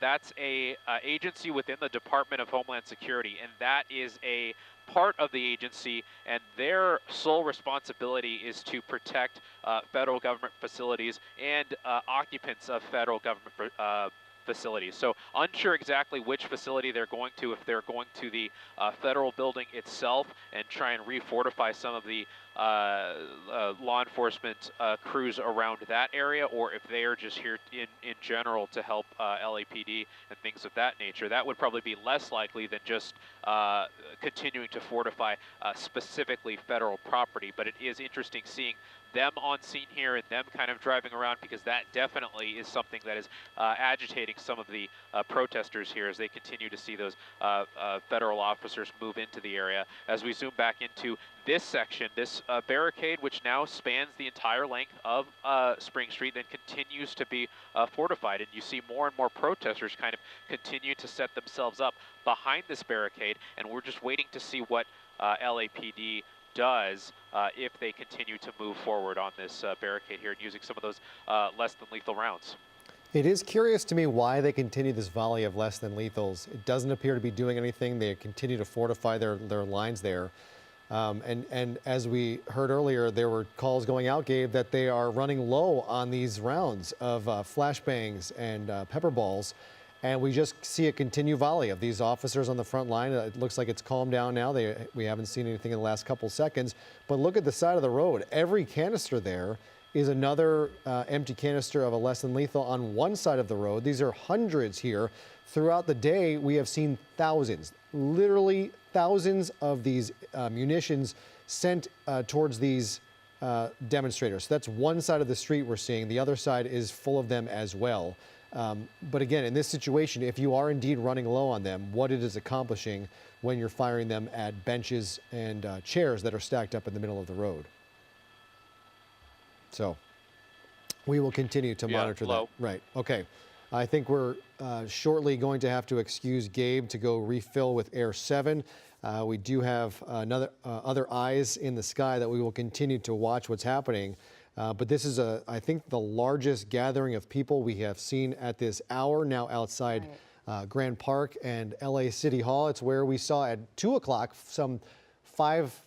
almost more than 5 hours ago, what was the second demonstration of this day outside City Hall. That was a large gathering, more than 1,000 people. The entire park there on the left and the street was completely filled with people. They appeared to walk around down the block and join the other gathering that was happening at the federal complex, which has been the site of unrest for the last 3 nights. There were thousands of protesters out here. And right now, just looking at this crowd, you're right, this is the largest crowd that we have seen in the last hour. And if this is that barricaded, the chairs and the benches that we looked at about 15, 20 minutes ago, this has grown significantly.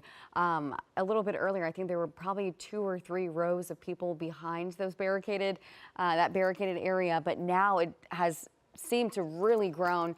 I'd say at least hundreds of people behind those those chairs and the bench. We have some kind of smoke. We have a new post from President Trump, who continues to call the governor of California, Gavin Newsom, writing, Governor Gavin Newsom and, quote, Mayor Bass should apologize to the people of Los Angeles for the absolutely horrible job that they have done. And this now includes the ongoing LA riots. These are not protesters. They are troublemakers and insurrectionists. That is a key note that he's using that term. Remember, no masks, he writes. And then 3 minutes later, he posted paid insurrectionists. Okay, so why is that so significant? We were talking about it a little earlier. Insurrectionists, in order to deploy U.S. military troops onto the streets of the United States against citizens of the United States, the president would have to invoke the Insurrection Act. This is hundreds of years old. What is an insurrection? It's obviously a movement against the government, against the United States itself. Could this be viewed, what's happening in our city, be viewed as an insurrection against the United States? If the president here is using that term, he's calling these people insurrectionists. Is that a movement? Is that a move by the president to employ U.S. military on the streets of our country? And it makes you just wonder, like, okay, are the Marines the next step? Like he said that he wanted to deploy a little bit earlier. And when? How soon will we see those? Did he say 500 Marines? We'll be seeing 500 active duty Marines. And these are military members. They're active duty. They don't think about getting assigned to anywhere domestic. I mean, they're deploying these men and women all around the world, but deploying them to California for this reason, I'm sure it's something that they were not expecting either. Right. It's a bit chilling, actually, when you think about the possibility of the U.S. military moving against United States citizens in the United States. Here is that photo of the governor with Jim McDonnell there, Sheriff Robert Luna, and other members of law enforcement gathered in Los Angeles just a short time ago. The governor posting to Twitter and citing joined LAPD, LASD, and state emergency officials in Los Angeles as we respond to protests provoked by chaos from Washington. We're here to keep the peace, not play into Trump's political games. And on the flip side of that, we hear from the President of the United States, who are calling those on the streets rioters and insurrectionists. Those are, this is, you can say what you will about the unrest and the violence. This is, it's hard to call this a riot. First of all, that we've seen some burning cars and we have seen violence, but LA knows riots. We have seen them, unfortunately, in our past. It's questionable whether whether this is a riot. Okay, that's fine. He calls it a riot, but to call these people insurrectionists, just I feel like kind of opens the door. right? Exactly. Yeah. Pretty chilling to think about what that could mean. And I was talking earlier with Tim Caputo about what he had the burning cars behind him and what this looks like with the country and the world looking at what's happening in our country. And so we have Governor Newsom and Mayor Bass blaming today's unrest and the weekend's unrest on the Trump administration and their actions. On the flip side, I was asking, who looks bad when the country looks at this situation and sees our city on fire, or at least cars in our city on fire? And we go back to Deputy Chief of Staff Stephen Miller's Twitter feed. He is reposting ones calling this Democrat management. So who looks bad? He's saying that the Democrats. Another post, let's check in on how the LAPD's management of the protests is going, and it's a car on fire. So again, the LAPD, Democratic leadership in the city, in the state, is being used as a focal point for those who are opposed to those in charge here, saying this falls on the Democrats, this falls on Governor Newsom, and this falls on LA Mayor Karen Bass. Definitely not a good look, and I'm sure not what they were going for either, the message that a lot of them are trying to get across. Looking back outside, this is 101. So 101 is still blocked off. I don't recall if it's northbound or south. It's northbound. This is southbound. This is southbound. This is southbound that is still blocked. We can see the northbound side getting through, but southbound still blocked, and we have a number of those police vehicles there, and they haven't moved. It's been blocked for, I'd say, 3 hours. 3 hours. And the real danger here is that the northbound side to the left is open. Right. The people who are throwing these things off this overpass onto the vehicles below, thankfully, have not turned their ire to the cars that are moving by. That could change in an instant. It is abhorrent to see what they are doing. Looking at what the state of the 101 freeway is here, littered with scooters, a bicycle, debris, rock, cement that have been hurled off this overpass onto these vehicles below. But, as bad as this looks, it could get even worse with those cars driving by on the northbound side. So how long this is going to be allowed to continue? There are vehicles under the protection of the overpass that are not being hit. Where are those officers right now? Where are the CHP officers that drove these vehicles onto the freeway who have now left them here? I don't think they can access them.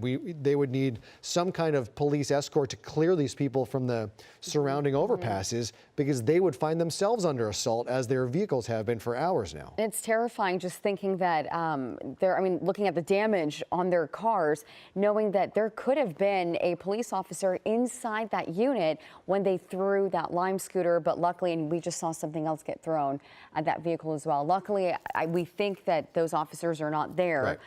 So yeah, that's another question. Where are those officers? And when they come back to their cars, they really just have to be careful. They have to have some sort of escort. But Jory, that's a really good point. I wasn't even thinking about the northbound side and those drivers.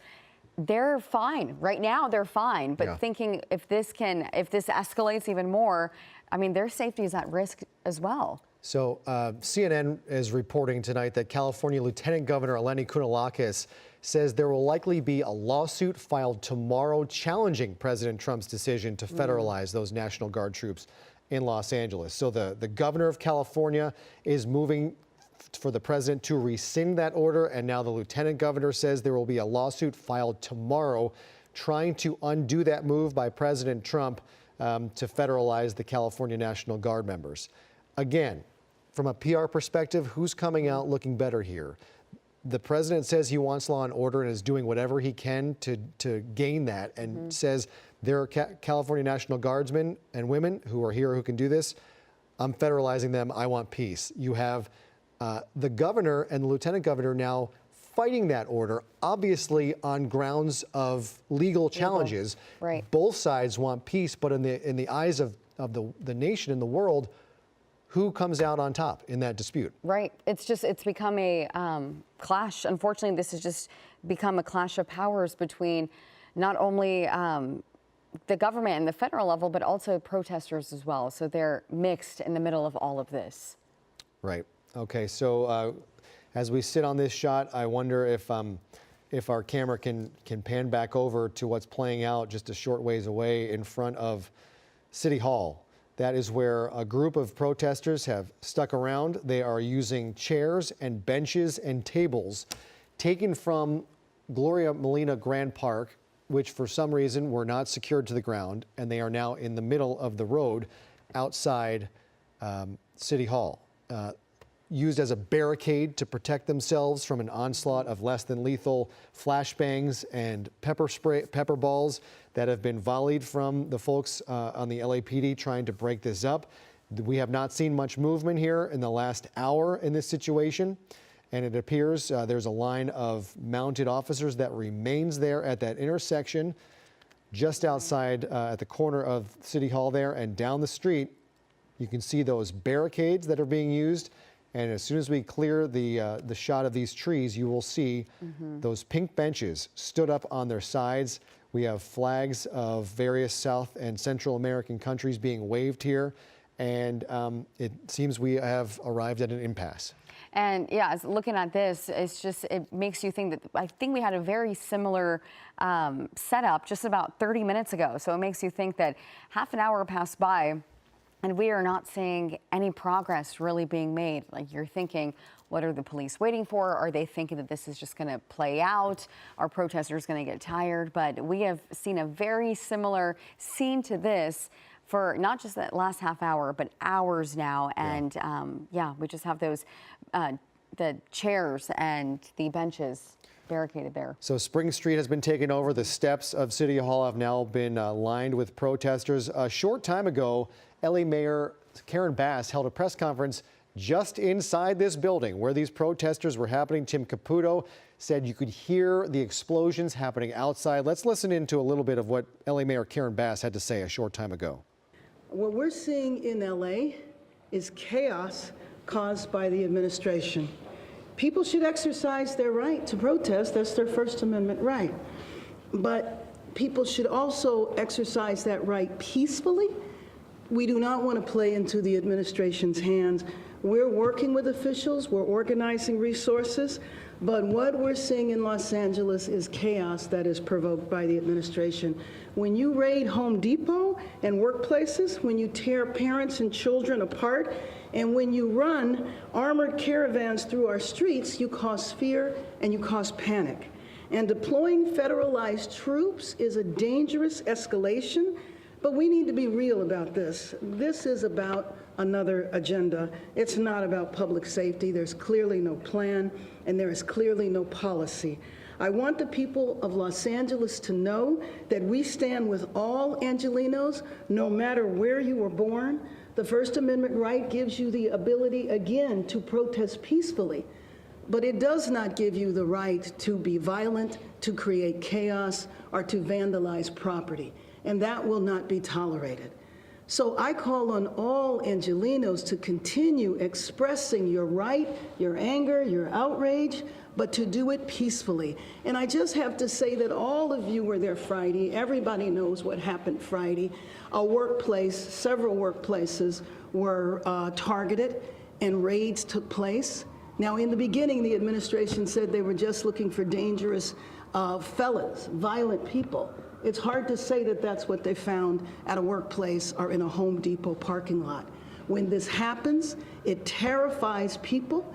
It sends a sense of fear and chaos in our city. And you well remember a few years ago in the last administration that kids were afraid to go to school, parents were afraid to go to work. This impacts all of our city. You can't terrify the workforce and then expect for people to get the jobs done. So if you think about a father that went into a factory and now his family doesn't know where he is, the detainees have not been allowed to speak to legal counsel. That is a marked departure from what has happened in the past.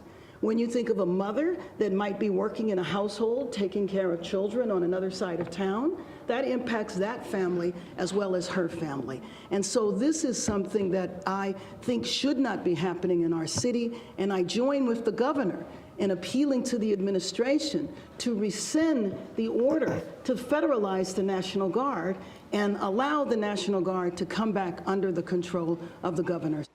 And that was LA Mayor Karen Bass a short time ago saying this chaos has been caused by, provoked by President Trump and the Trump administration and their policies dealing with Los Angeles and immigration and immigrants in our city. As we were listening to the mayor, exactly what we were talking about played out.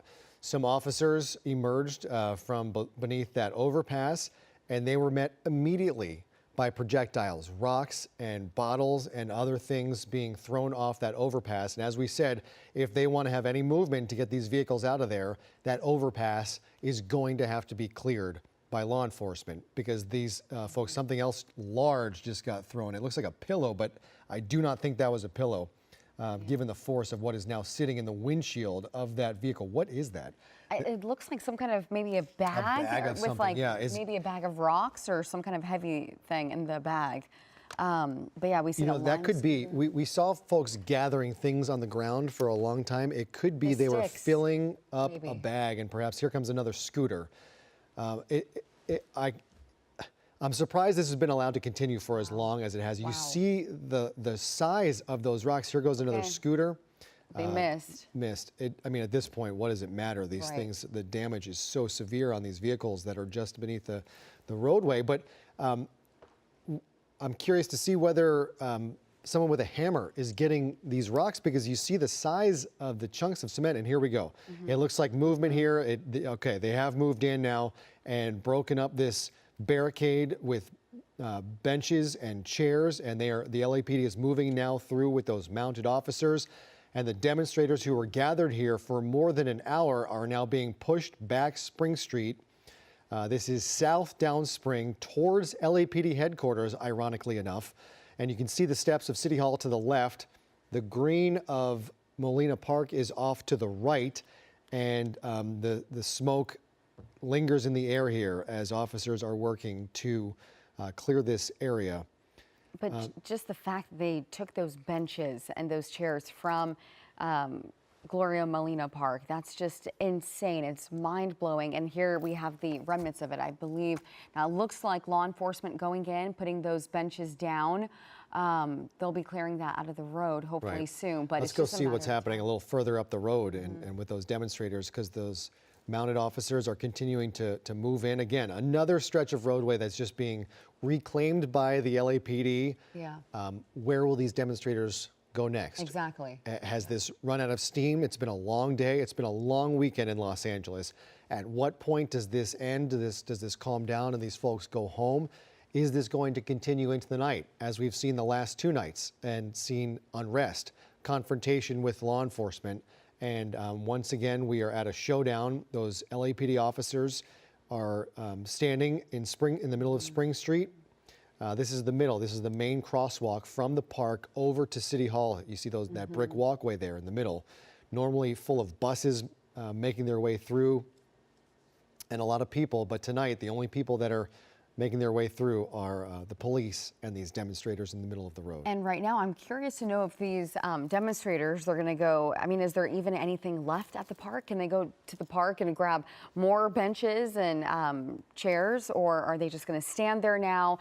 And now that they are pretty much defenseless, is this where it's going to start fizzling down and we see some more progress being made? It looks like we have police car pulling up to something. A little more movement, yeah. Yeah. As we watch what's playing here on Spring Street, I wonder if we can go a little bit to the left and see what's playing out at the federal complex. This is pretty close. So remember, this is the site of that large demonstration around 2 o'clock today.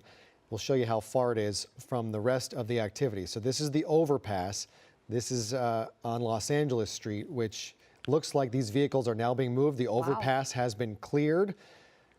This had to happen at some point. This was going on for way too long. Those vehicles were sustaining way too much damage. And we'll wait and see what kind of damage was done to the overpass itself. But it looks like fireworks, something was shot. yeah, oh, okay. more explosives going off here. And we see a canister being kicked on the roadway here. I also want to know, oh, what's going on? So beneath, there is some movement here. Watch what these officers are doing on the 101 freeway. They're looking out for more people. Yeah, the volleying of projectiles continues. It looks like perhaps they were able to clear the overpass from below. That's not a good spot for them to stand because these protesters are throwing fireworks directly at those officers. Okay. Traffic continues to go by on the northbound side, and here you see somebody throw a firework down below and then retreat back to the other side. I don't know what the fortifications are beneath this underpass, but these CHP vehicles have been here for hours. I assume that those officers that we're seeing now, that they have been beneath there this entire time.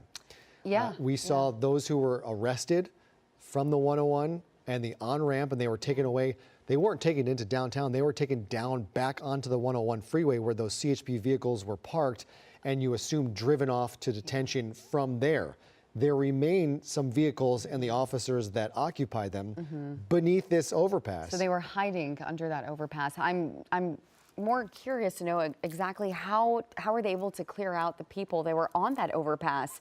Because we looked at it just about 10 minutes ago and it was packed. Right. We had so many protesters there, but so quickly they got rid of them. And I think that's when the police felt safe enough. They came out from under the overpass, but unfortunately they're getting fireworks thrown at them. But it looks like it has stopped. We have some more movement here. Yeah, it looks like the airbags deployed in this from everything being thrown on top of it. So trying to get in here and access this, maybe just putting it into neutral. So I'm surprised. I think his legs moving. I don't think that officer is sitting there. I think they're kind of pushing on the gas pedal perhaps because that airbag is fully deployed. I think he's climbing under it.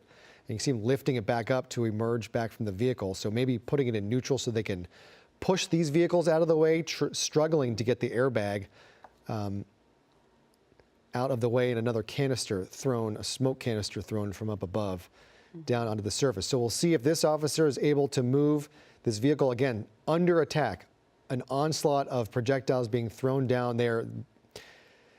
That is assault on a law enforcement officer right there, throwing directly a rock at that officer who was not in a vehicle, exposed at the time. And there, I believe that is the person that was doing it. It's all caught on camera. But where are the officers here that moved in on the protesters? I'm not sure they did. I'm not sure they did. I think the officers on the surface of the 101 might have fired tear gas up above, because I don't see. That makes sense why they dispersed so exactly. quickly. I don't see any officers up on that level. Everything seems to be down, and here we just saw something thrown, and I don't think it made it to the southbound side. It might have fallen into oncoming traffic on the northbound side. That's another concern. Yeah, the southbound drivers. There you go. You can see something in the middle of the road that was just thrown. A couple things, cans perhaps, water, rocks, and here we go. So you see officers running because it's too dangerous to move slowly when they emerge from beneath this overpass. Just unbelievable scene of CHP officers sprinting for their own safety as other officers step out to cover them as projectiles continue to be thrown. We'll see from this side whether anyone manages or dares to throw anything, but this officer now moving pretty quickly, knowing that they're likely to face, there you go, something thrown and hitting that vehicle. So how long this has been allowed to go on? It's been hours. You can see the amount and the size of the chunks of concrete that were thrown onto the roadway here. If that hit a person, it could easily kill them. Another firework thrown down there. So these 3 vehicles still abandoned by the CHP. 4 of them. We'll see if anyone is able to get back in there. The one furthest to the left has the airbags deployed. I don't know if that's drivable, if they can even move that tonight. But we see LAPD officers not too far away from here. They cleared those folks out from the middle of Spring Street while all this was playing out. Officers here from the CHP under siege from these demonstrators. And you talk about peaceful demonstrations. What we are seeing, that is not peaceful. No. The folks that are gathered on that overpass are violent. They are not peaceful protesters. And we are seeing their assault on law enforcement continue. We just saw it right in front of our eyes, exactly the assault on the police officers and those officers running for their lives. Right now, it looks like one demonstrator facing off against law enforcement, but they did clear those two scenes out fairly quickly, that barricaded area and also the overpass. And I'm curious how many other scenes we have, how many gatherings of groups we have. Right now, it looks like this is just one demonstrator, and officers seem to be firing something at this demonstrator. This demonstrator just seems to be walking. Yeah, just challenging them to do something now. So their protection has been taken down. You can see one bench there, someone, I believe, lying down, yep, maybe with a skateboard as protection. So these folks just kind of taunting those officers. It brings up the question that Tim Caputo was asking earlier, and quoting someone else, would these folks still be here if the LAPD had backed off at this point? But, you know, the violence kind of negates that question. As long as people are acting like this, the LAPD needs to stay here. And here we have officers on the back of this armored pickup truck. Like a SWAT team, possibly. That's sheriff. Oh, it's the LA sheriff. Okay. Yeah, that's sheriff or CHP. I believe that's just sheriff. Yep, it says sheriff on the door. So those are LASD deputies in full, in tactical gear. I don't know if it's full tactical gear, but they have tactical equipment on, and looks like reinforcements are now moving in as LASD deputies are moving onto the scene here. Perhaps there was a call when those CHP officers came under attack, and that's why these guys are moving in. We'll see. Maybe that's what it took. Like it definitely went a step ahead of what I'm sure a lot of them were expecting, because we just saw those officers get attacked running for their lives, and I think really you're right, that did spark them wanting to move in. And so a crowd is once again gathering on the overpass. I believe this is still Los Angeles Street, and these demonstrators continue to volley concrete and bottles. There's a large chunk that just hit that vehicle once again.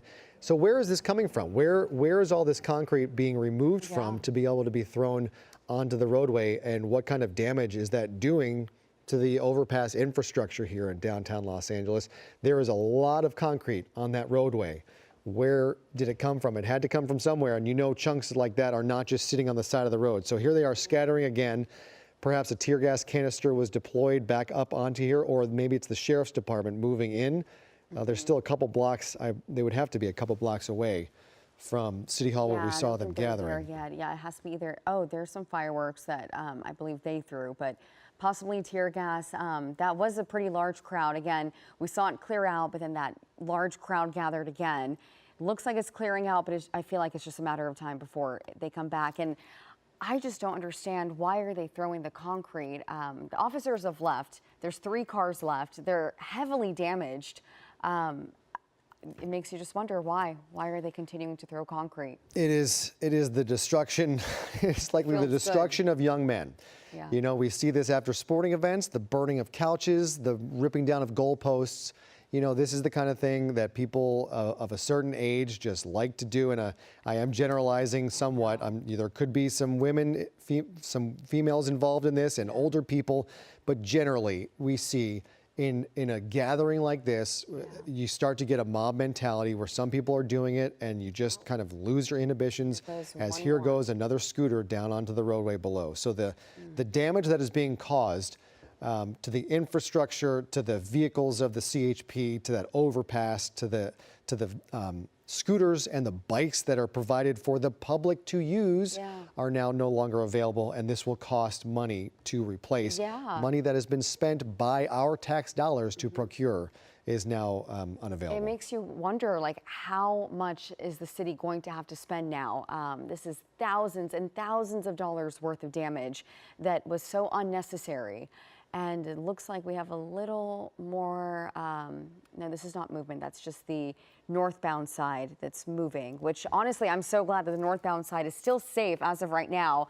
Looks like at least the demonstrators have left it alone, but we are zooming back in into that police vehicle. Again, it has some sort of bag, and it looks like there is a flame on that police vehicle. I can't tell, Yep, that is now on fire. We'll see if it catches or if it burns out, if it fizzles out. We've already seen 5 vehicles go up in flames, those unmanned Waymos that were lit on fire. So is this an incendiary or is this to extinguish? It was an extinguisher. Okay, good. All right, so that fire, nope, that is still burning. Wow. You can see it right on the windshield. What was the windshield is now kind of caved into this vehicle, and that fire is still burning. I don't know if there's anything to catch on that. I guess it depends on how much ingress it has into the vehicle itself, but if a fire lands just on a vehicle that's off on the windshield and the hood, nothing should theoretically catch fire. Yeah, and just seeing this damage, it just gives you a glimpse of how upset and just frustrated these protesters are. And it just makes you want to tell them, like, hey, LAPD is not ICE. You know, why are you doing this? LAPD is supposed to be there to protect you. They don't like that they're in this situation either. Why continue this chaos? But it just goes to show that mentality. They're upset. Right, and just a couple blocks away, we saw another crowd gathered outside City Hall as these folks are regathering on this overpass and continuing to volley chunks of concrete, now incendiaries, scooters and bikes off of this overpass onto those CHP vehicles below. We believe there are still officers and other vehicles beneath this overpass, and we'll see how this plays out. We are expecting to hear from Loyola Law Professor Jessica Levinson. I don't know if she has joined us yet, but we are awaiting her to join us because there is quite a bit to talk about, constitutionally speaking, as you now have the governor of California at odds legally with the president of the United States. The President Trump federalized 2,000 members of the California National Guard, as we have said multiple times today, but we will explain it once again. This is not an uncommon thing for a president to federalize National Guards members. It has happened many times in our country's history. It hasn't happened many times even recently here in Los Angeles. Federal Guards troops were deployed to help out in the aftermath of the fires. Right. They were deployed in 2020 with the civil unrest, with everything that happened during that eventful year.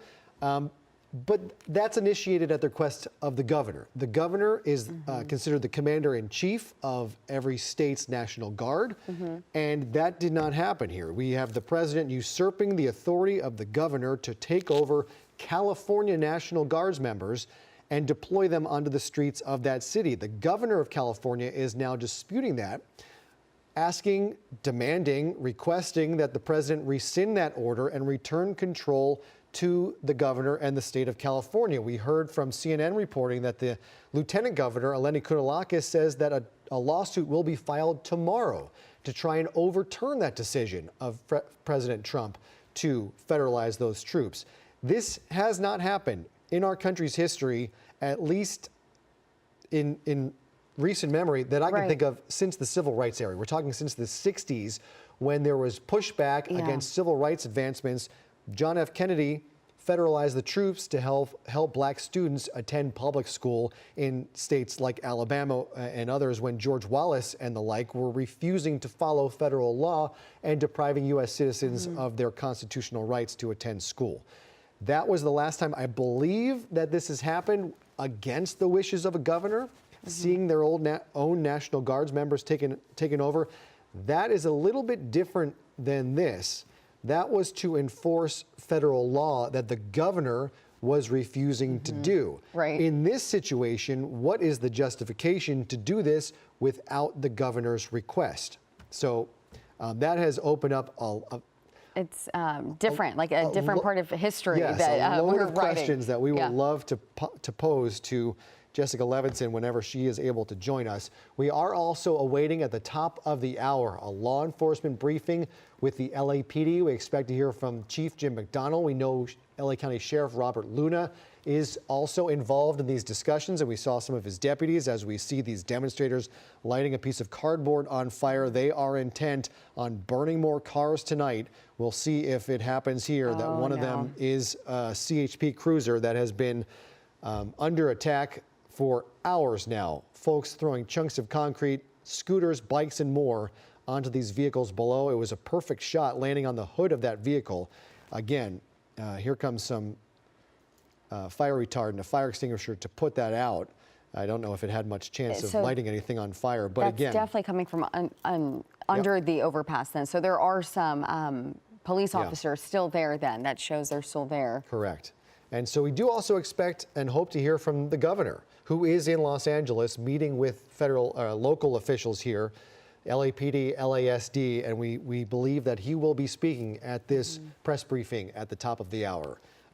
As we await that, as we await Professor Levinson, we continue to watch this chaos play out on the streets of Los Angeles. That includes the surface streets, which are the domain of Los Angeles, and the 101 freeway, which is the domain of the California Highway Patrol, which you can tell by these 3 CHP vehicles, which are now battered and dented after hours of projectiles being thrown at them. And you can see an even larger crowd gathering now on, I believe that's still just the side of the overpass. The overpass still has a lot, but you can see more on the side, and they don't seem like they're going anywhere. It's getting late. We're getting close to sunset. Sunset's going to happen in the next 10 or 15 minutes. So unfortunately, it looks like this protest has made it into the evening hours when it starts getting dark. And then that raises more questions. What's going to happen when things get dark? Is that maybe where law enforcement draws the line and they say, okay, that's it. We need to stop this right now and then go a different route? Or are they going to continue what they're doing and like what we've been seeing, let things fizzle out, play out, and then move in with the horses, move in with those to those barricaded areas? It's interesting to see like what their move is, especially as it's getting dark. Right, the LAPD Central Division throwing out a traffic advisory saying due to demonstrators throwing objects onto the southbound lanes of the 101 freeway and damaging multiple police vehicles, the 101 southbound freeway will remain closed until further notice. This will take a lot of time, not only to get the demonstrators out of this area, but to clean up the mess they've now left behind. Right. You have 3 California Highway Patrol vehicles that will likely need to be towed. They could get out under their own power. We'll see how damaged they are. Then you have, hundreds of pounds of concrete that have now accumulated after being thrown from this overpass onto the roadway. That's not something you can just easily. Right. How do you clean that up? Right. Are you going to kick it off to the side of the road? Do you need a street sweeper? Do you need crews coming through and gathering them in trash cans or a dump truck to do that? And so questions remain about how that is going to be handled. We do have, as we await the press conference at the top of the hour, we do have Professor Jessica Levinson joining us tonight. And boy, Professor, we have some questions to talk about with you tonight. I don't know if we have 8 minutes to the top of the hour. Let's try and fit as much in as we possibly can.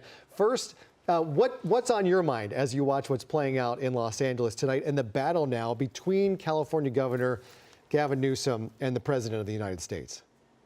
So I think what's on my mind is what's on everybody's mind, which is what happens next? What happens overnight? What happens tomorrow? Will we see a significant escalation? If there is a significant escalation, or frankly, maybe any escalation, we could see the president say, I need to do more. We could see the president potentially, again, pull the cord and say, I need to invoke the Insurrection Act. As I'm sure you've been talking about, the Insurrection Act would give the president more authority to not just federalize the National Guard, but to say that the National Guard can actually act as domestic law enforcement, that the military on U.S. soil can search, can seize, can arrest.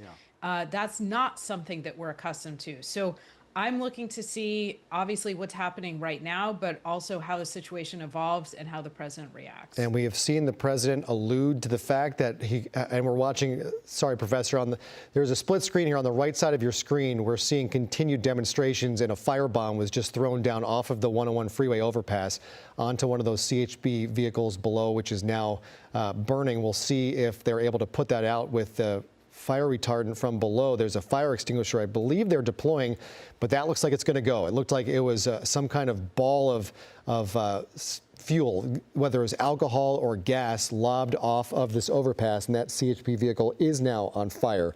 So we're having this conversation with these scenes playing out, Professor. We have heard the president twice within the last hour refer to the people, the demonstrators, and some of them violent and clearly breaking the law here as insurrectionists.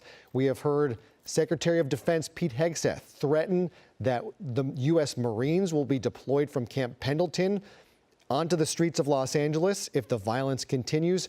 Is that allowed? Can the President of the United States legally, in a situation like this, deploy under the Insurrection Act, U.S. military to fight U.S. citizens on U.S. soil? Okay, so in a situation like this is going to be the key. This is going to be where the fighting is. So let's talk really briefly about the federal statutes at issue here.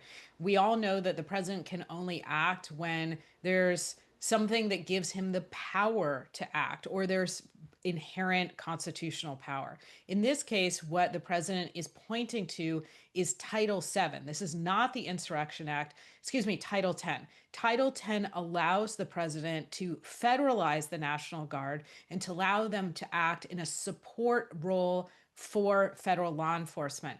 They can help protect federal agents. They can help protect federal property, but they cannot act like law enforcement officials and, again, perform searches and seizures. They cannot act like ICE agents. But if things continue, you asked me about the Insurrection Act. Obviously, the president has been using certain language today. What happens next? The Insurrection Act is an exception to the Posse Comitatus Act. The Posse Comitatus Act says you can't use the military as direct domestic law enforcement. You can't have that happen, again, unless there are certain exigent or emergency circumstances. The Insurrection Act would present those emergency circumstances.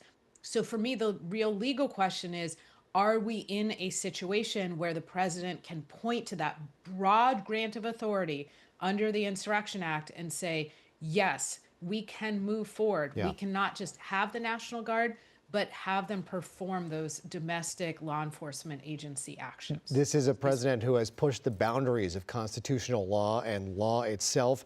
What would happen if he decides these are insurrectionists, invokes the Insurrection Act, deploys U.S. military, and what is who can stop him? He's the president of the United States. If he does that, let's say Marines show up in Los Angeles, who's going to stop them? So I think at that point you would have California having standing to sue. I'm not saying it's going to be a successful suit. I'm saying they would have standing to sue. The argument would be that the president is infringing on state sovereignty because he doesn't have the power under the Insurrection Act. That when you pull the cord on the Insurrection Act, that you should have cooperation from a governor. Now, there have been, let's discuss, and you may have already discussed, moments in our nation's history where the president has said, I'm sending in troops. That was really about implementing desegregation decisions during the civil rights era. We haven't seen the Insurrection Act, in my view, used in modern times against the will of a governor, which is a long answer to your question of what would happen. California would go to court and California would say the president doesn't have the power. And then we would be in another court battle. We would have a federal judge, likely a number of federal judges making that decision. It is incredible that we are asking these questions in the United States, that this is even in the realm of possibility of something that could happen. But Professor Jessica Levinson, I would love to sit and talk with you more. Unfortunately, we're facing a time crunch here at the top of the hour. We're awaiting LAPD's press conference. So thank you so much. I would love to talk to you, and I hope we can talk to you about this, and hopefully not about some of the outcomes that we're talking about, our possibilities here. Jessica, thank you. Thank you. Okay, as we approach the top of the hour, we are going to kind of wrap up this portion of our coverage as we get ready for the LAPD press conference. We'll wait to see if California Governor Gavin Newsom will be taking part. He did post a picture of himself with the chief of police of the LAPD and the LA County Sheriff Robert Luna, that he is in Los Angeles. He is working with those jurisdictions to see what is going to play out and how to best address this situation. But we're going to switch over some crews here. as we get ready. So we will continue to cover. You'll still see this Air 7 picture of what is happening in downtown Los Angeles. Things calming down except for that one pocket over the 101 freeway where we see demonstrators continue to hurl objects down at the CHP vehicles below. But stay with us. We are not going anywhere. We will bring you that LAPD press conference here in just about 1 minute as we continue our coverage here on Eyewitness News, streaming and online for Eyewitness News.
This is Eyewitness News with live breaking news.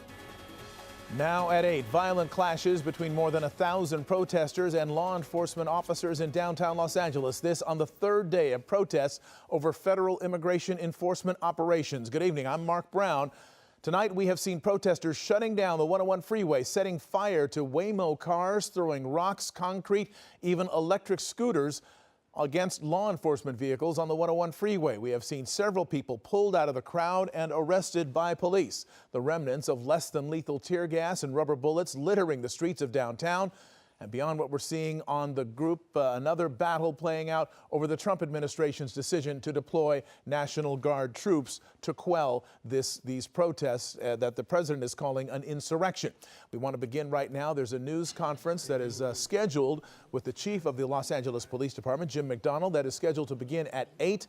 This is a key element of this because one of the things that the president has been indicating is that local leaders, local officials, we don't know if he includes the chief in that. He has spoken about elected officials and especially the mayor and the governor, saying that they are not responding to the protests in order to quell them, and that is why he is calling in the National Guard. The chief of police of Los Angeles, Jim McDonnell, is going to speak to the news media and to the citizens of Los Angeles. We expect that to happen at any moment. In the meantime, this has been a momentous day here in Southern California where these protests that began downtown at City Hall and at the Federal Building Complex, including the Hall of Administration and the Justice Department there and the courthouse. Those two crowds merged later this afternoon and became a huge throng of more than 1,000 people and began marching around different areas of downtown Los Angeles, City Hall, and elsewhere. There has been violence directed at police and at members of ICE. What you're looking at now are live pictures from Air 7 as mounted LA police units are now moving some of those demonstrators out. It has been a pretty amazing day in Southern California, another crazy day of things happening. Let's go to Tim Caputo, who has been out in the middle of it for much of the afternoon. Tim, what are you seeing? Well, Mark, you really nailed it on the head there. It has been a crazy day, and as the sun starts to go down, the concern obviously is things escalate from here. It's kind of interesting as you see the different layers. We kind of took a step back to get a broader vantage point, partially because the area we were on Los Angeles Street earlier was getting a little bit hairy. You could see down the 101 beneath us with all the overpasses and people on essentially every single overpass. as police have moved in. Tommy, come to my right here to show these officers who have lined up on the street. We actually saw a number of sheriff's deputies come in on those big trucks with their tactical gear here to assist the LAPD as they try to move this crowd or get some sort of control out here this afternoon. Where we're standing is up on Hill Street. It gives you a vantage point of everything that's going on down below. If you look to my left here on the hill, this has grown throughout the day, and this is something that we've seen not just here a little bit farther away, but even down at Union Station as well. People are showing up. People are still coming out. People heard what's going on. People want to be part of what's going on. And so the crowd is not necessarily getting smaller. It may be dissipating in certain areas, but in a lot of ways it's getting bigger. The folks up here taking some photo, live streaming, being part of it from a distance. As you get a little bit closer, you could start to see and hear where the fireworks are going off. The police department, obviously, both LAPD, the Sheriff's Department, and CHP, in a bit of a difficult spot because of the landscape here. You have the overpasses, you have the freeway underneath, and then you have the roads that go around the buildings, both Federal Building and City Hall, over on the south side of the 101. There is a lot of area to cover, and it seems as though, from what we've seen both down below and up here, as they start to move a crowd and it seems to dissipate, people just work their way around. They come up the street, they go around the street. So getting control here is almost impossible. So what they're trying to do is get things quieter, but figure out how to finally get this crowd to go home. I can tell you, Mark, from being out here on Friday night, from being in Compton last night, that is a tall order. Indeed, there are a lot of demonstrators that they still have to deal with. Let's get more from Gabe Santos. He's in Air 7.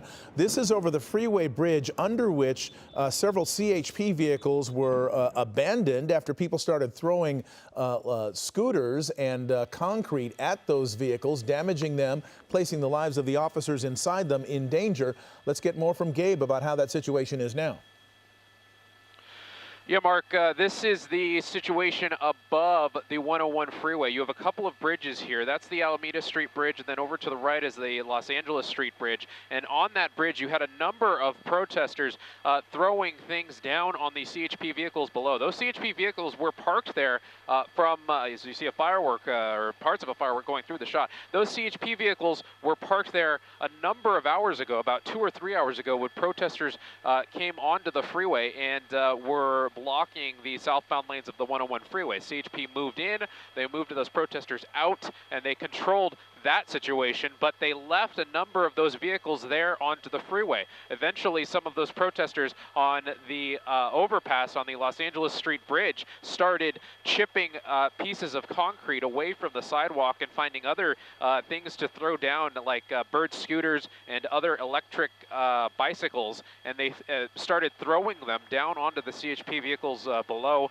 Earlier in our live streaming coverage, you saw that CHP vehicle right there was actually set on fire. It looks as if it may not be a total loss in terms of being completely inoperable, but it may no longer be drivable. You see those CHP units there under the overpass there, trying to figure out how to move that vehicle out of the way. The other vehicles, they appear to have been able to have moved those out of the way. And all of those protesters that were on the Los Angeles Street Bridge have now been cleared. LAPD has refocused their efforts, and you now have LA County Sheriff's Department here as well. We've seen Rescue 5, that's that very large Sea Stallion help. Gabe, I need to stop you right now. Yep. LA Police Chief Jim McDonnell is about to speak. Let's hear him.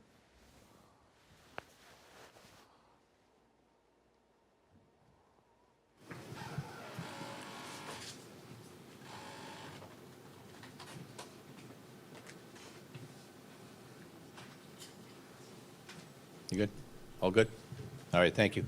Thank you, first of all. I know it's a very, very busy time. Thank you all for coming here tonight and allowing us the opportunity to be able to brief the public a little bit about what's going on and what we've been doing, and ask, truly an ask for peace throughout our city.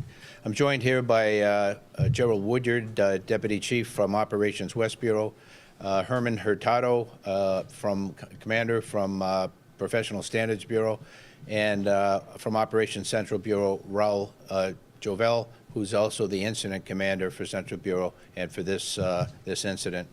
So I want to just take an opportunity to speak directly to the people of Los Angeles, clarify LAPD's roles and the events that have been playing out over these past couple of days. This includes our response to protests, our public safety responsibilities, and recent claims that you've seen made by some federal officials. Today I met with Governor Newsom, Mayor Bass, U.S. Attorney General of the Central District of California, Bill Escalation, and ICE Acting Director Todd Lyons. Let me begin by reaffirming a core principle. The LAPD supports and protects the First Amendment right to free speech. In recent days, many protests across the city have been peaceful, and we thank the community for expressing their views and their frustration in a responsible manner. However, when peaceful demonstrations devolve into acts of vandalism or violence, especially violence directed at innocent people, law enforcement officers, and others, we must respond firmly. An act of violence, whether toward officers, demonstrators, or the public, will be met with swift and lawful action. Our goal is to maintain order without escalating conflict and to protect everybody's right to safety. Recent public statements have misrepresented LAPD's action from an incident the other night. Specifically, there was a claim that LAPD delayed responding to a federal officer's request for assistance by more than 2 hours. When we heard that, I think anybody who's a police officer couldn't believe it, and certainly anyone with LAPD couldn't imagine how that would happen. Well, it didn't happen, and I just want to go into that just a little bit. LAPD was not given advance notice that the federal operations would occur in that area. As a result, we were not pre-positioned to respond immediately to unrest related to those actions. Once the call for assistance came in, LAPD responded within 38 minutes. And that sounds like a long time, but I'll tell you why that is. The response was impacted by traffic, crowd density in the area with unrest occurring, hazardous conditions caused by tear gas that was previously deployed by federal agents at that location. Many of our officers, because it was put together in a mobile field force configuration without advance notice, were not equipped with gas masks. But despite these challenges, we moved in quickly and as safely as possible. At no point did LAPD ignore or intentionally delay any request for help. I also want to be unequivocally clear. The Los Angeles Police Department does not participate in or coordinate with Immigration and Customs Enforcement on civil immigration enforcement. We've said this over and over again, and I can't stress it enough for the people in our community who have high levels of anxiety about this issue, that we want everybody to believe and be able to call the LAPD in time of need if they've been a victim of a crime or a witness to a crime. We need that. Otherwise, the system does not work.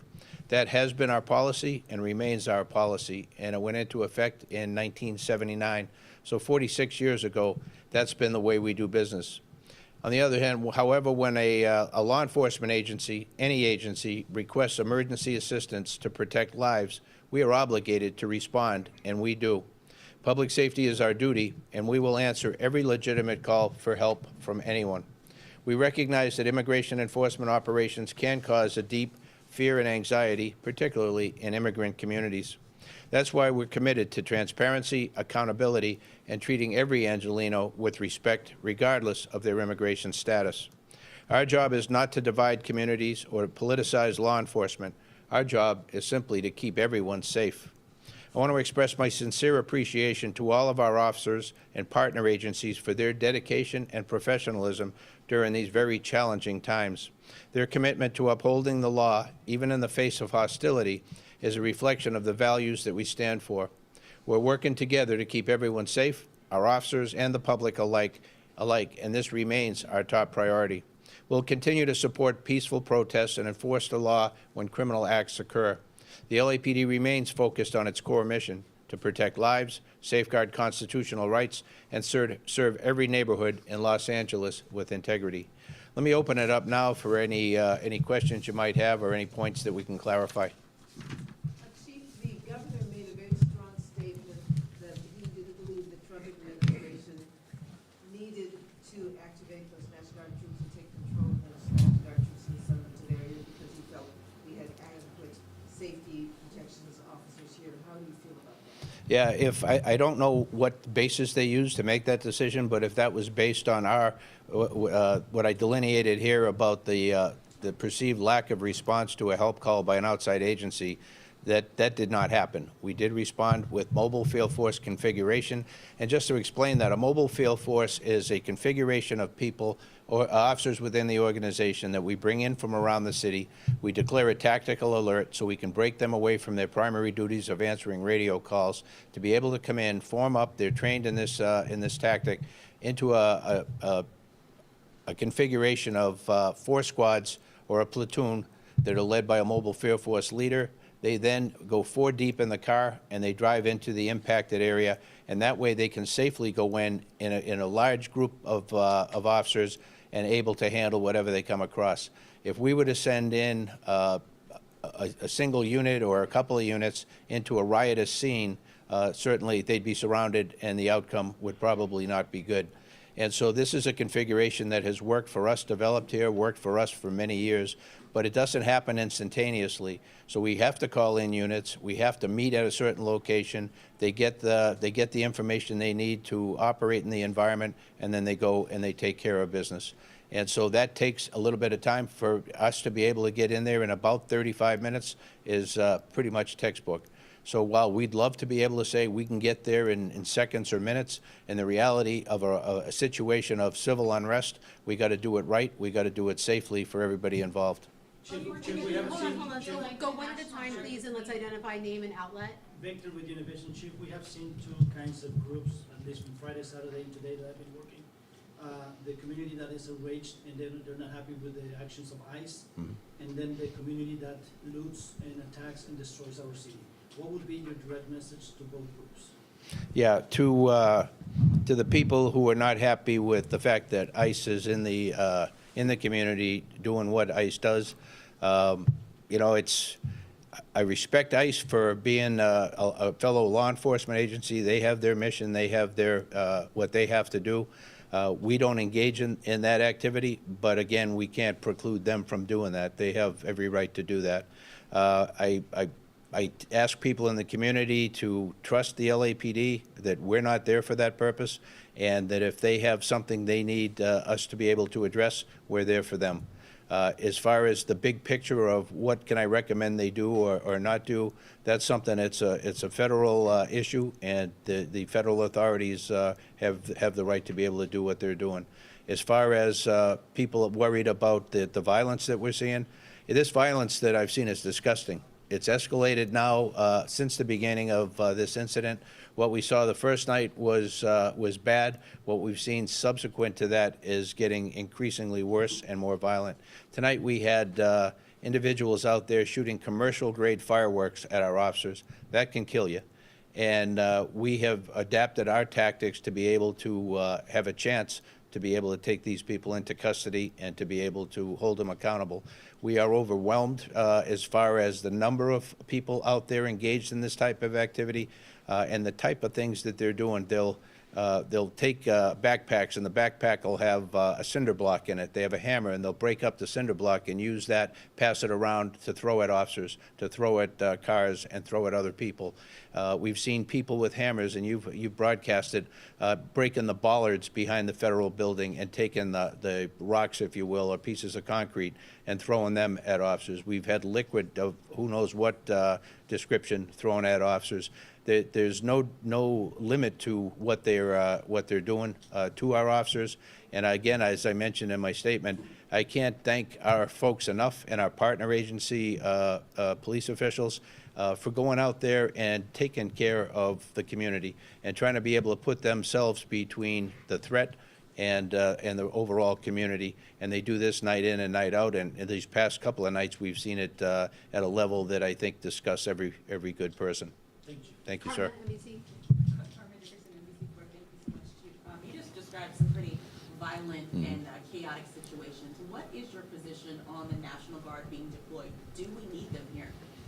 Well, you know, it's an interesting question, because I would have said that you know, we could handle this. I believe that we would have gone through a number of steps before we'd have deployed the National Guard or requested deployment of the National Guard. We would normally go to 50% deployment to handle radio calls and do the business of policing, and everybody else would be focused on the initial problem. Beyond that, then we would request through the sheriff mutual aid, and that would bring in members of the 44 other police departments in LA County as well as the sheriff's office. And so that didn't occur in this case because it wasn't done through the sheriff or through the, up through the normal chain. It was done from the top down, from the president directing that happened, and then the National Guard was federalized. So they're working for the U.S. Army, not for the California State National Guard. Do we need them? Well, looking at it tonight, you know, this thing has gotten out of control. I think before I could answer that, I'd have to know more about what their capabilities are, what their role is intended to be able to make that determination. But we have great cops in Southern California here that work together all the time. So we have tremendous capability here. To say that we would go to that right away, I'd say we wouldn't have been there yet. Looking at the violence tonight, I think we got to make a reassessment. Laurel, how has your department interacted with the National Guard, if at all, since they've been here? I'd say very little, other than we had a conference call this afternoon. There aren't a whole lot of soldiers in place at this time. They're still incoming. But the people who are here, they're tremendous Americans here trying to do, they provide their service, doing the task that they're charged with.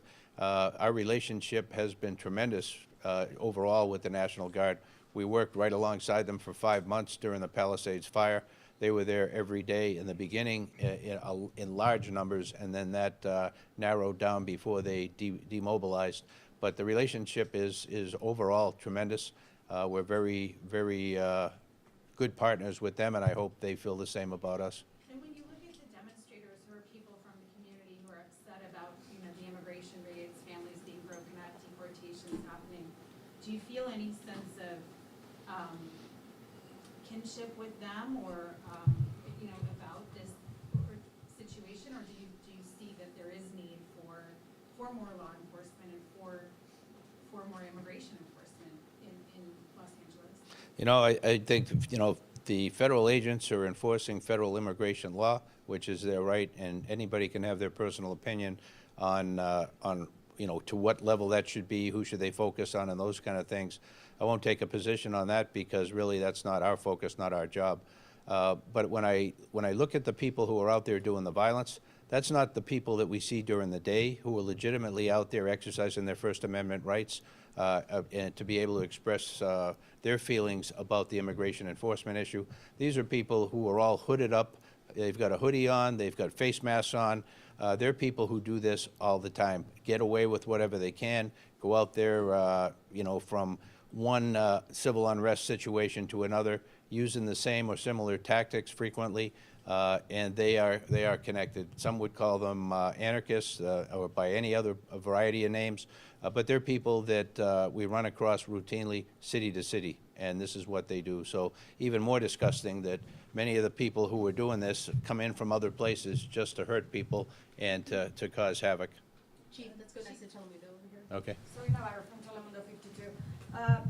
Do you think that the presence of National Guard increased the level to this kind of situation? I mean, you said that it's disgusting. You think that if you control it without them, it could be a different situation? I don't know. That's a very interesting question.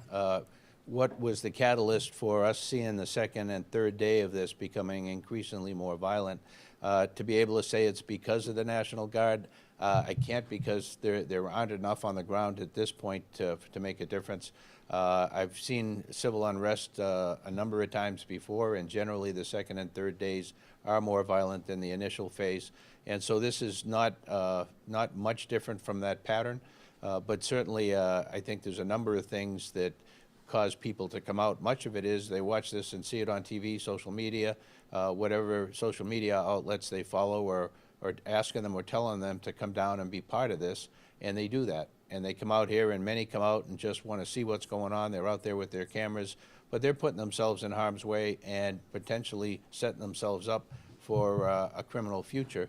When you look at some of the things that are happening here, somebody could easily be killed. And if you're part of that, then you're going to be facing those charges as well. I talked to the DA just a couple of minutes ago, and the DA will file felony charges on individuals where it's appropriate, but won't be shy about doing that where it is appropriate, and also the potential for federal charges given the type of environment we're in, and you know the federal authorities don't play. And so as we move forward, I think people will be surprised in some cases for what happens to their future.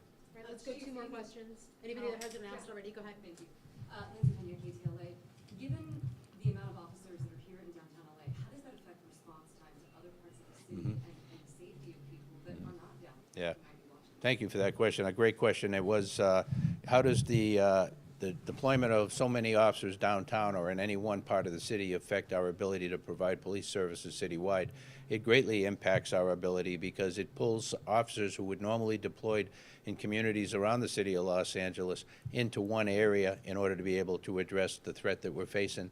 And so other areas, when we go on tactical alert, that means we only handle radio calls of significant importance, meaning a violent crime in progress, calls that have to be answered right away. So the other calls get put on a queue and may not get handled for some time to come, and they're important to everyone who is a victim of any kind of a crime.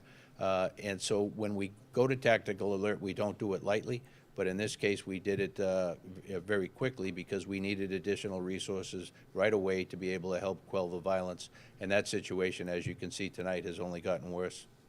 Chief, given what you said about not being informed so you could pre-stage for the incident that started this thing, and you said, I believe, that you spoke with the ICE director as well as other city officials today.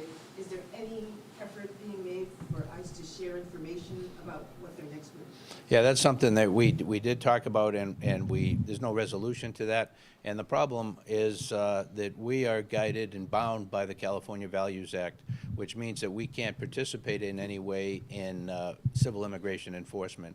So the federal partners have been reticent to provide information to us before something happens because of that reason.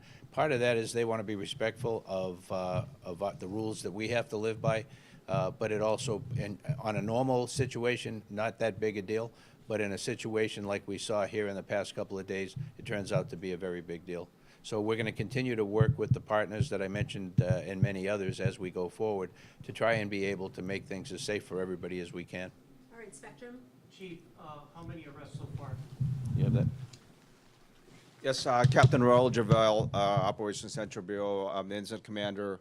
At least, this is very fluid and preliminary, at least 10 people arrested so far. There's arrests being made as we speak. About 3 officers injured. Fortunately, very fortunate, on very minor injuries, or I wouldn't say not minor, but they're not significant enough to be transported to a local hospital. They were treated at the scene. But we're making more arrests as we speak, and we're trying to get into that posture where we're able to make arrests. Right now, really, our officers are really under attack. If you can see when the chief was talking about, we're trying to, first of all, ensure that our officers are safe and the public is safe. And then we'll move into, if we can arrest, we'll arrest, and then obviously protect the property and our vehicles and other things like that. But as of now, 10 arrests. And if I could just jump on, and then 29 last night as well. And so as we move forward, we will step up our arrest posture in order to hold people accountable and do what we can to stop this violence. We're going to go 2 more questions. Really quick, yeah, she asked the question I had real quick, but how long can we expect for this situation to happen? I'm sorry, say that one more time. How long do you think this situation is going to continue? Yeah, for me, again, that would be speculative to say how long that the members of ICE will be in town doing the enforcement actions they're doing. But by calling out the National Guard, oftentimes their deployment periods are in 30-day periods. And so to me, it's going to be an extended period of time. I don't know how long that'll be. We're gearing up for that to be able to participate in a meaningful way as we move forward without exhausting our people beyond what they already are. We're a department that went through 5 months plus of the fires and dealing with the fallout from the fires. And as you can imagine, with a very limited sized department to begin with, that's a big stress on our deployment, but more so on our people and their families. So as we move forward, we'll do everything we can to focus on employee wellness and to be able to offer whatever services we can to address the needs of our folks. Sure. We'll go one more back there because he hasn't asked yet, and so Carmen, go ahead, and then one more, and then we're gonna call it. So Chief, just two questions. One, is there a chance of instituting a curfew?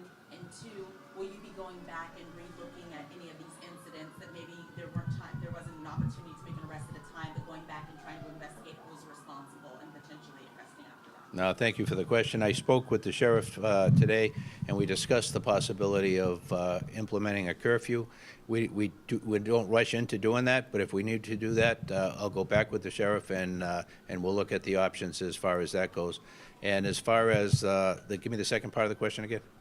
For some of these incidents we watch unfold, a lot of people watch I got you. things just unfold in real time. Yeah. Thinking, are any of these people going to be held accountable Yeah. for this, Yeah. for the cars on fire and things like that? Is there a chance of going back? Absolutely.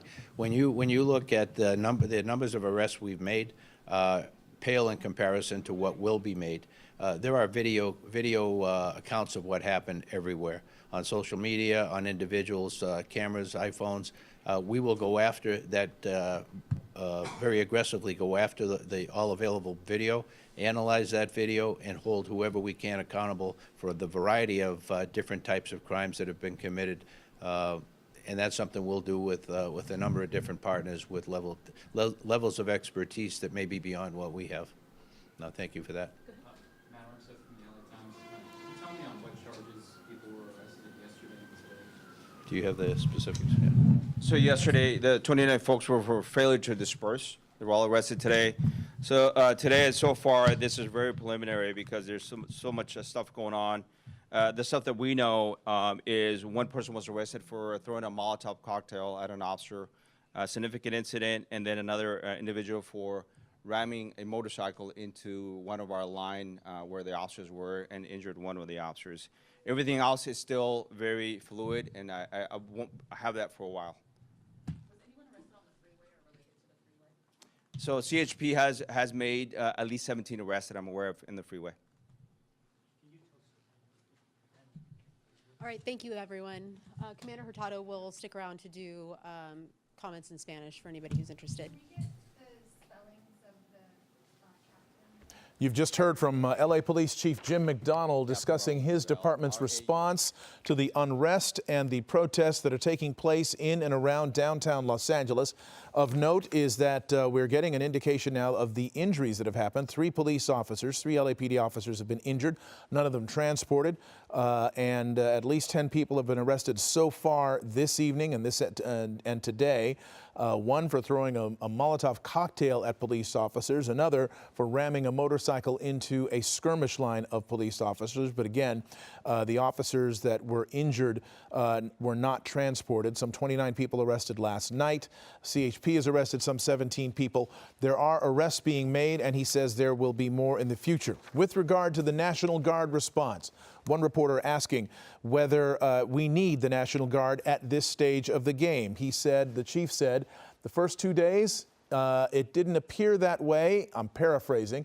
There are normally a number of steps that are gone through before the National Guard is requested. He would have requested mutual aid from different departments, a cooperative effort with the LA County Sheriff's Department. Those things had not yet happened before the National Guard was called in. So he says, we wouldn't have been there yet. That's a direct quote. With regard to whether they're needed tonight, he says he's going to have to reassess and look at how things are going. We're seeing from Air 7 how things are going. You're looking at a parking lot pay booth there that has been set afire by some of the people there. More information coming from the chief shortly, but let's talk to our Gabe Santos in Air 7 about what he is seeing downtown. Gabe?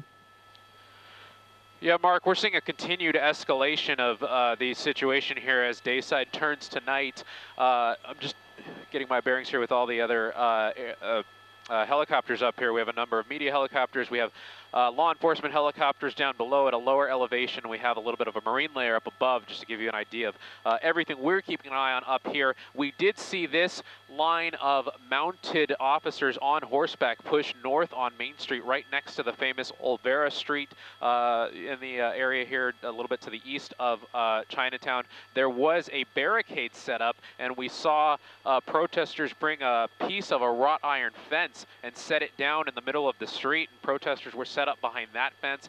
LAPD decided to push forward with rubber bullets and other non-lethal, less than lethal rounds, and continue pushing those protesters out of the way. And they actually just knocked the fence down, and the horses just kind of stepped over it and continued on past. Those protesters continued on towards Cesar Chavez Avenue, and they've kind of split up in all directions, and now we see LAPD kind of holding at this position. But it appears that they kind of moved forward so quickly that now there's protesters behind them. So you have a bit of a safety issue happening there now. Another wrought iron fence, it looks like, being ripped out of the ground. We've seen a number of situations like this where individuals are grabbing things and shaking them back and forth, and being able to, you know, with a number of individuals, you could do almost anything, and they're kind of doing the unthinkable, things that are bolted to the ground. A number of people are just coming up and pulling fences, and we've seen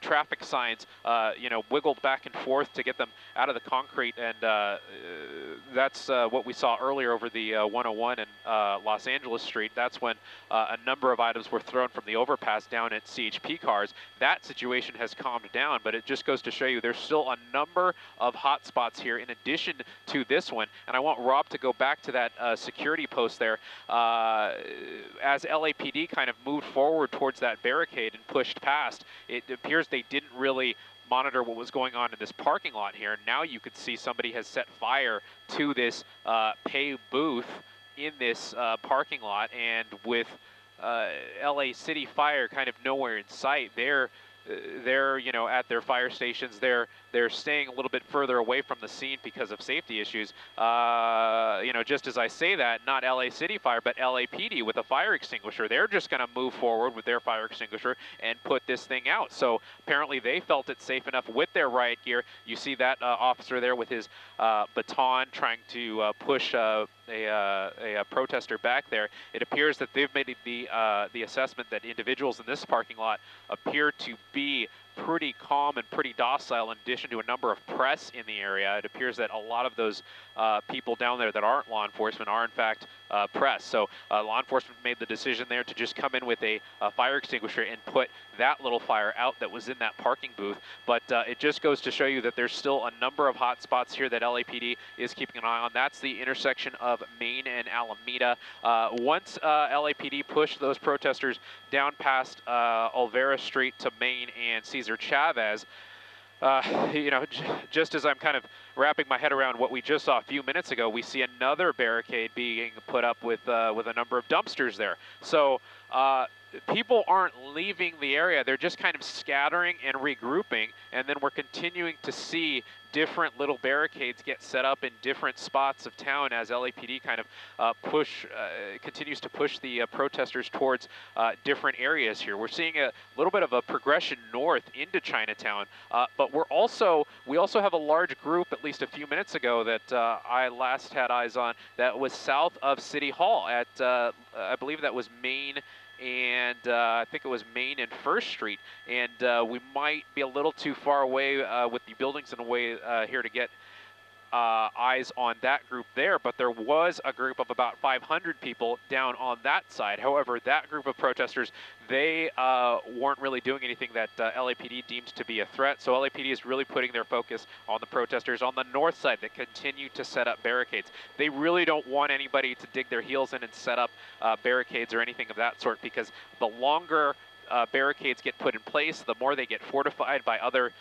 pieces of trash and other pieces of metal that these individuals find, the harder it will be for LAPD to deal with it later on. That's looks like that's the Spring Street Bridge that CHP now has been able to contain. And I think if we pan to the left, Rob, there, we'll be able to see the Los Angeles Street Bridge, and that's the bridge where a lot of protesters were throwing items down onto the freeway below. And you see that CHP vehicle on a tow truck. That CHP vehicle probably going to be a complete loss. It was actually set on fire earlier as people on the bridge above were lighting pieces of cardboard on fire and throwing them down to the vehicles below. So that CHP vehicle actually caught on fire a little bit before CHP officers were able to move in with a fire extinguisher and put it out. But while we were zoomed in there, you were able to see a lot of debris just spread across the lanes of the southbound 101 freeway. So it's going to be a big cleanup here. All right, and Gabe Santos, thank you for that. As we let's keep that picture up right there, the picture you have, because the chief in his press conference spoke about the difference between people who are out there expressing their First Amendment rights, expressing their disagreement and disapproval of the ICE raids of day laborers and others, versus the people who are out here doing damage. And he actually had physical descriptions of what some of those people look like, what they do, that some of them are from out of town, some of them are people who go literally from one position of civil unrest to another. And he described them, a lot of them, as having their faces covered, having hoods and covering their faces. And we did see that among the people who were putting up this barricade. So with regard to how we look at them and we can describe their actions, we don't know whether this is protest or simply anarchy for the sake of it. So we're going to try to draw a distinction, if possible, between those who are out here expressing their disapproval versus the people that are doing things like this, setting fires and barricading streets. So we're going to try to bore down into that particular aspect of what we're seeing. In the meantime, Jory Rand has been covering this for the better part of the afternoon and much of the evening, and has some more reporting for us now. Jory? Mark, it's a frustrating scene to see play out here tonight. Those protesters, is it a demonstration of protest or is it unrest? And in some cases, as you mentioned, it might just be both. Someone who showed up for one now enjoying the other. It's frustrating to see this continue to play out, and the LAPD just allow this to happen. They are overwhelmed, as the chief heard. As we heard from the chief, that this is still going on. And as Gabe mentioned, once they break up one grouping, it just spreads out to another spot. And so we're seeing this play out. We have that parking security booth on fire. And now we have obstructions in the middle of Main Street as this is being allowed to continue. And it would just, a lot of people want to see this end and these people taken into custody. Now, it has been a very eventful day in our city, likely one that we are going to talk about for a long time to come. Now, there are two very different aspects to what is happening this weekend in Los Angeles. Let's begin with what played out on the streets of LA. It was a very destructive day. Several clashes taking place outside the federal building. Once that crowd was broken up, demonstrators scattered and a large group made their way onto the 101 freeway. The CHP allowed them to remain there for about an hour. Traffic was stopped in both directions before officers finally moved in and slowly backed that group up and off of the roadway, making several arrests in the process. However, CHP vehicles were left exposed on the 101, and for hours we watched people on that overpass hurl everything from rocks and chunks of cinder block to concrete and electric scooters.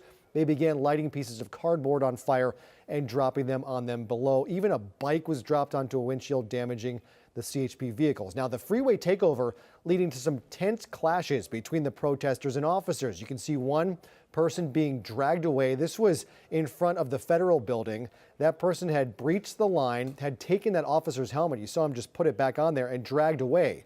That person was on stilts, and he remained somehow behind. He made his way back behind police lines and was eventually handcuffed and arrested as they worked to take off those stilts from his legs. Multiple methods of non-contact force also used: tear gas, blank shot, rubber bullets from LAPD officers. We saw those protesters picking up barricades and benches and chairs from nearby Grand Park to shield themselves, setting up a barricade. This actually happened twice in two separate locations before LAPD officers on horseback moved in and cleared them out. And then there were the fires. Likely the visuals that this weekend's unrest will be remembered by. It's already being used by members of the Trump administration and right-wing media after 5 Waymo cars were set on fire. These are driverless electric vehicles. They have those dangerous lithium-ion batteries that pump toxic fumes into the air. The LAPD sending out an advisory to people to avoid this area, not only because of the demonstrations and what has ensued from them, but the air quality, the chemicals that were being launched into the air there, the danger of being in that situation. And so 5 vehicles were burned, literally melting to the ground on Los Angeles Street. And again, it's now a propaganda tool for those who want to go against the leadership of Los Angeles and California. We are seeing those images of those 5 cars on fire today being used a literal flashpoint in this fight between state and federal authorities, Mark. All right, Jory Rand, your coverage will continue. We thank you for being with us on this and continuing our coverage of this unrest in downtown Los Angeles. We have video from before. This, what you're seeing on the right there, that's a fire that actually broke out while the chief of police was speaking, while Jim McDonnell was speaking to the news media about the department's response, about his agency's attempt to deal with what is unfolding in the city of LA.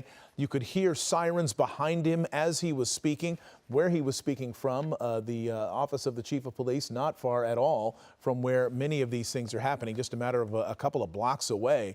And so what we're seeing here is on the right, officers on horseback trying to remove someone, that person who has a backpack, who was not in an area where he should have been. You see them bringing him to the ground. They're going to search that backpack. We don't know if that person ended up being arrested, but we do know that some 10 people have been arrested thus far this evening by the LA Police Department, and some 17 people have been arrested by the Highway Patrol. LA Mayor Karen Bass speaking earlier today about where her disappointment lies with the federal government. No, my disappointment is I've been talking to the federal government for days. I was hoping to prevent this situation from happening. I was trying to encourage the administration that if they deployed the National Guard in Los Angeles, it would create a sense of chaos. It's the last thing our city needs. Our city is still trying to recover from the wildfires. And you just think about how so many people were impacted by that. And that's an example of where the administration was helpful. And to go from that situation to where we are now is just really tragic. And I think it's so unfortunate. It's the last thing Los Angeles needs. I have no exact timeline. I cannot tell you that. That's part of the problem, right? We do not know. I have heard a variety of days and weeks. I certainly hope that this is over. The last thing this city needs is civil unrest, and the last thing this city needs is civil unrest that's provoked. We are watching now pictures from Air 7 over downtown Los Angeles. And this statement from Secretary of Defense Pete Hegseth discussing the possibility of deploying U.S. Marines on American soil. That drew a small group of protesters to Camp Pendleton today. More than 4 dozen people held up signs at the main gate there with slogans such as, "We're on a slippery slope to fascism and your oath is to the Constitution." President Trump has already federalized and deployed National Guard members, California National Guard, to L.A. after those protests erupted over Friday's immigration raids. This despite strong objections from both the governor and the mayor. Patrick Saunders is an Air Force veteran. He organized the Camp Pendleton demonstration. We want to show our support to the military members that work here. We want to kind of remind them of what their duty is to us, but additionally we want to make it very publicly known that we condemn any sort of action by the administration of using active duty or National Guard troops on U.S. citizens. Meanwhile, U.S. Northern Command confirms 500 Marines from 29 Palms are prepared to deploy status should they be needed to augment and support the DOJ's protection of federal property and personnel efforts. That is a quote. We will keep an eye on that. In the meantime, we are watching people now milling about, moving from place to place in parts of downtown Los Angeles. This is a Chevron station that is near one of the points of conflict. People are going in there. We don't know what they're doing at that gas station, if there's any looting going on. Again, you see people with hoods on. You see some of the people that have been involved in some of the unrest here that are gathered there. We do not know what they're doing. I don't see people coming out with a lot of things in their arms. No. So that's a good sign, I guess, that it's not being looted, but it's troubling to see people in these circumstances gathering. And that is the area there where a wrought iron fence had been ripped off from an area right around the street and placed in the middle of the street and then fortified with dumpsters. This is another one of these makeshift barriers that people have been using to try to confront the police, and the police are moving in and moving those barriers out. There was a fire a short time ago right in front of that barrier. That has since gone out. Nearby, about half a block to your right, is where some people had set up caused a fire at a pay booth at a public parking lot. This is near Alvera Street. And that police officers actually moved in and put that fire out themselves and moved people out of the way.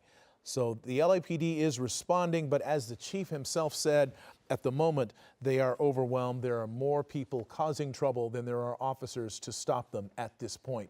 And whether the National Guard is in fact needed tonight is something that he says will have to be assessed. In the meantime, ABC News reporter Matt Gutman was behind the police lines earlier today. He showed us the projectiles that were coming from both sides of these clashes. From the LAPD pushing everybody back and using a tremendous amount of non-lethal force. You can see those flashbang canisters, the sponges, 40 millimeter like this, that they fired at people just to continue to push them back. I don't think I've seen this much use of non-lethal in a very long time. We've also seen significant number of rocks, bottles, projectiles that are very dangerous being hurled at the LAPD on this side of the skirmish line. The size of the rocks and projectiles, I'm going to see if I can try to find another one for you, that were thrown were significant. This is a piece of concrete or road that was picked up and chucked. You can see some of the sharper end stones over here, much larger ones than that were Holder police. So this is something that I haven't seen quite some time in downtown LA. It was very intense. So how are they getting those rocks to throw? Well, they're bringing hammers with them, some of them, and they're chipping away at the curb, chipping away at parts of the street or different places on brick buildings and getting those pieces of rock to throw at the police. And a word about those so-called they are less than lethal. They're designed to be less than lethal, less likely to be lethal weapons. They're meant not to penetrate the skin. They're meant to disperse the crowd, to cause pain but not permanent injury, but they can in fact be lethal. And there have been cases of people who've been hit in the head by these projectiles, because even if they don't penetrate, it's the equivalent of a very hard blow to the body, and that can in fact cause permanent damage. People have had eyes put out, people have been blinded, people have had facial bones broken and suffered internal injuries from those less than lethal weapons. They are not, however, bullets and are not intended to kill or maim, but they are definitely something that you do not want to be trifling with. As the LAPD is going through this, they are using up quite a bit of those munitions, as Matt Gutman was mentioning, and as we have been mentioning on our air, some of the officers at the scene were starting to run out of those, and they're having to be brought in from other areas of the city because so many of them were being deployed. In fact, you can hear at various times during our discussions and interviews with either police officials or with the mayor, you can hear flashbang grenades and less than lethal rounds being fired, along with fireworks, actually commercial grade fireworks that are being fired at the police by some of the people in the crowd. And as the police chief mentioned, those can kill. So there are acts of violence taking place here. The police department is responding. The National Guard has been called in. And now we are going to see how this plays out as this continues this evening. Governor Gavin Newsom posting tonight on X, "I have formally requested the Trump administration rescind their unlawful deployment of troops in Los Angeles County and return them to my command. We didn't have a problem until Trump got involved. This is a serious breach of state sovereignty, inflaming tensions while pulling resources from where they're actually needed. Rescind the order, return control to California." Those are the words of Governor Gavin Newsom. Let's go to Gabe Santos in Air 7 over that area we've been looking at, that Chevron station there. What are you seeing from your vantage point, Gabe?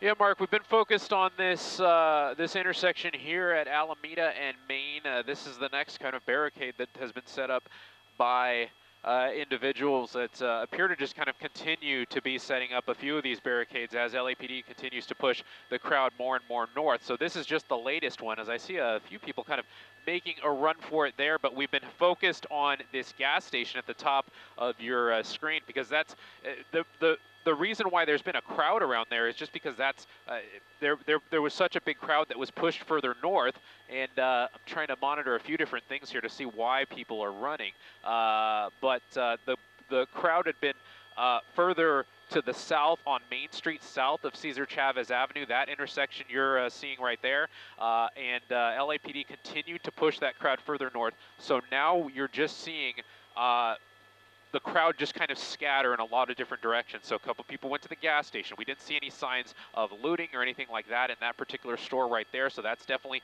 some good news. But the concern obviously is individuals that continue to make barricades, such as this one there on the right side of your screen that's been, as you said, fortified with a couple of dumpsters and a wrought iron fence. We've seen an item set on fire there next to that fence, but it appears that fire may be out as of right now. So LAPD is trying to avoid situations like this, but they're also taking into account all of the resources that they are pouring into the area, and they have been pouring into the area, and they're trying to figure out a way to balance those resources. So they are not at this time making a push further north to knock down that barricade as they had been with previous barricades. They're just kind of holding the scene as it stands right now, maybe to have a little bit of a respite, have a little bit of a calm, regroup, and then figure out the next move. You see the Night Sun from the LAPD helicopter that is over the scene here. We've seen the Super Puma Rescue 5 helicopter. That's the big LA County Sheriff's helicopter here at the scene as well. They've been helping law enforcement keep an eye on things. That parking, that pay-to-park structure at the center of your screen was set on fire earlier, but LAPD actually moved in with a fire extinguisher, and they were able to put that fire out. We were talking about an individual, possibly with a flamethrower, that set fire to a couple of trees there on Main Street, just south of Cesar Chavez. We did see an individual that LAPD believes to be the individual with that flamethrower taken into custody. So that person has been arrested at this time, and LAPD is going to figure out what to charge that person with, obviously for having a flamethrower and using it on city streets. That will be very serious charges. And you can see here that's Main Street and Cesar Chavez, and that's where a large contingent of LAPD is staging at this time while they figure out their next move. I want to ask Rob to widen out the shot. Let's look to the south of City Hall, because that's where another group of protesters was located about 30 minutes ago, and we haven't been able to see them for a few minutes now because we've been focused on the group to the north, and there was about 500 people down there to the south. It appears that that crowd may have more or less dispersed at this time and maybe gone their separate ways on Spring and First Street, as you can see right there. So LAPD kind of breathing a sigh of relief as far as the south side of their the area that they're kind of watching right now. But you still have a multi-block area of downtown LA in and around City Hall, I should say, that LAPD is keeping an eye on. You have that scene at the center of your screen, which may become a crime scene, more or less, the lanes of the southbound 101 freeway, where people were throwing pieces of concrete and bicycles and bird scooters and signs from that Los Angeles Street overpass onto the street below. You see all of that debris there. You see a number of those highway patrol cars, and I think, yeah, those are all highway patrol cars down there. You see that they're parked under the overpass, and that's because the ones that weren't parked under the overpass were heavily damaged by items thrown by people on the bridge. And LAPD, the reason why they moved north to begin with was they had to clear that bridge to prevent further damage to those patrol cars down below. You see one of them on a flatbed tow truck. That is the car that was pretty much set on fire earlier, but CHP officers were able to get in there with a fire extinguisher and put out the majority of the fire before it was completely destroyed. But that's going to be a vehicle that's probably going to be a total loss. And you see all that debris there in lanes. That's going to take a while to clean up, and as I said, probably a little bit of a investigation to figure out what charges to file against the people who threw a piece of concrete down there onto the freeway. Those are the southbound lanes of the 101 as you approach the 5 freeway. So still a few prongs of action here that LAPD is keeping an eye on, but it appears, at least for the past 20 or 25 minutes, that we're entering a little bit of a moment of calm while LAPD kind of regroups and figure out what their next move is going to be. Yeah, Gabe, it occurs to me as we're watching this, there are people driving through the area as if nothing was going on. I think a word of advice would be avoid downtown Los Angeles right now. Just stay out. Try to go around it because you don't know what streets are going to be blocked at any point. You don't know where you might run into a barricade. You might run into a bunch of people who are up to no good. So just stay out of downtown if at all possible. All these vehicles that are trying to traverse the downtown area. I don't know if there are any games or any events happening in or near downtown at the various venues right now, so that might complicate matters as well, just adding to the congestion and traffic in the area. But stay out of downtown if you possibly can. Former Vice President Kamala Harris responding to today's event. She had a statement. She wrote in part, quote, "Los Angeles is my home, and like so many Americans, I am appalled at what we are witnessing on the streets of our city. Deploying that National Guard is a dangerous escalation meant to provoke chaos. In addition to the recent ICE raids in Southern California and across our nation, it is part of the Trump administration's cruel, calculated agenda to spread panic and division. This administration's actions are not about public safety, they're about stoking fear of a community demanding dignity and due process. Protest is a powerful tool, essential in the fight for justice, and as the LAPD, the mayor, and governor have noted, demonstrations in defense of our immigrant neighbors have been overwhelmingly peaceful. I continue to support the millions of Americans who are standing up to protect our most fundamental rights and freedoms." That from the former Vice President and former presidential candidate Kamala Harris. Governor Gavin Newsom and LA Mayor Karen Bass leading the charge. They're blasting the Trump administration's decision to deploy the National Guard after 2 days of protests over federal immigration raids. But the war of words with the White House only escalating tonight. Eyewitness News reporter Jory Rand has been following this political firestorm, this fight. Joins us now live from our newsroom with more on that. Jory. That fight only growing tonight, Mark. This is a situation our country really has never seen before. It's not unusual for the National Guard to be federalized. We have seen it in the past. Most recently, from what we can ascertain, it happened in the 1960s with John F. Kennedy federalizing the National Guard to allow black students into school, as the governor, namely George Wallace, and other officials were not allowing students into school, breaking federal laws. So the federal government had to come in, take over the troops there. In this situation, it is a little different in that the governor didn't want this to happen, didn't give his permission, and it wasn't because federal law wasn't being executed by the local government. It's because the leader of the federal government wanted to prove a point here and take over and use these these state troops under federal power. And so both the governor and the mayor are accusing President Trump of inflaming passions to provoke a response, saying he and his administration are the ones who want violence. Here's a look at some of those National Guard soldiers in Westwood today, guarding the federal building there. We saw it in downtown as well. Governor Newsom today formally requesting that the Trump administration rescind their, what he calls, unlawful deployment of troops in LA County and return control of the National Guard to him. He says we didn't have a problem until President Trump got involved. And in fact, we heard from CNN reporting that the Lieutenant Governor, Eleni Kounalakis, is saying tomorrow California will file a lawsuit to try and regain control of the California National Guard. But tonight, the president is doubling down on social media, claiming the protesters are paid insurrectionists, and that word is going to be very important moving forward. Take a listen. You have violent people, and we're not going to let them get away with it. I think that you're going to see some very strong law and order. So we spoke with law professor Jessica Levinson today, who says while federal deployment of the National Guard is legal, it typically comes after that state's governor makes the request. The last time that National Guard troops were called up under federal control without the governor's request was 1965. So this is exceedingly rare and legal, but I think what's really important for people to know is unwarranted.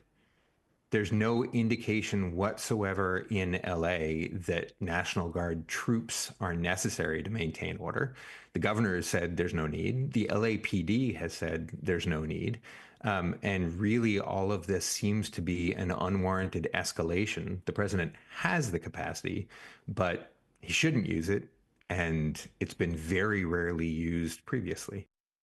So JFK did it in the early 60s, Lyndon Johnson doing it there again in 1965. Now, again, it's the use of the word insurrectionist that will be key here moving forward, because the Secretary of Defense, Pete Hegseth, and the president have suggested that if the violence continues in Los Angeles, Marines from Camp Pendleton will be moved in to take over securing the city of Los Angeles. That would be U.S. troops on U.S. soil against U.S. citizens. That is largely forbidden. The only way that a president is able to do something like that is by invoking the Insurrection Act. That means that the president would have to claim that the country is under attack by an insurrection. Is that happening right now in Los Angeles? It would be a wild legal battle for the president to bring in U.S. troops to face U.S. citizens. And more tonight from Governor Newsom, specifically for residents of Los Angeles. The governor is here tonight. He's urging protesters to speak out, but to remain nonviolent, saying, quote, give them the spectacle they want. Do not give them the spectacle they want by turning violent, referring to the Trump administration, who the governor says wants to see violence play out as he could score political points as things devolve here in Los Angeles. We'll see how this plays out and expect to see some lawsuits filed tomorrow on behalf of the state of California against the president and his administration, Mark. All right, indeed, Joy. And when you talk about troops being brought in to deal with violence such as this, it's a crowd control issue. And troops are trained in other things. They are trained to win wars. They are not necessarily focused, at least in training, in crowd control and using the tactics that police use in urban areas to control and deal with violent crowds. So that will be a significant element that we're going to have to watch for, of course. And we're seeing here another fire that has been set in the downtown LA area. Gabe Santos is over it. What do we have that's burning here? Well, it looks like a cylinder of some kind, some metal pallets. They appear to have been piled up here at the intersection of Spring and First Street. And the LAPD is nearby, but they're not too close. They're kind of letting this be for now. Their efforts are still focused on the situation on the north side, and I'm looking up north of Cesar Chavez and Main Street, and I see another little fire burning there earlier where we were watching those individuals that set up that blockade. And you can kind of see as we pan over from south of City Hall, as we continue panning to the left, Rob, a little further down to the north of where that gas station is, you can see there this new, not a new fire, but it is definitely a fire that has been coaxed accordingly, and it looks like there's a lot of cardboard in that dumpster, and individuals have set that dumpster ablaze. So you now have two bonfires, if you will, illegal bonfires burning in streets here in downtown LA. And LAPD at this point has taken this time to regroup their forces and figure out which one they want to tackle at this time. But you have an individual with drums there, you have this dumpster ablaze, you have another little cylinder there on the ground also ablaze. And as these fires continue, LAPD is going to have to decide which one to tackle, because at least at this time they don't have the resources in place to take one or the other, unless they really coordinate that and really focus on sending a skirmish line to the north and sending another skirmish line to the south. You're going to have these two separate kind of hot spots, these literal hot spots burning, this one on Main and Alameda, and the other one near the intersection of First and Spring Street. So still tensions rising high as individuals continue to set fires here in the downtown area. All right, this one a literal dumpster fire. The dumpster fire, of course, has become kind of a metaphor for a failure, a catastrophic failure. amongst people who should know better. And so this is what we're seeing play out now in downtown Los Angeles. Of course, the fire that has really caught a lot of people's attention and has gone viral, really, the images were those Waymo cars that were set on fire during the protests. A number of them were kind of parked on the street. Remember, these are driverless vehicles, of course, so there was no person inside to kind of get them out or make a decision as to where they should go. They were sitting there, parked on the street, and as the protests and demonstrations were going on, someone set them on fire, and I believe it was 5 of them that actually burned to the ground. Bruce Thomas, our law enforcement expert, joining us now to talk about what we have seen thus far today and what we're seeing into tonight. And Bruce, I heard an interview with you earlier, and you were saying that what we could expect this evening was kind of what we're seeing here, is that there are going to be smaller groups of people who are really bent on destruction, who are going to go around causing as much mayhem as they can. That seems to be playing out.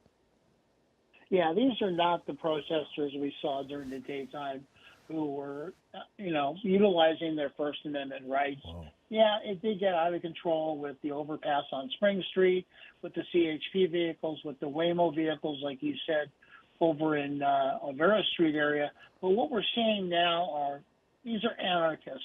These are not law-abiding citizens. These are people that want to cause problems, and they've come into L.A. to do so. Wow, and as you're saying that, we're watching somebody who was doing backwards donuts in that intersection, a man driving through without a shirt on with this minivan. Not sure what his intentions were or what's going on there, but this guy's taken off at a high rate of speed. And there's people out in the streets right now. We don't know if he was angry at the protesters or part of the protest. We just don't know. But there's so many people out walking around the streets, law enforcement officers, other people that are out there, and he's putting all of them at risk now with whatever he's doing here. This is just more craziness. He was doing those backwards donuts in that intersection. Seemingly, it looked to me like he was trying to target somebody. They were throwing things at his vehicle, and it looked as though he was trying to circle around and try to get somebody. I don't know, but what we're seeing now is he has slowed down. I'm not sure exactly where this is. If we could get our locator up from Air 7 just to see what exactly this guy's. It's Olvera Street. It kind of looked like Olvera Street. Well, he's driving around Olvera Street. He's got no shirt on. He's driving that minivan. It just stopped. I don't know if it ran into a bollard there or what, but it just stopped. And now he's backing up. Mark, I don't know if you could hear me. Go ahead. LAPD is aware of this individual, but I'm not sure if they really know what to do. I was going to say he appeared to be trapped in that area with those blockades, and now he's flying down Main Street back to where that blockade is at an extremely high rate of speed, slamming on the brakes now. This is Cesar Chavez and Main Street, and there's so many people just out walking around right now. I don't know if he's going to slow down before he gets to this barricade. You see some people running. We're a little bit blocked right now because we can't see what's going on the other side of that building. So I'm not sure if this guy in the vehicle stopped or if he continued on. Zoom back in, left, Rob. I think that's him right there. Yeah.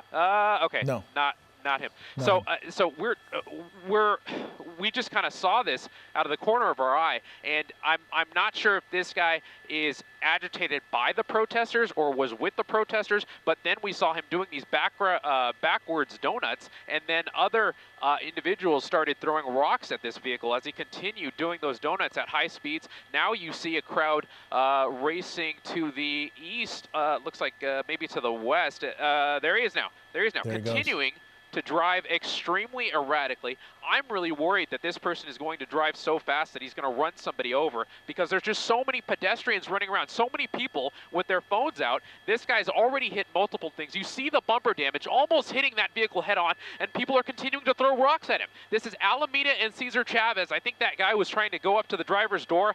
More people throwing things at this vehicle. Again, we don't know the connection this vehicle has to this protest, if any, if he was just in the area and got upset, or if somebody may have hit hit the vehicle and that sparked him, but this appears to be an individual that is upset, is unstable, and is now driving at a high rate of speed around the Chinatown area and Olvera Street. We're going to continue to keep an eye on this one. There he is right there. He has stopped. He has stopped occasionally. He was stopped by a bullard before. He ran into a barricade of some sort.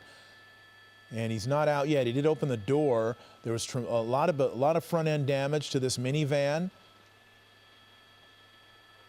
We're going to watch this play out. But look at the speed. Even when he backs up, he's backing up fast. He's hitting the gas pedal hard.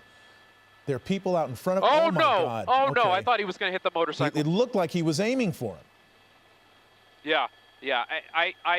This person is clearly upset and just driving erratically, not in any sort of mental state. That's going to be a part of Union Station, and I'm not sure if we're able to get Air 7 on the other side of that, but we may. Okay, that's the vehicle right there. I want to bring in and around. Yep. I want to bring in Bruce Thomas because you're watching this too, and this just, if things weren't bad enough. This may be an enclosed area. This may be some kind of a... Oh, those are the railroad tracks. But this guy is definitely out of control beyond what normally you would think. Yeah, and oh my gosh, he's putting a lot of people in danger here. We don't know his motive. All we know is that he's driving really fast. He appears at various times to have been aiming at people with this minivan. People have been throwing rocks and bricks and all kinds of things at him. As he's gone through intersections. He was doing reverse donuts in an intersection and going very, very rapidly. He's going through these downtown streets now. It's kind of a maze, kind of a warren of streets, some of them one way, some of them very narrow. He's right by the railroad tracks here. That's the tracks. And it's frightening to see. It's just one of the many unsettling things we have been watching throughout this day and this evening when there have been protests of ICE raids. Vignes and Botchet. Vignes and Bochet down in downtown Los Angeles. This is kind of near I believe the men's central jail, the men's central jail down there that's used by LA County. And there he goes. Now, luckily, he's on a street. It's one of those back streets. It's small. And we don't know. We'll have to see if he's trying to make his way back toward the demonstrations to see what his motive may be. Yeah, he's over by Canasaurus Plaza by Cesar Chavez. He's over in that complex there. Mm-hmm. And he's definitely out of control. And as Gabe mentioned, the LAPD is aware of him. They know that he's doing this, and they're going to try to. I don't know if they're going to try to get him. Who's going to be available to do it? We talked about the resources that have been stretched so thin for the LAPD as they deal with the unrest that's happening in downtown LA. Who's available to chase this guy? I don't think anyone is, at least at the moment where we're seeing it. And do they want to? Do they want to chase him when he's running through these streets at such high rates of speed? For safety's sake, Mark, they definitely would want to be involved in this. The problem is, I don't think they have the resources right now. Mm-hmm. Wow. Well, again, if you're just joining us, Eyewitness News continuing our coverage of the demonstrations, the violence, the charges and countercharges by officials at the federal, state, and local level about the ICE raids and about the federal response, the local response, and what people are doing out in the streets. And in the middle of that, of our reporting of that, we are seeing this man behaving very erratically in this minivan. We're not sure if he's either targeting the protesters or if he's one of them, but it appears, at least, that he is in some way unhinged. He doesn't have a shirt on. He's driving this minivan at very high rates of speed. There's significant damage. There have been a few collisions with various inanimate objects. No people that we know of yet. No vehicles that we know of yet. But it's only, I think, by sheer luck that hasn't happened. As we see him now continuing, Gabe, can you give us an indication of what street he's on? Yeah, Mark, this is Cesar Chavez. He appears to be northbound on Cesar Chavez on Gallardo Street. And, we've seen situations to almost purposefully hit other drivers, and that's the really scary part here. We are actually switching out helicopters, so you're going to see my picture in the helicopter that I'm in get a little further away, and we have our other Air 7 on the scene as well, trying to locate this vehicle, but it is definitely a scary situation for anybody that's in the downtown area right now. Right, in addition to everything else that's happening. And just to recap, there were planned demonstrations this afternoon beginning at 2 o'clock at LA City Hall. There was another demonstration happening this afternoon and into the early part of the evening at the federal complex, the federal building in downtown Los Angeles, just a few blocks away from LA City Hall. Those demonstrations merged this afternoon into about 1,000 people and growing as the day wore on. And that came amid word, of course, that the National Guard troops that were activated and federalized by the Trump administration, by the president, were moving into Los Angeles to, in his words, restore law and order. The LAPD has been dealing with this and responding. The LA County Sheriff's Department has been dealing with this and responding as well. We heard earlier from the Chief of Police. One of the things that was very important that he mentioned was that there were claims in the initial hours of the first evening of the demonstrations, when things were starting to get out of hand, that when ICE and federal agents were requesting help from the LAPD, that the LAPD did not respond or delayed responding for 2 hours. The chief saying adamantly and emphatically that was not the case, that the LAPD was not given advance notice of what ICE was doing, and so because of that did not have officers pre-deployed and pre-positioned so that they could respond in a crowd control capacity, and that officers took about 38 minutes to assemble and then head to the area where those federal agents were, and they were hampered by both the size of the crowd and by the fact that tear gas had already been deployed. Because officers hadn't gotten advance notice, they weren't equipped with some of the things that they would need for a crowd control or a riot sort of situation. So a lot of them didn't have gas masks, so they went in anyway, many of those officers being incapacitated or at least having their effectiveness deteriorated by the tear gas that had been deployed by the federal officers. But the chief saying emphatically the LAPD did not ignore the call for help on that night. Also saying that, here we go, looking at this driver here. This was playing out about 6 or 7 minutes ago. This guy going through, it looked like he was it really looks like he was targeting folks and trying to hit them with his vehicle.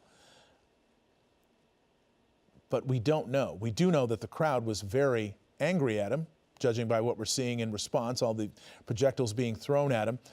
And then he took off. And he then went down the street. You see he's got no shirt on. He's throwing stuff out of the vehicle. I guess some of the, it looks like one of the windows got shattered by one of the bricks or rocks. And look at the speed with which he left that scene. Later on, we saw him just driving erratically, again, heading into Alvera Street, running into a traffic control bollard. And okay, is that the vehicle there on the left? Is that, that's it. All right, do we know whether the guy is in there? Oh yeah, there he's coming out. What's he got in the back? He's looking into the back of that minivan. We don't know. If we have a location, at least we can put this out on our air.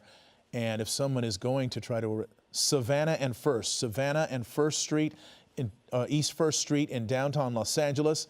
Again, Savannah and East 1st Street in downtown LA. This is where that minivan driver has come to a stop. He's opened up the back and he's stepping away. Still, as far as we can tell, with no shirt on. There's no night sun here because there's no LA helicopter, LAPD or law enforcement helicopter to light up the scene or the vehicle, but he did walk across the street. I don't know in which direction he is walking because we can't really orient ourselves in the dark. He's getting into a second vehicle. Getting into another vehicle is what we're being told. Oh, there he is. Oh, there they are. Officers now responding. These are sheriff's deputies. They're putting him in custody right now. There he goes. That is the end of that escapade. We don't know if anyone got hurt. We lost track of him for a while. We don't know if anybody got hit. We don't know if he hurt anyone or whether he was actually trying to hurt someone. It certainly did look at one point that he was swerving toward somebody on a bicycle and trying to hit them, but he did not, that we saw. Bruce, this is just an amazing thing that's unfolding here, given everything else that's going on.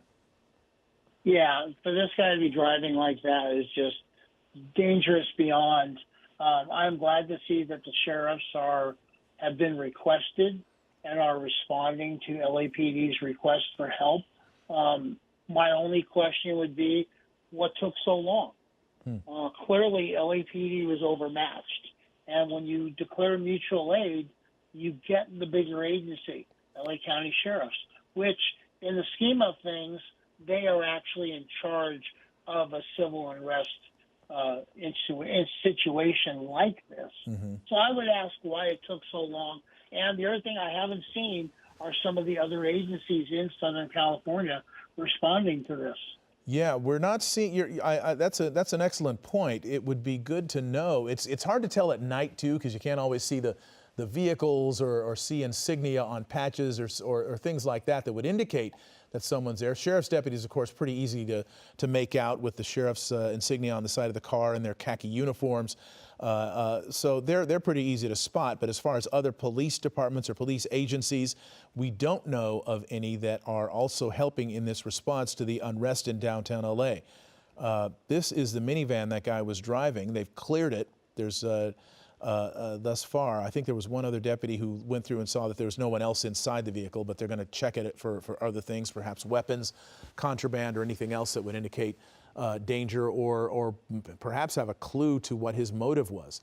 So in addition to all the unrest, in addition to all the things that are happening, fires being set, officers being attacked, all of that, in addition to that, we had this guy driving erratically through downtown LA, putting a lot of people at risk, including police, demonstrators, everyone, bystanders, and he is now under arrest thanks to the LA County Sheriff's Department. The LAPD having its hands full dealing with what has been happening throughout the day and into the night. Some 10 arrests thus far. We know that number is going to go up. They've been focusing, as the chief mentioned, on clearing intersections, clearing streets, getting people out of areas where they can cause damage or injure people. And the effort to arrest those people will be ongoing. They're going to focus on people who have been attacking police officers, attacking innocent people, and vandalizing buildings and vandalizing police vehicles as well. They're going to focus on that. They're going to, in particular, perhaps on the people who were throwing projectiles and bird scooters off of the bridge onto the 101 freeway and damaging those highway patrol vehicles and putting officers there at risk. And the people who've been blockading streets are going to do a lot of that, so that you can expect, as they comb through the video that's going to be everywhere after this event has wound down. They're going to be combing through all of that, and they're going to find people. This is a tactic they've been using actually since 1992 and perhaps before that. In the LA riots of 1992, people were arrested a year later, some of them, for actions that were taken during that civil unrest period. Because they were caught on video, and video even more prevalent now. So you can expect a lot of people who think they got away with things tonight are going to find out that they have not. LA Mayor Karen Bass. Oh, yeah, go ahead, Bruce.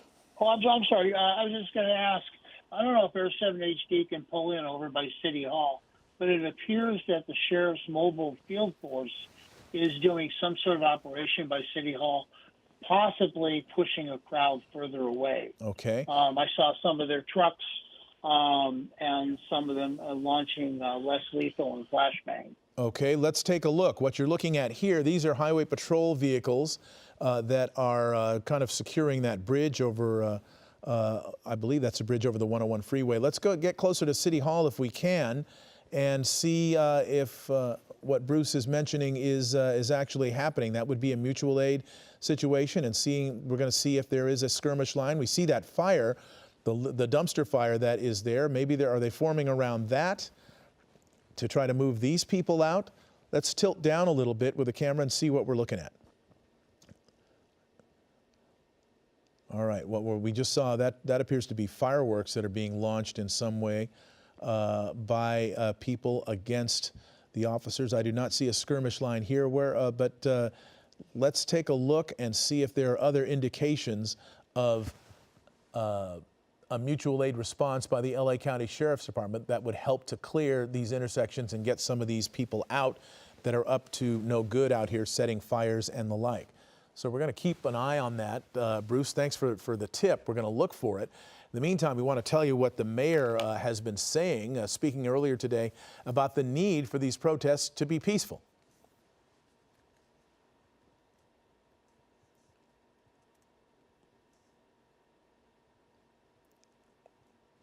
First of all, I think protests need to be peaceful, period. And any time it deteriorates into violence, that is a problem, and it absolutely messes with the overall message.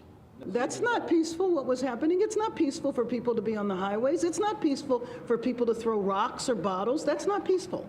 And if you are going to entertain violence, if you are going to try to take over a freeway, then you are going to suffer the consequences of doing that. I don't think that LAPD, the sheriff, and certainly not myself, are not shying away from statements like that. The mayor adamant that law breaking will not be tolerated. The chief saying that earlier today as well, also saying that at the moment, at least as the evening was unfolding, that the department, at least in this area, was overwhelmed. And that's his word. So we're going to see whether the National Guard is going to have any effect on what's happening here. You're seeing that commercial grade fireworks that the chief talked about that are being deployed, or being not deployed, but fired. Some of that has been fired against his officers, and he spoke about the fact that that can actually kill you if it hits you.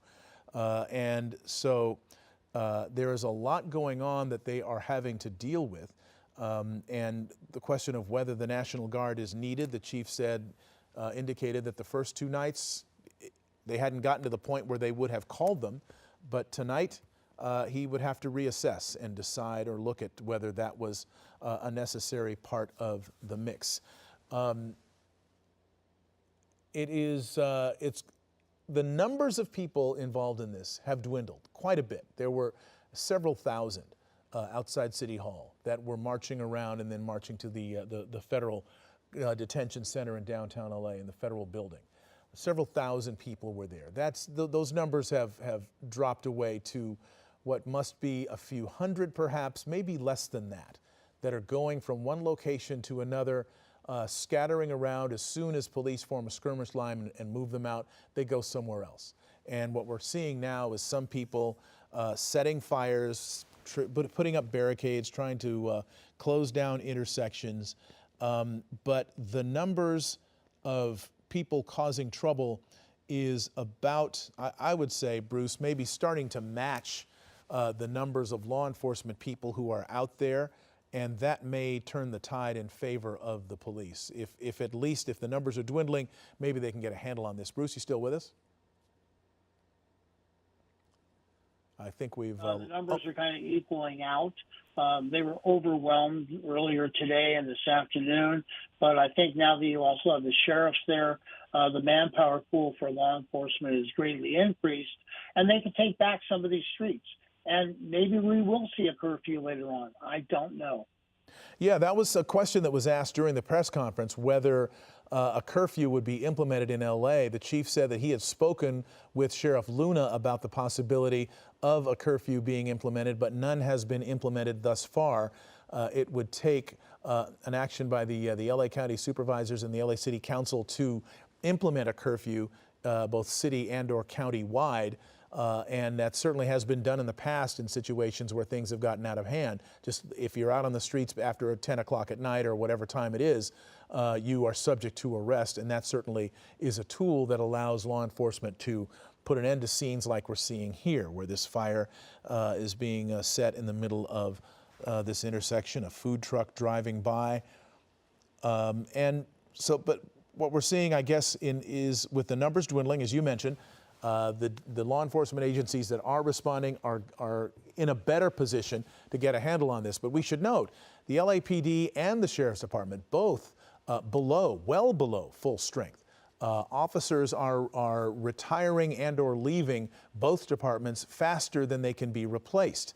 And along with that, there are budget constraints that are causing a real strain on police resources and police availability. We've been doing stories about how the Sheriff's Department is suffering, their people are being so overtaxed that they're actually, it's affecting their alertness. They're having to work so many hours and so many days and so many shifts that it is starting to affect them physically and mentally.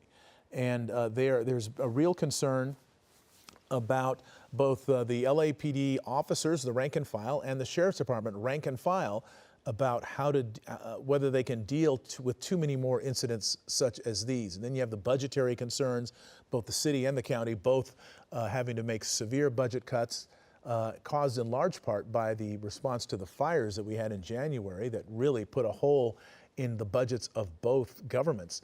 And you really have, there's not much room to deal with this sort of thing. They're going to deal with it, but it's going to affect other things much later on. That's a story for another night. In the meantime, ABC News reporter Matt Gutman, he was out there as well behind the police lines earlier today showing us the projectiles that were being fired and or launched by both sides in these clashes. That line of officers from the LAPD pushing everybody back and using a tremendous amount of non-lethal force. You can see those flashbang canisters, the sponges, 40 millimeter like this, that they've fired at people just to continue to push them back. I don't think I've seen this much use of non-lethal in a very long time. We've also seen significant number of rocks, bottles, projectiles that are very dangerous being hurled at the LAPD on this side of the skirmish line. The size of the rocks and projectiles, I'm going to see if I can try to find another one for you, that were thrown were significant. This is a piece of concrete or road that was picked up and chucked. You can see some of the sharper end stones over here, much larger ones than that were hurled at police. So this is something that I haven't seen quite some time in downtown LA. It was very intense. Indeed, and it's not something that you would expect to see in downtown LA, and we'll get to that in a second. Defense Secretary Pete Hegseth's comments threatening to deploy U.S. Marines on U.S. soil drew a small group of protesters. You see them there. This is at Camp Pendleton. More than 4 dozen people there holding up signs at the main gate to Camp Pendleton with slogans such as, quote, "We're on a slippery slope to fascism," and "Your oath is to the Constitution." President Trump has already federalized and deployed those National Guard troops to L.A. after the protests erupted over the immigration raids on Friday. This coming despite strong objection from the governor of California and the mayor of Los Angeles. In fact, the Newsom administration is going to file a lawsuit perhaps as early as tomorrow to try to prevent that from happening. In the meantime, Patrick Saunders, he's an Air Force veteran. He organized this protest outside Camp Pendleton. We want to show our support to the military members that work here. We want to kind of remind them of what their duty is to us, but additionally we want to make it very publicly known that we condemn any sort of action by the administration of using active duty or National Guard troops on U.S. citizens.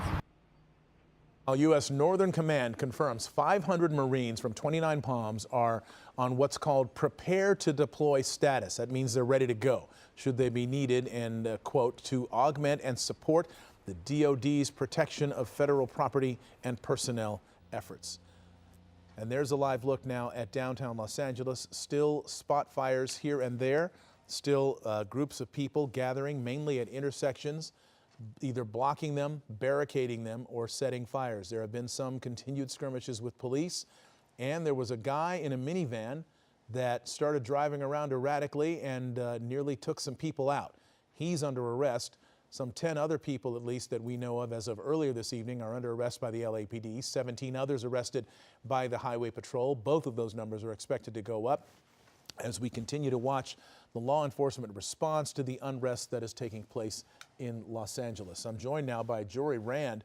You've been covering this all day, and you've kind of watched this evolve throughout the day. And what did you notice, and what struck you? It seems that tensions are rising and falling as we go throughout the day, and it seems like there's a group of troublemakers who, when things are calming down, they start things back up again. We see things calm down, then we see 5 Waymo cars lit on fire. We see that start to calm down. We see a barricade situation with furniture grabbed from Grand Park. We see that calm down, and then we see protesters all over the city starting fires.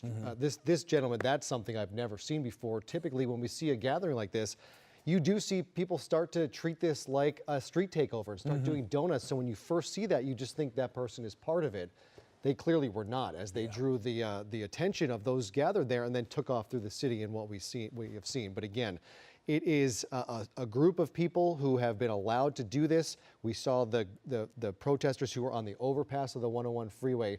Once the 101 was cleared and it looked like order had been restored, those people were allowed to stay on top of the 101 freeway, and they started pouring things on top of those CHP vehicles that were parked below, and that was allowed to continue for hours. Now, that was a mistake, clearly, by law enforcement. You don't leave people, you know, maybe they didn't have the resources. I shouldn't say it was a mistake, but it turned out it didn't work well. It did not work out well, and you look at the numbers of the protesters out there, the numbers of law enforcement, and what happens if they decide to go in and make a move on these people. What's going to happen? Is that going to start a really violent confrontation with authorities? Is that going to start a panic where you start sending people running through a situation where you have a potential trampling of a crowd? It's a very tough situation for them to be in, and the fact that they left those vehicles exposed and the protesters in place on the overpass made it for a very disastrous situation. It is a thin line between enforcement and provocation. It is a line that the LAPD and other local police agencies have trod, sometimes successfully, sometimes catastrophically badly, for decades, dating back to 1965. And Watts riot. It's actually been impressive to see some of the restraint we've seen from these different jurisdictions, because they have been under siege all day with projectiles and bottles and rocks and fireworks and smoke canisters, and very little response from the LAPD. Very few arrests. We've talked about, 27 throughout the day from 2 different jurisdictions.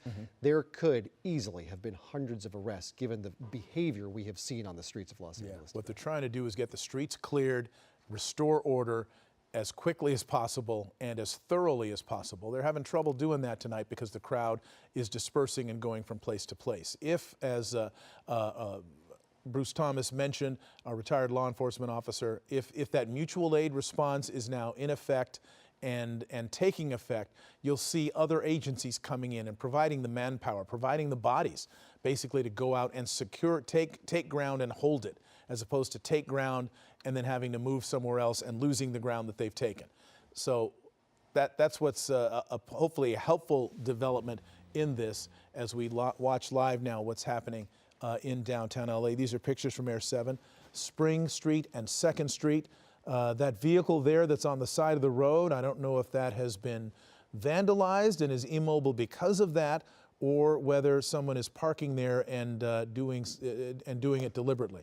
What we are seeing, and the chief mentioned these people that go from place to place, and they cause mayhem, they cause problems, and they are dressed in hoodies, they're dressed in black, and they bring hammers and they chip at the concrete, and that's where they get their rocks from. I was going to mention that when we talked about what Matt Gutman was reporting about the rocks that were being thrown by police. If you're walking around downtown LA, there aren't rocks scattered around.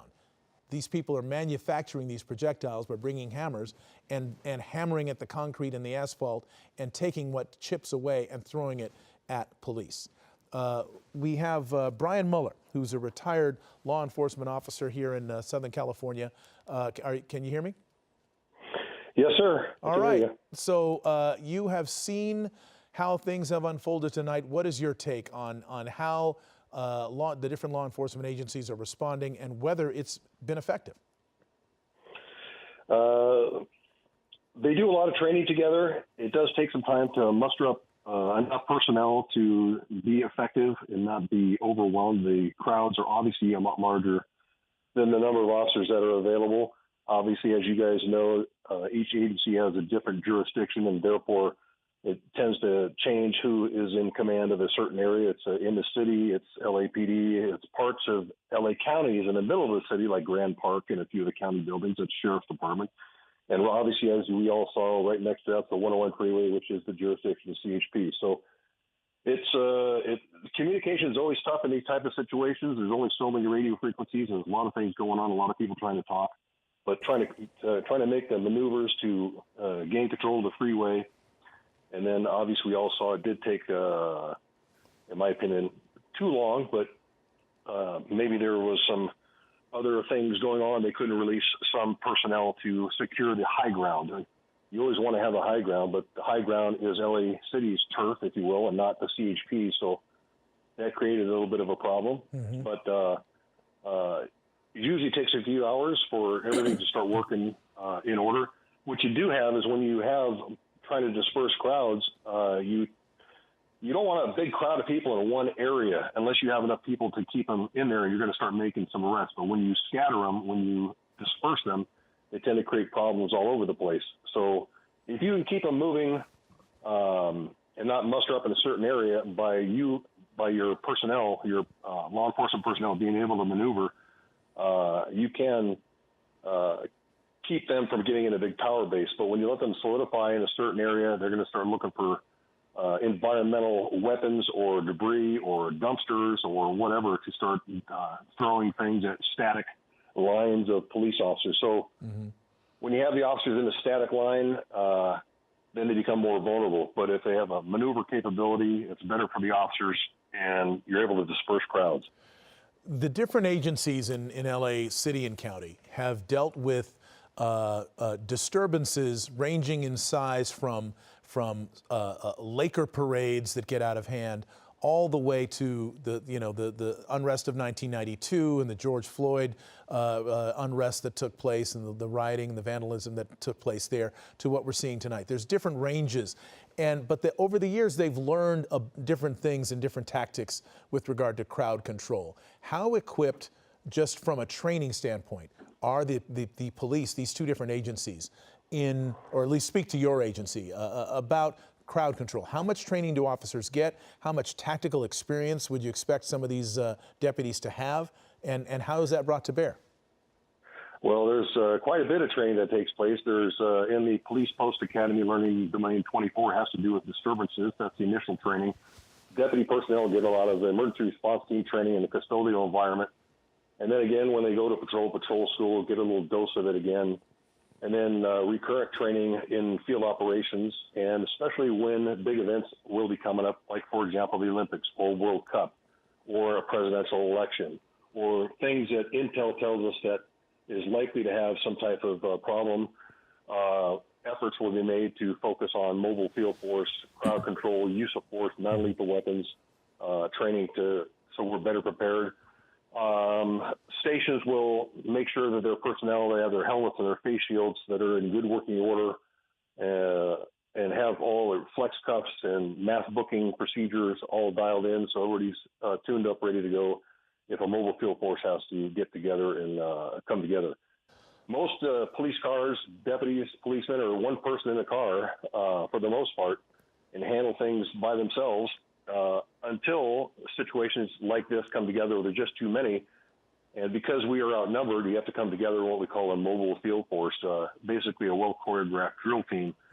A smaller group of people being able to intervene in a bigger group of people, incorporating a variety of formations, movements, strategies, tactics, declaring a lawful assembly, having arrest teams, staging areas, mobile bookings, and a variety of things. Cameras, recording them, securing county buildings, county courthouses, hospitals, critical things that are needed to run a government, run a city, and that are needed even after this protest goes away. And also protect themselves. You don't want to get too deep in a big mob of people and not have the wherewithal to extract yourself. Additionally, with you need to know what the commander's intent is. How do we want this thing to look like when we're done with this thing? Right. And we talked earlier about the fine line between provocation and enforcement, between getting the job done of getting the people who are causing problems off the street, arresting them, moving the crowd out, versus inflaming a crowd. When LA erupted in 1965, I know you're far too young for that, but it was because a man named Marquette Fry was stopped by the CHP for a DUI. And a crowd gathered around the arresting officers, and one of them shoved a woman, and that became, the rumor mill said that they had shoved a pregnant woman to the ground, and that is how that riot actually began in 1965. Started at 113th and Avalon, I believe. And so there's, you know, they're out there to do the job, but you can cause a provocation as well. And when you're out there doing crowd control, how do you prevent that sort of a provocation from happening that might inflame the crowd further?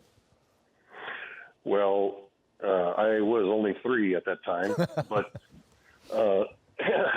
we're not there. We don't want to start the very riot we're trying to prevent. But there was obviously a lot of other tensions in the community back then, because just one shove of one person should not have sparked off a whole riot back in '65. So there's other things that are beyond what the officers were doing. But, you know, it is a fine line. We're trying to allow people to exercise their First Amendment, peacefully protest, and that's the key word, peaceful. And to declare an unlawful assembly, they are either already breaking and destroying things, or violence is imminent. It's about to go off, and so the incident commander or whoever's on the front line there, who has the decision-making authority, can give the command to give an unlawful assembly. And then people fail to leave, then they could be arrested for that. Now, I heard earlier on some other channels, maybe it was yours, about the issue of people wearing masks. Why do they need a mask? It's not illegal to wear a mask, but it's illegal to wear a mask after you've committed a different crime, and that being the failure to disperse. And then you can be arrested and add charge with 185 of the California Penal Code, which is wearing a mask in the commission of another type of crime. Interesting. Okay, so that is something that's in your bag of tricks, as it were, when you're dealing with people who are being unruly or potentially causing harm to officers, throwing things at you, for example. That once that's happened. Yes, that's true, and we're not trying to make arrests. Believe me, the officers would rather be doing the regular patrol and having their Starbucks somewhere. But when we come together, we'd rather have people leave and go away, but they don't. And so you have to make the choice of either we disappear and then they destroy the city and destroy property and people get injured who are unaware of something going on the street and they drive in the middle of it, and then people are going to go, where were the police? Where was the sheriff? So when we are there trying to keep the peace. It can be a focal point by people who are determined to create a confrontation. The police officer is not there to try to create a confrontation. The people want it, but they will always, in my experience, were more likely than not wanting a provocation.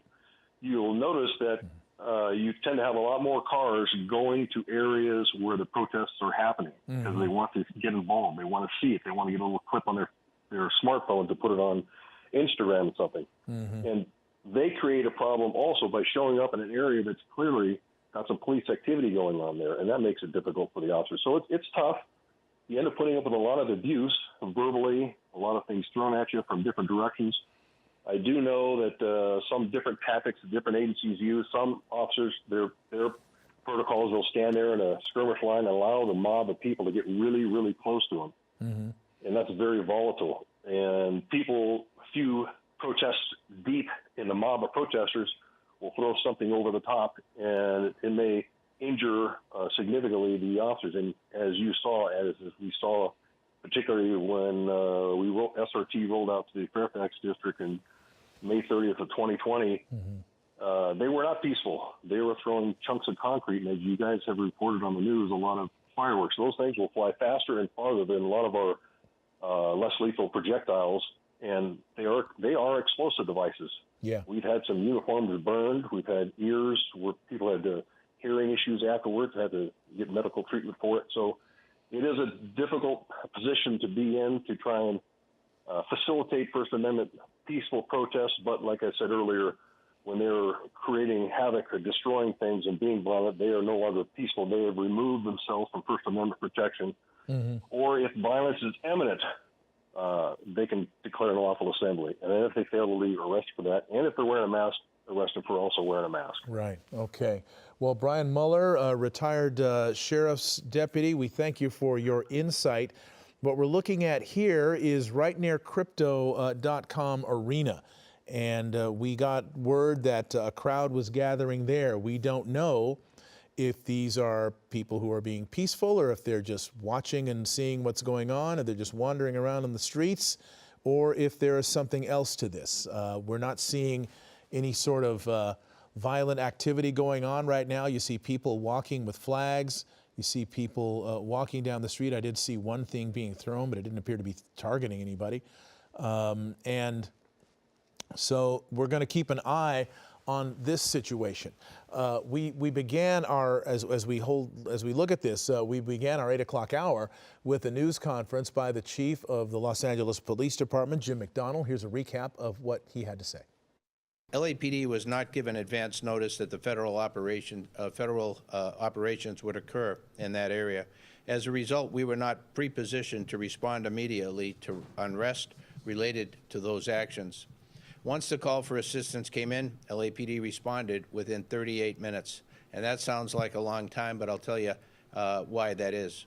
The response was impacted by traffic, crowd density in the area with unrest occurring, hazardous conditions caused by tear gas that was previously deployed by federal agents at that location.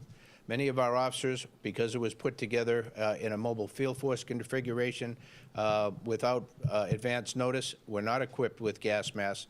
But despite these challenges, we moved in quickly and as safely as possible. At no point did LAPD ignore or intentionally delay any request for help. I also want to be unequivocally clear. The Los Angeles Police Department does not participate in or coordinate with Immigration and Customs Enforcement on civil immigration enforcement. We've said this over and over again, and I can't stress it enough for the people in our community who have high levels of anxiety about this issue, that we want everybody to believe and be able to call the LAPD in time of need if they've been a victim of a crime or a witness to a crime. We need that. Otherwise, the system does not work. That has been our policy and remains our policy, and it went into effect in 1979. So 46 years ago, that's been the way we do business. On the other hand, however, when a law enforcement agency, any agency, requests emergency assistance to protect lives, we are obligated to respond, and we do. Public safety is our duty, and we will answer every legitimate call for help from anyone. We recognize that immigration enforcement operations can cause a deep fear and anxiety, particularly in immigrant communities. That's why we're committed to transparency, accountability, and treating every Angelino with respect, regardless of their immigration status. Our job is not to divide communities or to politicize law enforcement. Our job is simply to keep everyone safe.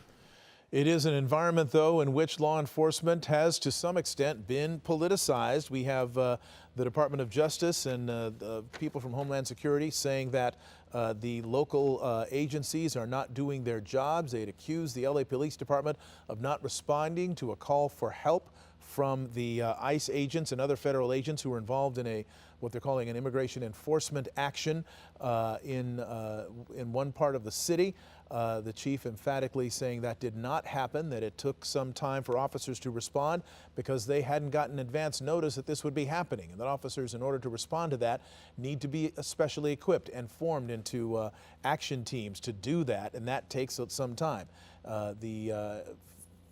The reports had been, or the information that had been put out, was that it took 2 hours for LAPD to respond. That was not the case. The chief saying it took 38 minutes from the time the call went out to the time officers got there, and they were delayed in part because tear gas had been deployed, and that the officers were not prepared to deal with tear gas because they had not been given advance notice. Still, they went in and assisted the federal agents in protecting them and keeping them separate from the crowd that was beginning to gather. Governor Gavin Newsom, meanwhile, posting on X tonight, and I'm quoting here, "Let's get this straight. 1, local law enforcement didn't need help. 2, Trump sent troops anyway to manufacture chaos and violence. 3, Trump succeeded. 4, now things are destabilized and we need to send in more law enforcement just to clean up Trump's mess." That is a direct quote from the governor from his tweet tonight. The war of words between Governor Newsom and President Trump escalating tonight. This is also a photo that we got from the governor's office, him meeting with Chief McDonnell and Sheriff Luna. This happening earlier today. We're not sure where this meeting took place. It looks like a situation room of some sort. Governor Newsom tweeting this: joined LAPD, LA County Sheriff's Department, and state emergency officials in LA as we respond to protests provoked by chaos from Washington. We're here to keep the peace, not play into Trump's political games. Again, that is a direct quote from the governor. The president saying that there is chaos on the streets of LA, and he used the word insurrection to describe the people who are committing some acts of violence and setting fires. He's saying they're insurrectionists, and that is, as we have been pointing out tonight, not a randomly chosen word. That is an important word, because the auspices under which the president can perhaps invoke the Insurrection Act of 1807 would require that an insurrection be undertaken against the United States and against its government, so that the president could then deploy troops to put down that insurrection. And thence the threat from Defense Secretary Pete Hegseth that Marines from Camp Pendleton could be deployed to the streets of Los Angeles. Marines, U.S. Marines, deployed against or to contain U.S. citizens and be involved in enforcement action against American citizens. LA Mayor Karen Bass speaking earlier today about the history and the challenges of dealing with large crowds in this city. Because our city has always had a very robust immigrant rights movement and infrastructure and institutions that have been around for several decades, there is a history of having peaceful protests here.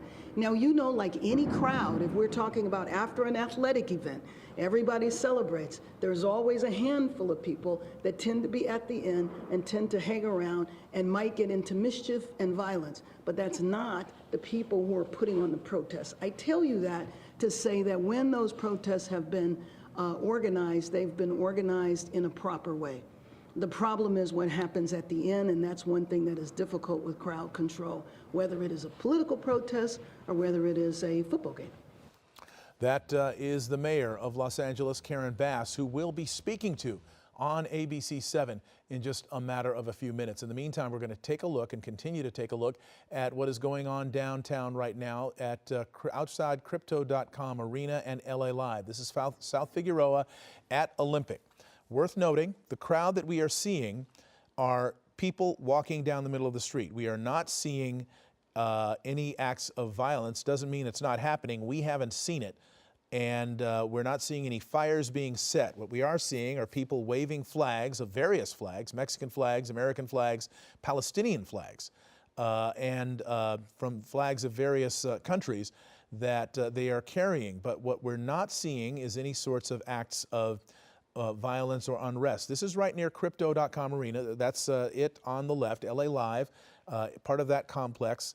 And we don't know if law enforcement officers are being deployed there. This is in downtown Los Angeles. As you can see, the gleaming structures, these skyscrapers in downtown Los Angeles, amid what has been a pretty difficult day in this city in terms of the things that we have seen and the things that we are having to witness and deal with once again in the city of Los Angeles. Raids by ICE, the Immigration and Customs Enforcement Agency, targeting immigrants who do not have their correct authorization to be in the United States. They are saying that they are going after criminals and people who prey on others. Demonstrators in this crowd today and elsewhere and at other times are saying that, in fact, the government is going after day laborers and people on their way to work, on their way to school, and in fact going after people who are in the federal building itself, in the system, at the agency, trying to get their situation straight, and they're ended up being arrested during that process while they're actually preparing for an immigration hearing. So there's a lot of emotion surrounding this, a lot of anxiety and a lot of fear in the immigrant community in Los Angeles. What we're seeing now, it looks like a contingent of officers. The agency, I'm not sure yet. I'm guessing, I'm betting it's LAPD. And they are heading, right now this is Temple and Alameda. We don't know if they're relieving other officers or if they're heading toward crypto.com or what. But there is a citywide tactical alert. No police officers are being allowed once their shift ends. Nobody's going home. And they're all staying on, and that keeps the manpower in place to both deal with this situation in downtown LA and also with whatever else is happening within the city. There are other things happening. Homes are being broken into. People are still being robbed. All kinds of disturbances are happening that have nothing to do with what we're seeing here that the LA Police Department has to deal with as a police agency in Los Angeles. Skirmish line forming. This is Alameda and Aliso in downtown Los Angeles. More officers being deployed there. We're seeing resources being brought to bear. We don't know what the target is of this skirmish line, but we're going to try to find out. In the meantime, we want to show you some video from earlier that has become pretty much iconic and has gone viral. And that is this. This was downtown. This was earlier in the afternoon towards the evening when the demonstration near the federal building complex began to turn violent, in which people were setting Waymo cars on fire. These cars were parked on the street and just sitting there, and someone set them on fire. And the mayor pointed out that there are people there that are protesting, and then there are people who are bent on committing acts of violence and vandalism and arson. And she was very clear that those who are doing the latter will be dealt with the full force of the law. The LA County DA indicating the same thing. The chief of police, all the different law enforcement agencies and their representatives are saying exactly that whoever set these fires, they're going to find you and they're going to bring the full extent of the law to bear to put you in a place of accountability where you will pay for what has been done. There's a lot of video that's being put out there. There's a lot of video on social media.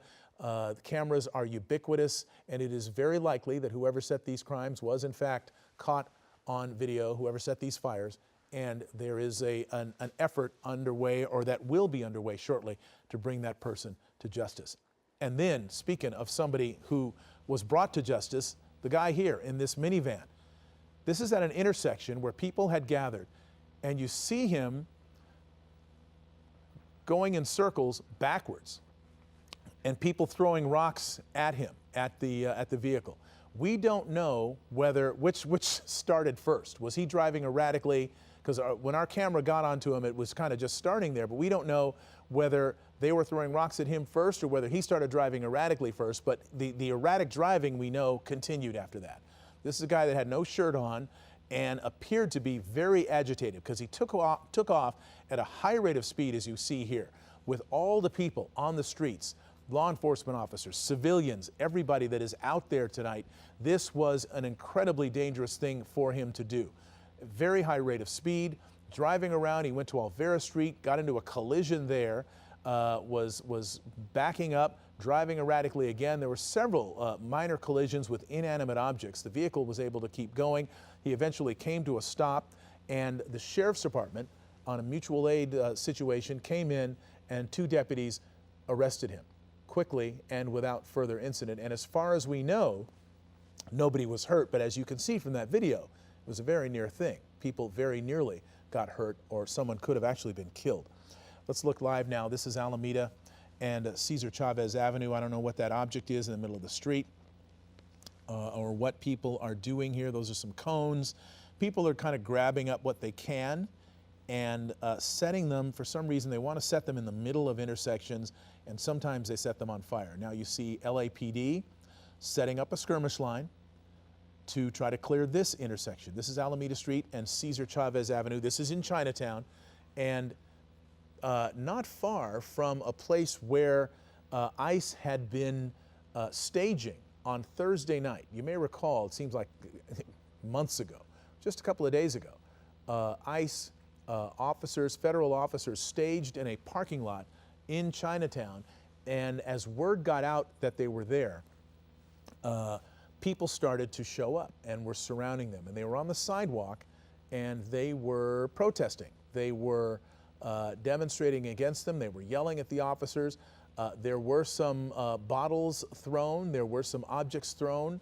But for the most part, first of all, the crowd was small and it was almost completely peaceful with one or two exceptions. The ICE officers put out a call. Look at that. That's the fireworks we've been talking about that have been thrown at police and at law enforcement. ICE officers put out a call for help because they felt that they were going to be overwhelmed by the people who were around. And that was when the LAPD responded, not in time, not as quickly as the federal agents would have wanted, but they got there and they dealt with the situation, and people ended up being cleared from a sidewalk. We have our Jory Rand, who has been here with ABC7 covering what has been happening for most of the day here, and he joins us now with another report. Jory? Yeah, we continue to see unrest here, and this is something that the federal government and President Trump in particular is pointing to in why he has brought in members of the California National Guard under his control. Tonight, the governor of the state of California is now in direct confrontation with the President of the United States. The back and forth continues on social media. Last night, the president federalized 2,000 members of the California National Guard. That is significant for several reasons. One, because the governor did not request that to happen. It's typically how this would play out. The governor asks the federal government responds. Here it was the other way around. President Trump moved in against the wishes of the governor. Today, Gavin Newsom formally requesting that the Trump administration rescind their order, saying he wants control returned to him. The president, though, today said he will continue to try and maintain order. You have violent people, and we're not going to let them get away with it. I think that you're going to see some very strong law and order. So this is not typical. In fact, we haven't seen a situation similar to this play out in the United States in about 60 years. The last time that National Guard troops were called up under federal control without the governor's request was 1965. So this is exceedingly rare and legal, but I think what's really important for people to know is unwarranted. There's no indication whatsoever in LA that National Guard troops are necessary to maintain order. The governor has said there's no need. The LAPD has said there's no need. And really all of this seems to be an unwarranted escalation. The president has the capacity, but he shouldn't use it. And it's been very rarely used previously. Now, even more rare from what we have seen play out here would be the implementation of federal troops, not California National Guard, not National Guard from any state, but actual military members being deployed to the city of Los Angeles. The Secretary of Defense, Pete Hegseth, and the president himself have threatened that this is a distinct possibility, using Marines from Camp Pendleton to be deployed to the streets of Los Angeles. Now, normally, this would not be something the president has the authority to do. You cannot put U.S. troops on U.S. soil against U.S. citizens. However, there is a clause. The Insurrection Act, more than 200 years ago, gave the president the authority to use U.S. military in that situation against U.S. citizens on U.S. soil. But the caveat, of course, there needs to be an insurrection against the U.S. government happening. At least twice today, the president of the United States has called the demonstrators on the streets of L.A. insurrectionists, perhaps setting the ground to bring in those military members, the Marines from Camp Pendleton.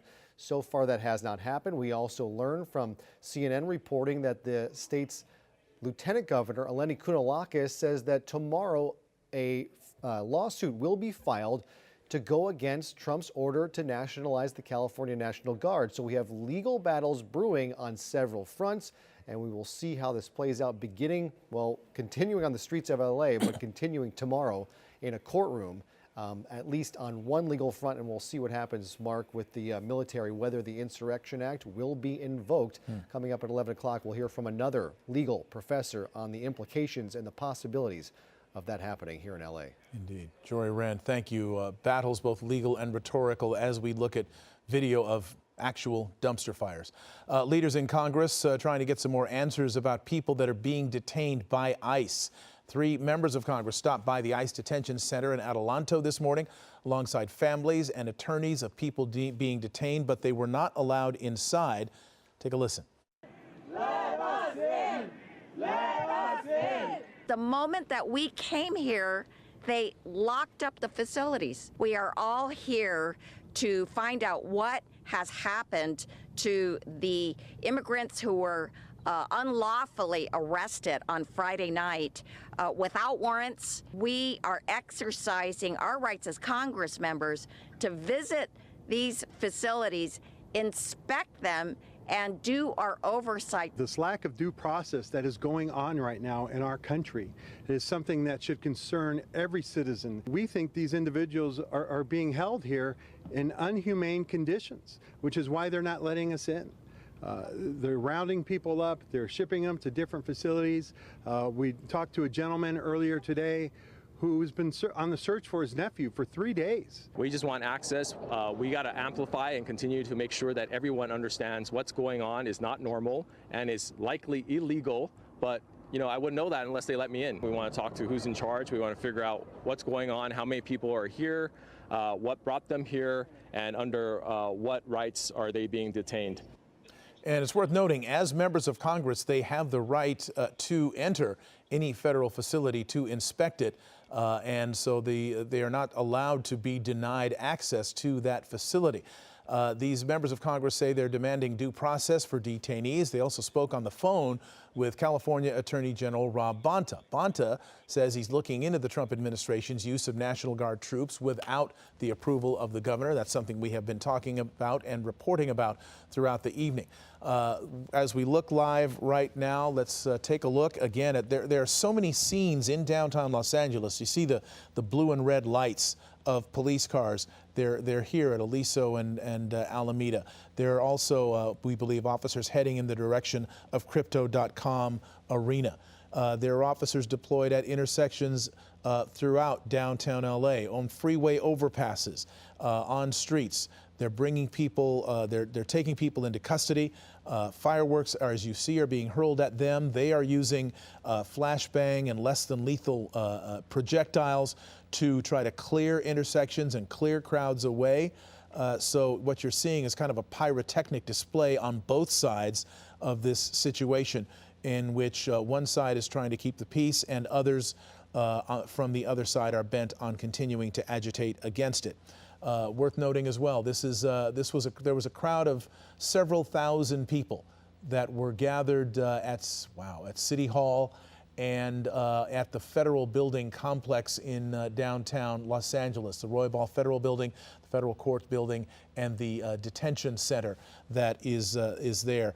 And those crowds merged and then began to move around downtown. Some elements of that crowd, the crowd numbering several thousand, some elements of the crowd spilling onto the 101 freeway, causing the shutdown of the freeway. Now, my understanding is LA Mayor Karen Bass is with us now. Madam Mayor, are you there? I certainly am. What a day this has been. Can you describe the situation now in terms of whether or not the law enforcement agencies are gaining the upper hand here? Well, I do think that the Los Angeles Police Department has gained the upper hand, but one thing that happens sometimes, more than not, after a protest, a peaceful protest, then people who are involved in that protest or didn't even participate but come so that they can wreak havoc is what is happening now. So you have people dispersed, running through the streets in different places in downtown, and in some cases vandalizing property. And I just hope that they understand that it is not acceptable, and you might not get arrested tonight, but that does not mean that you won't get arrested in the upcoming days when the videotapes are reviewed. You know, for those same people who say that they are against ICE and they don't want federal government involved, and then they go about wreaking havoc in the city and giving and justifying the need for what the administration is doing, which I disagree, but they are reinforcing that, and I think that that is a real tragedy considering the situation that the city is dealing with. The governor has said that the president is essentially deliberately provoking the response by some elements of these demonstrations by sending National Guard troops into Los Angeles without their being requested here. Do you share that view? I absolutely share that view, and it's just perplexing to me as to why the administration did this. I tried for days to appeal to them that this was not necessary, and my big concern was if you send in federal troops, you are going to agitate this entire situation. I mean, we have to understand that people are really in fear. They're terrified over the raids that happen. And we hear that the raids are going to continue for days. So you're going to have people who are going to try to go to sleep tonight and be worried whether they should go to work. Kids worried whether they should go to school. And so when this kind of fear gets set because you never know when a raid is going to happen or where it is, then, you know, you create a powder keg. And then to add fuel on that powder keg, then you bring in federal troops. And this was just, you know, very perplexing as to why the federal government would want to do this at this time when neither he requested the help and nor did I request the help. The president has referred to the people who are causing violence and vandalism as insurrectionists. And we have been making note of his particular use of that word to describe people who are committing crimes here. And that this may lead to his attempt to invoke the Insurrection Act to send the Marines in, federal troops, the United States Marine Corps, military forces into Los Angeles. Have you been in contact with the president to try to find out if that's what his intent is? And have you been able to in some way contact him and find out what's going on here? I have not contacted, nor have I reached out to the president directly, but I absolutely have been talking to people who are close to him. You know, the Insurrection Act, I mean, in some ways I feel like we're a big laboratory. I mean, why are you experimenting with us? You know, one, having federalizing the National Guard, taking that power away from the governor. Two, having Marines, 500 Marines that are stationed not far out of Los Angeles for a situation that doesn't warrant it at all. To me, it is absolutely provocative. And that's my concern with the people that are out committing violent acts right now. I think this is exactly what is wanted. Why do we want to voluntarily participate in this experiment? The city of Los Angeles is not a laboratory. We are the nation's second largest city, and I don't think that we should be experimented with in this way. And insurrectionists, I know that's what he calls them. To me, that implies an organized movement, and I don't think what we're seeing is organized. I think it's random violence. It is unacceptable, and those people, like I said a few minutes ago, are naive if they think just because they didn't get arrested tonight that they're going to get away with this. Are you concerned? The department is understaffed. That is a well-known thing. It's not at the level that you would like it to be in terms of personnel. Do you think that the department is up to the task of maintaining peace and establishing peace in Los Angeles? Oh, I absolutely do think that the department is up for the task. There's no evidence that the department isn't. But these kind of measures do not help. So just imagine Los Angeles if the raid had not happened on Friday. What did this raid accomplish? When the president first talked about raids, he talked about arresting violent criminals. I don't know that there were violent criminals in the warehouses where people were working. So what was the reason for the shift? Or chasing people through the parking lot in Home Depot? They were violent criminals? So when you do this, you sow confusion. If that raid had not happened on Friday, we would not be sitting here having this conversation today.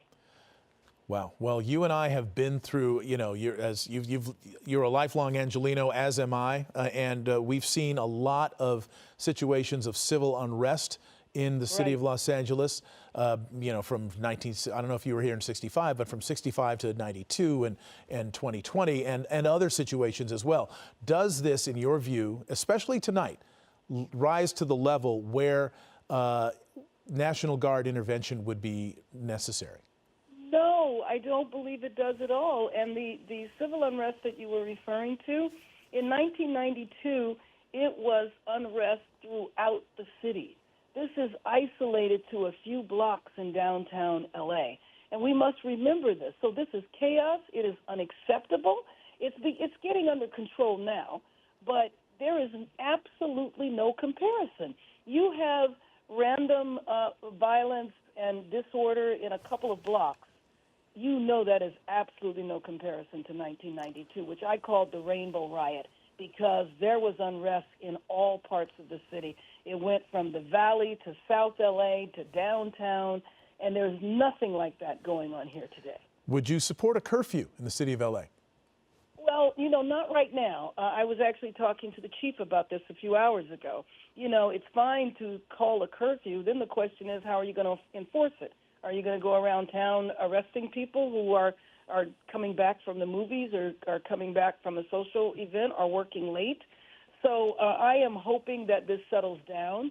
I am hoping that we do not need to call for a curfew. But, when I think about it, my message to Angelenos is we are better than this. This is a time when our city needs to come together. We should not allow ourselves to be divided and pitted against each other. And anytime you have random violence like this, that pits people against each other. I think there should be peace in this city, and I know that we can do this in a little bit less than a year. We're going to have the World Cup here. The world is going to be here. We need to stick together, Angelenos. Do not allow this situation to create chaos in our city. That's an interesting point you bring up. The World Cup is next year, the Olympics in 3 years, and this is what the people of the world are seeing right now in the city of Los Angeles. What are your thoughts about that? Well, my thoughts are we need the support from the administration. That's what we need. We need the support, ironically, in the area of security. But these kind of tactics make our city insecure. All right. LA Mayor Karen Bass, anything else you'd like to add in terms of your message to the people of LA who are seeing these images tonight and are concerned? Please be peaceful. Everyone has the right to exercise their First Amendment ability to communicate and to protest, but there is never a reason that those protests should deteriorate into violence. All right. LA Mayor Karen Bass, thank you very much for joining us, and we look forward to hearing from you as events warrant, and hopefully tomorrow as well. Thanks for joining us, and we'll check back. Thank you, Madam Mayor. All right. Thank you. All right. The raids are raising concern as well for teachers, staffers, administrators across the LA Unified School District. Talking about the ICE raids. It comes at a time of year when students would be looking forward to graduation, but instead they are worried that ICE agents could show up on campus. Those worries being dredged up again. It's already happened at least twice at LA schools where agents have shown up on campus inquiring about students. These were elementary school students. Superintendent Alberto Carvalho says he's dismayed that some of those raids have happened near LA Unified Schools. He released a statement reading in part tonight, "These actions are causing unnecessary fear, confusion, and trauma for our students and families. Our schools must remain safe havens. Los Angeles Unified stands with our immigrant families." ABC News reporter Matt Gutman was behind police lines earlier today. This has been a day in which projectiles have been thrown from both sides, non-lethal weapons being used by police, rocks and bottles and other projectiles being used by some troublemaking elements of what is otherwise a peaceful crowd of demonstrators. He has a look at what both sides are hurling at each other. That line of officers from the LAPD pushing everybody back and using a tremendous amount of non-lethal force. You can see those flashbang canisters, the sponges, 40 millimeter like this, that they fired at people just to continue to push them back. I don't think I've seen this much use of non-lethal in a very long time. We've also seen significant number of rocks, bottles, projectiles that are very dangerous being hurled at the LAPD on this side of the skirmish line. The size of the rocks and projectiles, I'm going to see if I can try to find another one for you, that were thrown were significant. This is a piece of concrete or road that was picked up and chucked. You can see some of the sharper end stones over here, much larger ones than that were hurled at police. So this is something that I haven't seen quite some time in downtown LA. It was very intense. All right, and those projectiles that he's talking about, we'll get to that in a second. This statement from former Vice President Kamala Harris responding to today's events. She wrote, in part, Los Angeles is my home, and like so many Americans, I am appalled at what we are witnessing on the streets of our city. Deploying the National Guard is a dangerous escalation meant to provoke chaos. In addition to the recent ICE raids in Southern California and across our nation, it is part of the Trump administration's cruel, calculated agenda to spread panic and division. This administration's actions are not about public safety, they're about stoking fear. Fear of a community demanding dignity and due process. Protest is a powerful tool, essential in the fight for justice.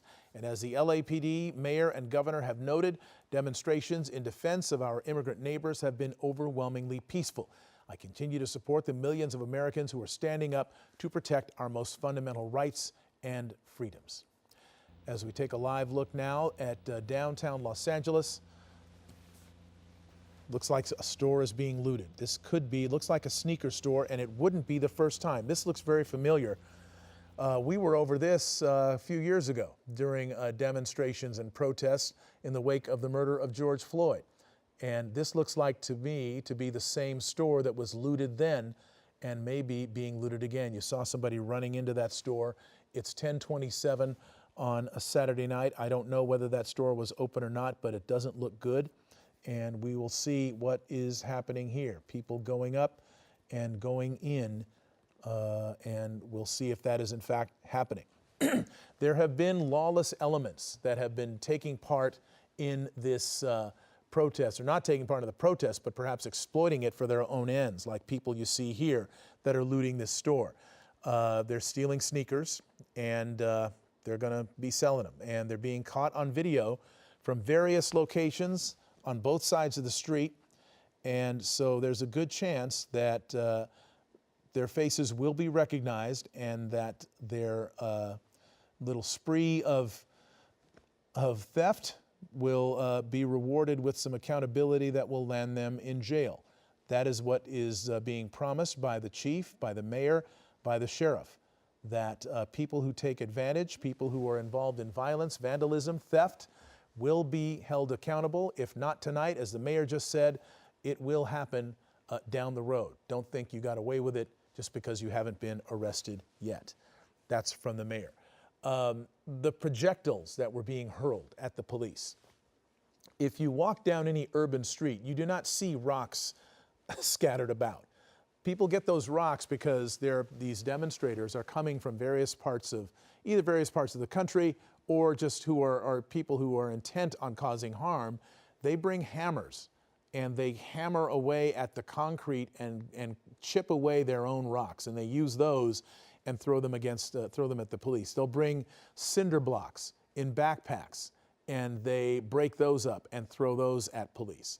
So there are people who do this for the sake of doing it. And as we see now, the LAPD responding to this store, and we're going to try to get the name of it and the location, but I remember almost an identical shot a few years ago from Air 7 over this exact location that was being looted. So they are there, 618 South Broadway, where that store, apparently a sneaker store, is being looted. And now the LAPD has responded. They are going to go in, they're going to clear the store. Anybody who's inside is going to get arrested, likely.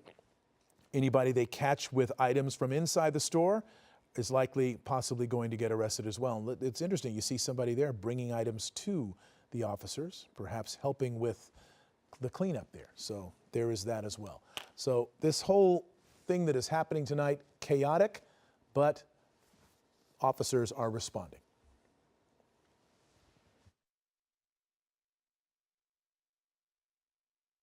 I'm the daughter of two immigrants from El Salvador, and so I'm here to speak up for my community and to protect them, do anything I can to let them know that they have a voice, that they have people that care about them. Breaking news now at 10:30. Chaos in downtown LA as immigration protests get out of hand for the third straight day. Protesters facing off with police all day on Sunday, things getting intense at times. Protesters seen using random items to protect themselves from police, while others taking aim at CHP officers and their stranded patrol cars on the 101 freeway. People here throwing things, trying to set the patrol units on fire. They were able to set one on fire. All of this while Governor Gavin Newsom continues his public criticism of President Donald Trump and the White House, blaming the administration for exploiting and inflaming the situation that's unfolding right now in Southern California. Hello, I'm Mark Brown. We are continuing our live coverage on Eyewitness News at 10, live on ABC 7, Hulu, and wherever you stream. The number of people we have seen on the streets has dwindled quite a bit, but chaos has taken place after an otherwise peaceful demonstration earlier in the afternoon. An hour ago, the LAPD declaring an unlawful assembly for the downtown LA area. Demonstrators have marched to the LA Live area. They're now blocking traffic on Figueroa and Air 7, catching multiple items on fire, dumpsters, parking attendant booths, and then there was this, a driver doing reverse donuts while other people in the crowd were throwing objects at the car. Officers later took that driver into custody. CHP says 56 people have been arrested since yesterday, including one for throwing a Molotov cocktail at officers. LAPD Chief Jim McDonnell expects those numbers to rise. They're going to review the video from multiple crime scenes of multiple crimes. 17 of the 56 people were arrested from the 101 freeway today. Protesters taking over the freeway after officers broke up a large crowd outside the federal building in the early afternoon. That crowd numbering in the thousands. President Trump posting to Truth Social, quote, "Looking real bad in LA? Bring in the troops." We have several Eyewitness News crews covering all of the breaking developments tonight. We will begin with reporter Tim Caputo live in downtown LA, where police are trying to disperse what's left of the unruly elements of that crowd. Tim? That's exactly right, Mark. I'm looking to my left because fireworks are going off just up the street. It's interesting how quickly these LAPD's officers and these skirmish lines work out here. We're at the intersection of Alameda here and Cesar Chavez. You might have noticed 15, 20 minutes ago, there were easily several hundred people at all four corners of this intersection. You actually see the cones currently in the street right now, and you can even smell it in the air because they were throwing fireworks and setting fireworks off at the middle of this intersection, even with some trash in the middle. That's what caused the fire at this intersection. But police set up a skirmish line just here on Cesar Chavez with the mounted police here, and another one on East Alameda Street, pushing the protesters out of here and at least kind of dissipating into the city streets.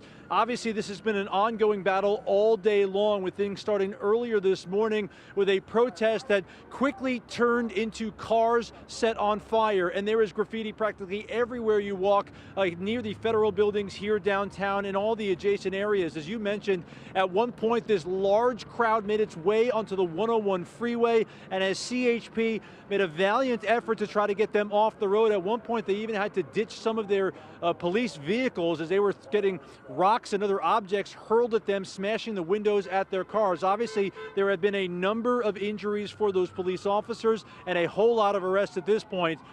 We spoke with a young lady who showed up earlier today. She was here actually for a vigil, a peaceful part of the protest. Obviously saw what was going on, but obviously had a sense of what she wanted to be here for, and that is to resist this Trump administration. Basically, you know, he came in and attacked the immigrant community and all of their loved ones, and people responded by trying to be protective, you know, in the workplaces where they were being attacked, you know, and trying to block and so forth. But what we've been seeing, and that, you know, I hope that people will understand for those of us on the ground, is that there has been more force coming in. And as I said a little while ago, he's showing that there's no respect. It's almost looking like a military state. Like, we feel helpless, we feel powerless, we feel like who do we have that Trump can answer to? You know what I mean? And so as we mentioned, they're dissipating the crowd. It doesn't mean the crowd necessarily has gone home. It is certainly smaller than it was probably at the height of the afternoon, 4 or 5 o'clock. You heard the sirens behind me. They were just coming up Cesar Chavez. And there it is, some of the fireworks just up the street from where we are standing right now. That's where police are trying to put out these fires, both literally and figuratively, as they continue to pop up here this evening, as another LAPD officer comes up the street with lights and sirens going as they're coming up the street to address the crowd that has moved from this intersection all the way up the street. I have a sense this is something that's going to be going on for several hours here, Mark, as they move this crowd from intersection to intersection, keeping in mind every time they do that, a couple of them tail off and go home, a couple tail off and go in the other direction. So the crowd is getting smaller, but as you hear with those fireworks still going off, it's still just as lively as it was this afternoon, but police seem to be really pinpointing these crowds and trying to move them out and eventually send them all home.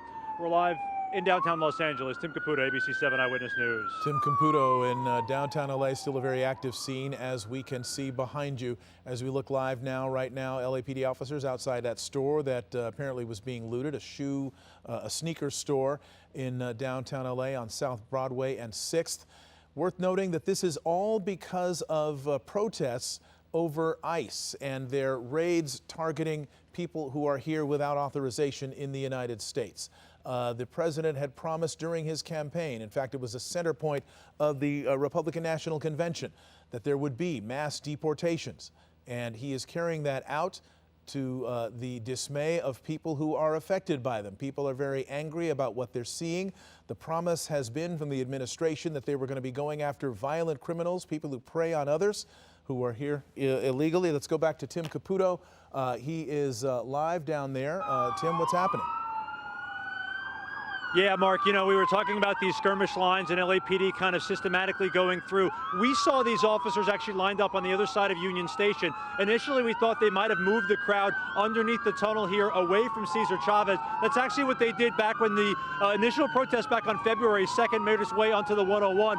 It seems as though the crowd was kind of pushed back towards downtown LA, and obviously now these police officers are responding in kind as they're working their way up the street north of where we are at the moment.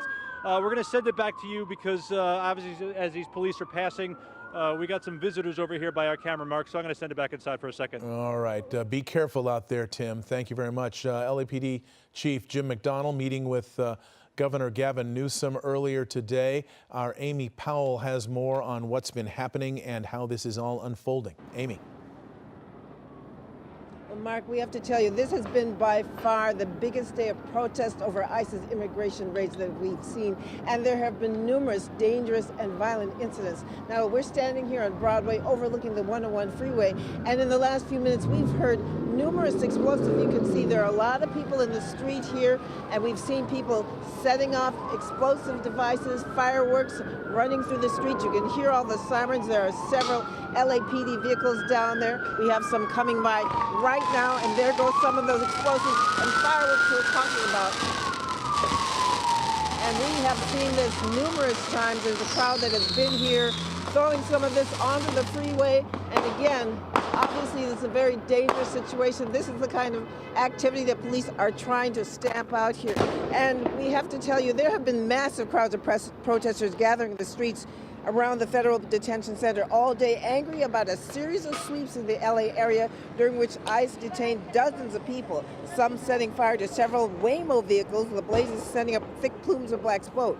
And tonight we saw people burning other materials on a street near City Hall. Now, many in the crowd have been demonstrating peacefully, but tonight there are still people setting off fireworks and committing acts of vandalism. And we'll send it back to you. All right, Amy, thank you. We want to quickly get now to Sheriff Robert Luna, Los Angeles County Sheriff Robert Luna, as we're watching these scenes unfold. Can you give us an update on the situation from the point of view of your department? Yes, sir. And hello, Mark. It's good to be on with you. So I just want to let all the viewers know that at about 6 o'clock tonight, the LAPD requested the Sheriff's Department assistance. You're seeing in a lot of the videos you're showing, a lot of our deputies are out on the streets there in the city of Los Angeles. We sent well over 100 deputies, and we continue to even send more. I also have requested mutual aid from inside the rest of the county of Los Angeles and outside the county of Los Angeles. So what you're going to start seeing is law enforcement agencies from all over LA and even outside LA coming in to assist the Los Angeles Police Department, along with even more additional CHP officers. My message to everybody out there is what we're seeing right now is not protest. There's a lot of unlawful activity that is happening, and we're going to stop it. I have requested booking teams from our county jail system. We are going to start taking a lot of people to jail. So I advise people, if you have no legitimate business out here, go home. There's other ways, legitimate ways to exercise your First Amendment rights. Destroying property, attacking police officers and deputy sheriffs is not acceptable, and you're going to go to jail. All right, and as we're looking at another one of these fires that has been set in downtown LA, this looks like a vehicle that's on fire. I want to ask you what was asked of Chief McDonald a couple of hours ago. Do you need the National Guard right now to quell this? Anytime we ask for the National Guard, we go through a multi-step process. I'm going through that now. We obviously exhaust the resources from within the Sheriff's Department first. Then I start going to other agencies. That's exactly what I'm doing now. We have access to a lot of other law enforcement agencies. If at that time we still need additional resources, we will assess if we need to request the National Guard to come in here. We did that for the fires. Many of you saw that. It was very successful. And that is a tool in the toolbox that we're ready to use if necessary. The last time, well, not the last time, but the last time it was for a law enforcement reason was during the unrest that occurred after the murder of George Floyd, and before that, 1992. And you go through those steps, and at the end of it, if things are still out of control, that's when you call the National Guard from a law enforcement perspective? I wouldn't say, Mark, that we wait till it's out of control. We're continuously assessing what's going on. And please remember that for us at the LA County Sheriff's Department, we have an entire county to police. We're still getting 911 calls. We're providing service to other areas. Also concerned about any other activity that may pop up. I think we know from the last 72 hours as the federal agents are out serving their arrest warrants, we have protesters that show up. Some of those become violent. We have to be prepared to respond anywhere in the county of Los Angeles like we had to yesterday in the city of Paramount and Compton. So we stand ready to not only assist our brothers and sisters at the Los Angeles Police Department, but we are ready to respond anywhere in the county of Los Angeles, even for other law enforcement agencies that may have this kind of activity in their cities. Your counterpart, the chief of police, has mentioned that there are people who come from outside, people who all they do is go from unrest to unrest and cause problems. They wait for these sorts of situations to happen, and they go there with the intent of causing mayhem. What's your experience with that, and do you believe that's what's happening here? I do agree with Chief Jim McDonald. He's been in this business a long time, as have I. Unfortunately for us in law enforcement, there are basically professional agitators and protesters. As you see, there are people that have legitimate reasons to protest, families, and we see that. Actually, that's the majority of people that we saw during the day. And then you have these groups that come in, and they come in, and I saw a lot of them. They're masked up. They have hammers with them. They bring pepper spray. They start attacking our employees, and that, to me, is nonsense. It does happen. We do our best.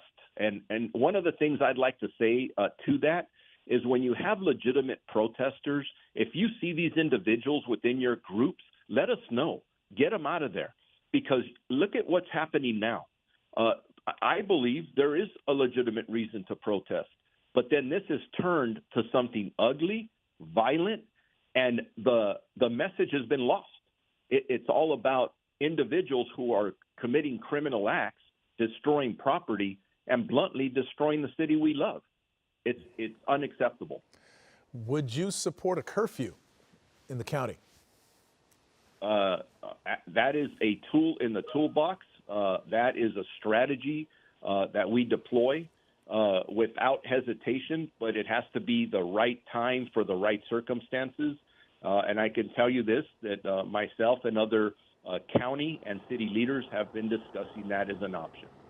Okay, and if that were, so if we have, say, another night that looks like this, is that something that we're likely to see? High probability, and we may not even wait till tomorrow night. So we'll see. We're definitely keeping that option on. All right, we have table. Right. We have seen your deputies in particular. There was a very high-profile arrest that they made of a guy that was driving a minivan in a crazy fashion around downtown, nearly hitting people, doing reverse donuts in an intersection. Drove erratically, went to Alvera Street. Two of your sheriff's deputies went through and found that person and arrested him. What other, do you have a tabulation of the number of arrests, the number of, if God forbid any deputies have been injured in this, any numbers along that line? First of all, there's a saying here at the Sheriff's Department that the bear goes everywhere. And it looks like our deputies were Johnny on the spot, did a great job. They arrested that individual as he should have been arrested. So I'm very proud of their work and proud of the work of all the work that these deputies. Can you imagine being a family member of one of these deputies? You got a lot of families praying tonight that their loved ones come home and they don't get hurt. So just I want to make sure the viewers understand that side of everything that's going on. And by the way, a lot of these deputies we have have immigration backgrounds. They have immigrant parents, as I do. To answer your last question, I don't have stats as I'm sitting here or stats in front of me right now, but that's something we'll tabulate as the night and morning goes on. We can follow up with our Sheriff's Information Bureau, and they'll provide that to you tomorrow morning. And if I could ask you a personal question, as someone with immigrant parents, what do you think of what's going on with these raids that ICE is conducting of work sites, Home Depot parking lots, factories, as they continue these sweeps? You know what? I respect our federal partners. If they're going after individuals that are violent and have committed either violent or serious crimes, they should be doing that work as long as there's due process involved. But when you're taking the cooks, the gardeners, the maids, the people working at hotels like my parents did, that's where it hits a different chord, and that's where you can relate to a lot of the people that are peacefully protesting. I don't relate to the people out here committing crimes and destroying property and attacking our employees. Of course. What we're seeing here is different law enforcement agencies with different missions. You've got ICE and Customs Enforcement that is going around and they're getting people who are in the country without authorization and taking them into custody. And you have your department and other police agencies, of course, in California that are subject to a state law that prohibits them from cooperating on civil enforcement of immigration regulations. Is this situation right now contributing to any sort of a strain in relations between you and these agencies, or your agency and theirs, that could have impacts beyond this week? I think there's always, I don't know if I want to call it strain, but different missions. And we have to continue to figure out a way to communicate, coordinate when we can.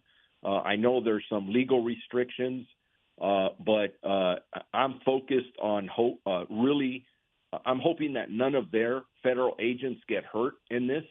I'm hoping that none of my deputy sheriffs or any police officers get hurt doing this. And I definitely don't want community members, legitimate community members that are protesting or demonstrating peacefully to get hurt in this. Right. So that communication, having that as a common way of going through this, I don't like the rhetoric on the extremes of either side of this.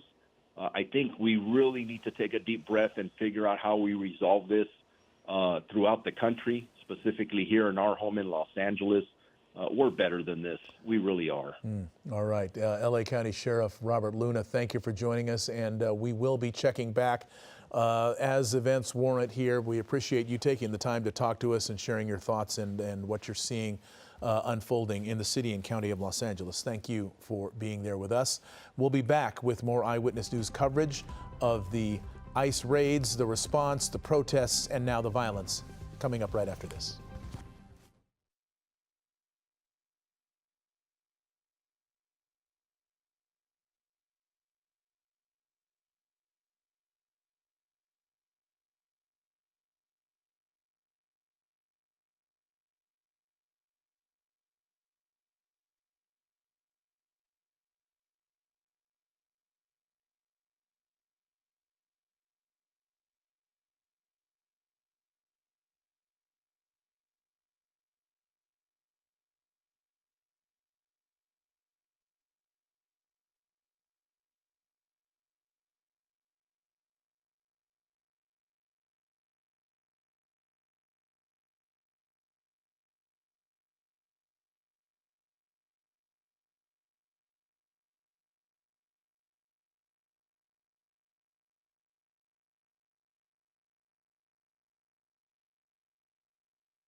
And welcome back to Eyewitness News. I'm Jory Rand, live in our Eyewitness Newsroom as we continue to cover breaking news in downtown Los Angeles. Unrest throughout the day. Tonight's violence and confrontation we have been seeing play out since Friday. Mayor Karen Bass just expressed on our air she thinks none of this would be happening were it not for an ICE operation Friday in a Home Depot parking lot.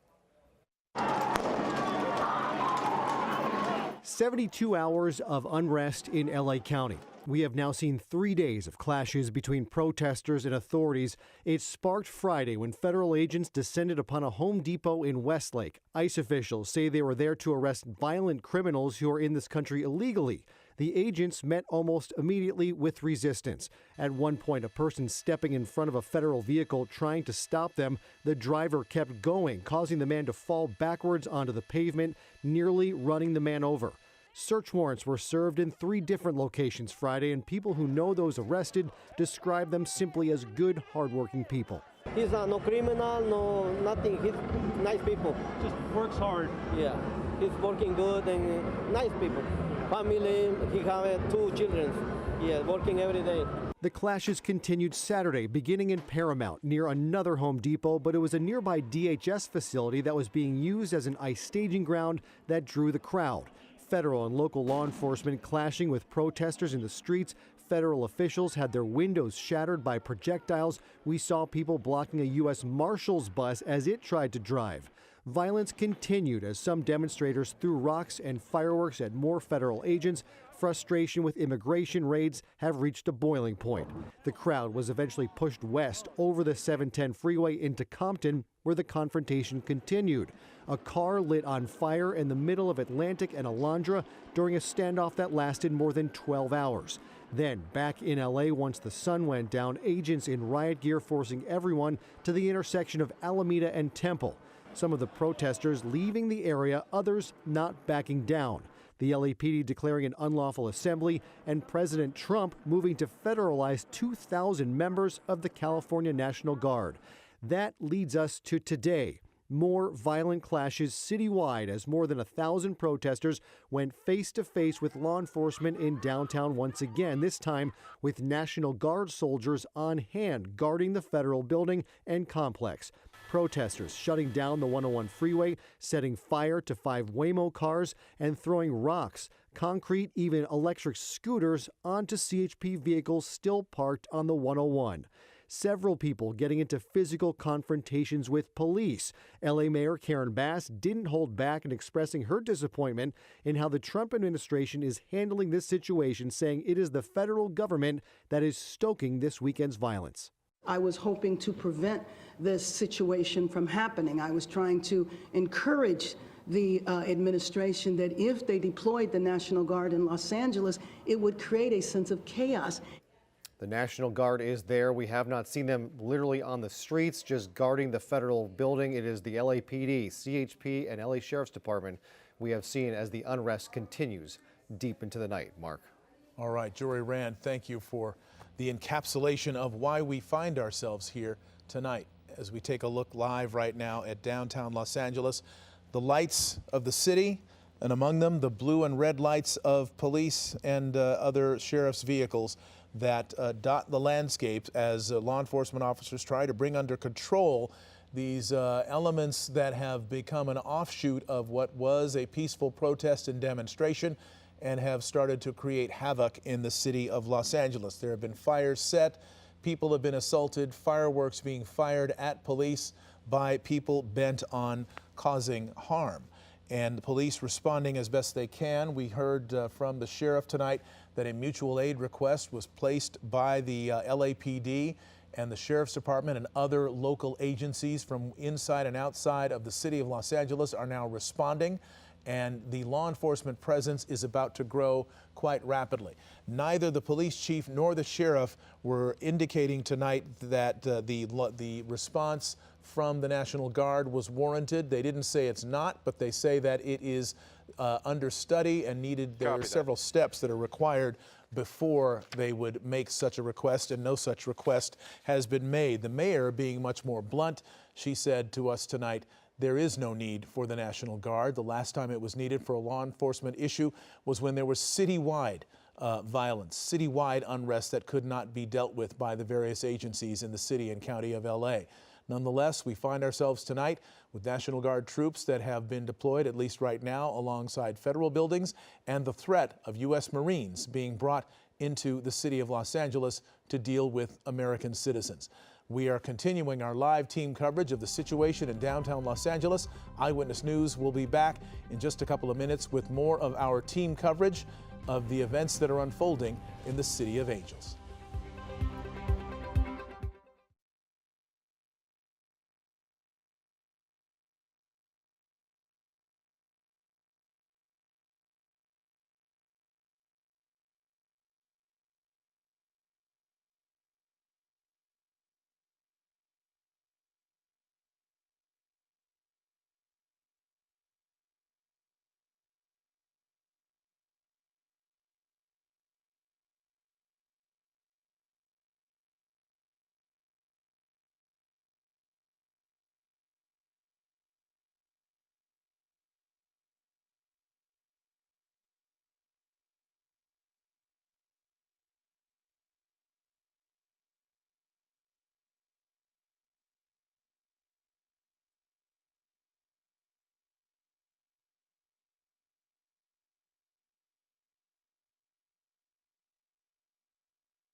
Now at 11, breaking news, a third night of protests amid ICE raids in downtown LA. Scenes turning dangerous as tensions remain high.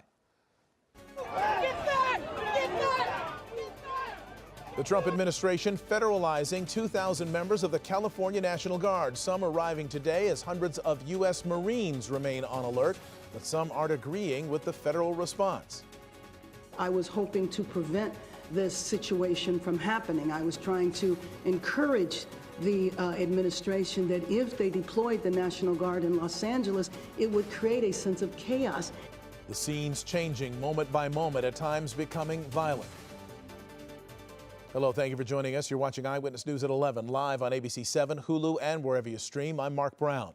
The number of people we have seen on the streets has dwindled, but the chaos has continued, or attempts to incite chaos. About an hour ago, the LAPD declaring an unlawful assembly for the entire downtown Los Angeles area. Officers also responding to people looting at 6th and Broadway. Multiple items on fire, from a garbage dumpster to a parking attendant's booth. At one point, this driver doing reverse donuts while others threw objects at the car. Officers later taking that driver into custody, unsure of what his motive was. 56 people between the CHP and the LAPD have been arrested since yesterday, including one for throwing a Molotov cocktail at officers. Gabe Santos has been over the scene of downtown Los Angeles for most of the night. He joins us now in Air 7. Gabe? Yeah, Mark, we are continuing to monitor the scene here in downtown. You're looking at Hill and Temple Street with a large police presence, and it is a contingent of multiple agencies. You have LA County Sheriffs, that's going to be Temple and Broadway now. LA County Sheriffs has now been brought in to assist LAPD. We saw various other federal agencies here too, but the federal agencies are really kind of sticking to protecting federal buildings. They're not really having anything to do with protesters at this time. You have CHP also on the scene dealing with the situation on the 101 freeway, now happening hours ago, but the southbound lanes of the 101 freeway are still closed due to some activity there where protesters earlier blocked the entire freeway, and then from the bridge on Los Angeles Street, you could see it right there. They actually started throwing pieces of concrete down onto the street below, some of it hitting and heavily damaging some CHP vehicles down there. That situation has seem to have calmed down a bit right now, but you're looking at Hill and Temple Street where that looks like these are going to be LAPD units now, and LAPD units and their special response team, they are really just kind of trying to flood the area with resources, trying to flood downtown with resources. As I look down Hill Street, Spring Street, it's nothing but flashing lights, red and blue flashing lights, pretty much as far as the eye can see in this downtown area. There is that, you see that smoke kind of rising through the shot there, right where that LAPD chopper just flew through the shot. That is a little bit of a brush fire there that LAPD believes was started by an individual, and they are actually trying to follow or see if there's any available units to follow that individual north on Hill Street. The air unit was calling out the location of the individual the air unit believes started that little fire there, but there's kind of a balance that LAPD has to manage here. They have to decide, okay, what is actually worth it to take on right now. We're zooming in on Ord and Yale Street where the LAPD air unit is focused on right now. And we're just going to keep an eye on things and see which areas in this area of Hill Street, kind of the 101 freeway, what areas have activity involved with protesters and where LAPD moves from here. Gabe Santos in Air 7, thank you. We're going to keep you up and your shot as things remain chaotic in parts of downtown LA tonight. An unruly crowd challenging police, shooting off fireworks, starting fires. We have seen some looting as well. Eyewitness News reporter Tim Caputo is down there live in downtown. How's it looking right now? And Mark, you know, the crowd has been moving from intersection to intersection, so essentially you'll have in 1 second a crowd of several hundred people, and then LAPD will move in and move the crowd out. But I want to show you this because I think the entire day can be summed up in one hand. You have this small piece of concrete. You're going to find these all over the streets of downtown Monday morning.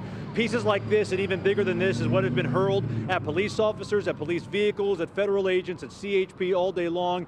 And this blue piece here, well, this is the foam projectile, the rubber bullets, if you will, that police officers have fired back at this crowd, especially when it got violent.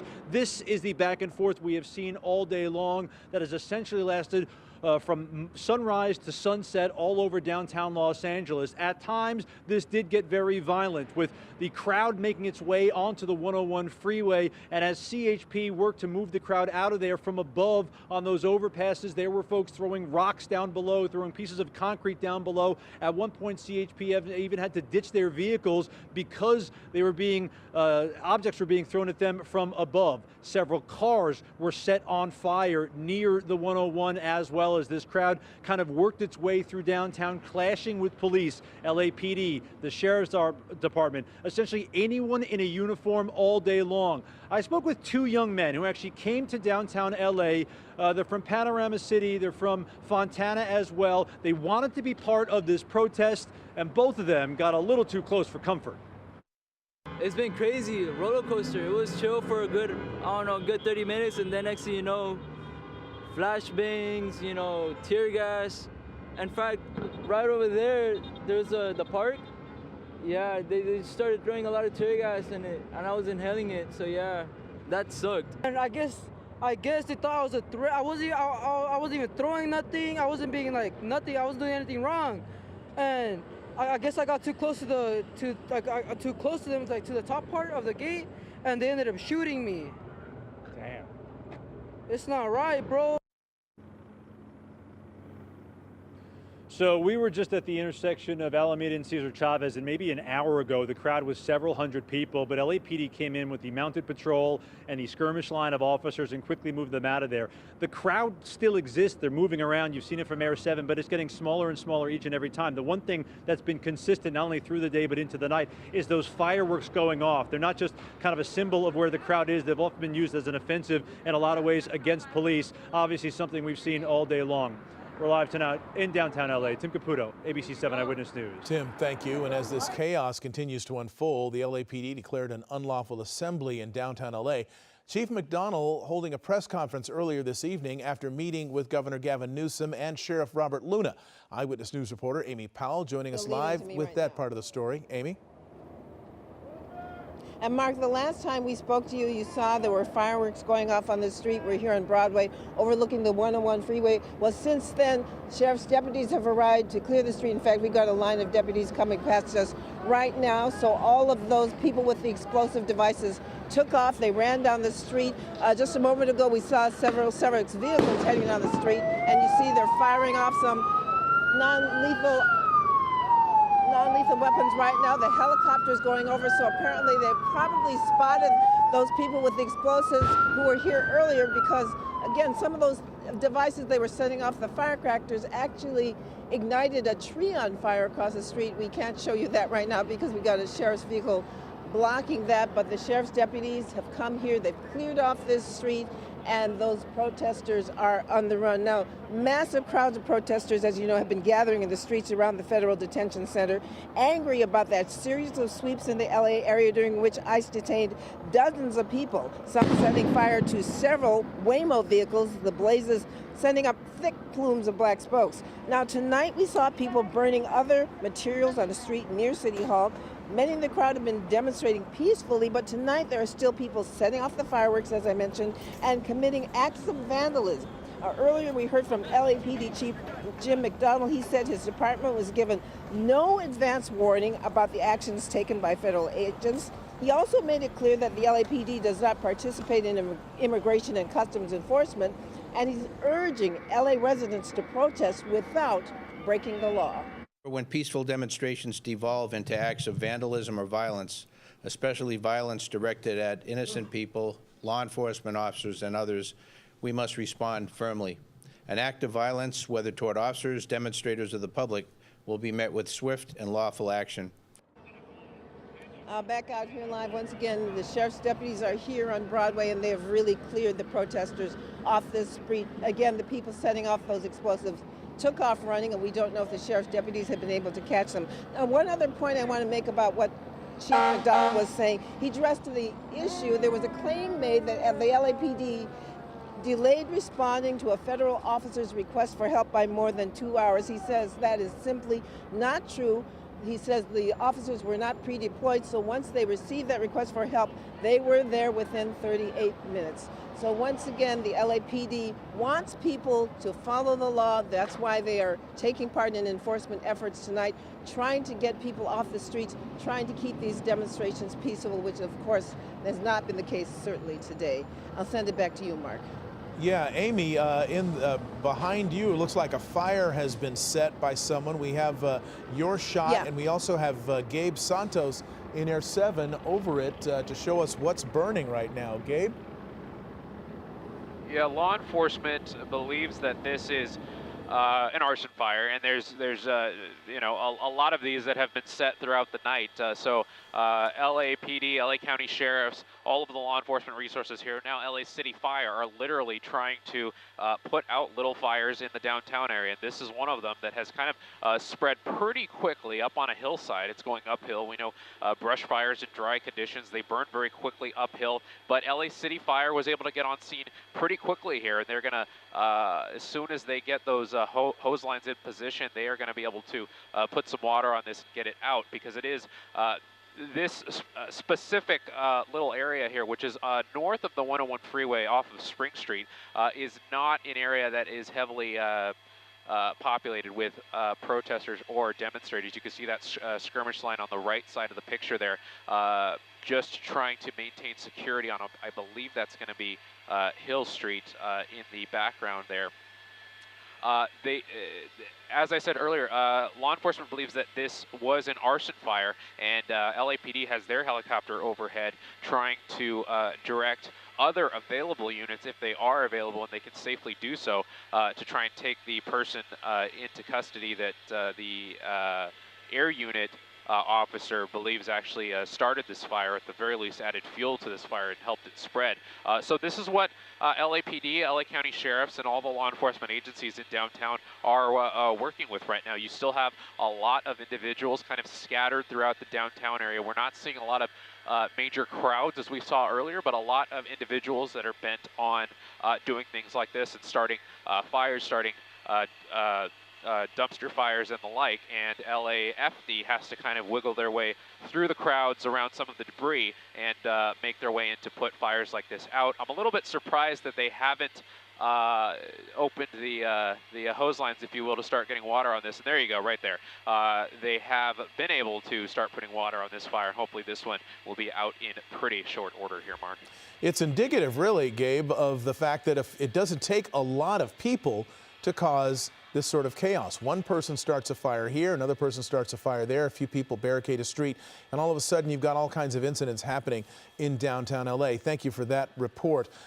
You know, they're supposed to be working together, but they're not. They're at cross purposes right now to the escalating war of words between state and local leaders and the White House tonight. That's what we're talking about. President Donald Trump firing back after Governor Gavin Newsom and Mayor Karen Bass blasted his decision to deploy National Guard troops amid protests against federal immigration raids. Eyewitness News reporter Jory Rand has been following this political fight and joins us live from our newsroom. Jory. Mark, Governor Newsom says that President Trump wants chaos. He has instigated violence. That's coming from the governor. He continues. He's manufactured a crisis and is inflaming conditions. That's the governor talking about the sitting president. Meantime, President Trump appears to be itching for a fight, hinting at the possibility of escalating this showdown even further, threatening to deploy U.S. military troops against its own citizens.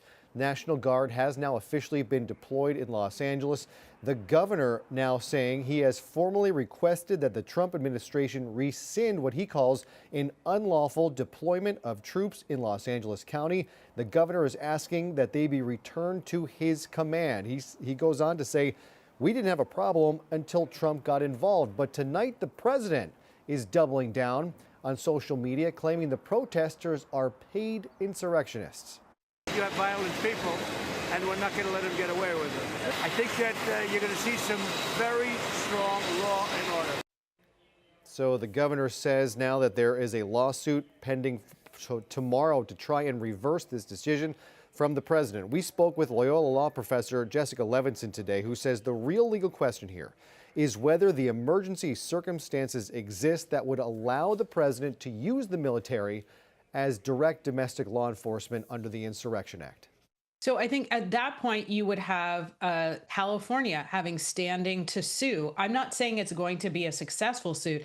I'm saying they would have standing to sue. The argument would be that the president is infringing on state sovereignty because he doesn't have the power under the Insurrection Act. That when you pull the cord on the Insurrection Act, that you should have cooperation from a governor. Now, there have been, let's discuss, and you may have already discussed, moments in our nation's history where the president has said, I'm sending in troops. That was really about implementing desegregation decisions during the civil rights era. We haven't seen the Insurrection Act, in my view, used in modern times against the will of a governor, which is a lot. There are key differences between what played out during the civil rights era. That was a government, a state government, and a governor not working according to federal law, and so the president stepped in. This is not that situation. This is the president deciding he needs to come in and enact law and order in a city and a state that has said they do not want his help. They want to maintain control of their own said militia. The governor saying today he is the commander-in-chief of the California National Guard, and that power has now been usurped by the president of the United States. The legal showdown will continue tomorrow as the fight continues on the streets of Los Angeles. Mark. All right, Jory Rand, thank you. More from Governor Newsom today. The governor responding on MSNBC to White House border czar Tom Homan, who said he would arrest him amid the chaos in L.A. Tom Homan, the border czar, said to me yesterday he did not rule out literally arresting you, nor Mayor Bass, if you interfere in his work. He said you hadn't yet. He's a tough guy. Why doesn't he do that? He knows where to find me. But you know what? Let your hands off 4-year-old girls that are trying to get educated. Let your hands off these poor people. They're just trying to live their lives, man. trying to live their lives, paying their taxes, been here 10 years. The fear, the horror.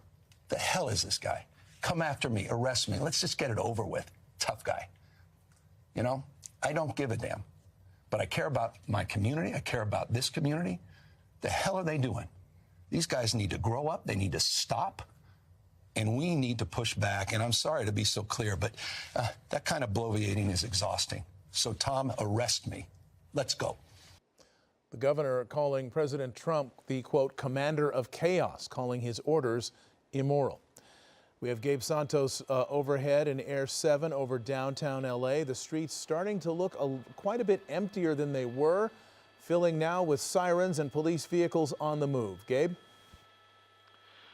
Yeah, we're continuing to follow little outbursts of behavior from individuals in the downtown area. These officers are headed towards 8th Street and Broadway. You can see them making a left turn there, and I believe that's going to be 7th Street.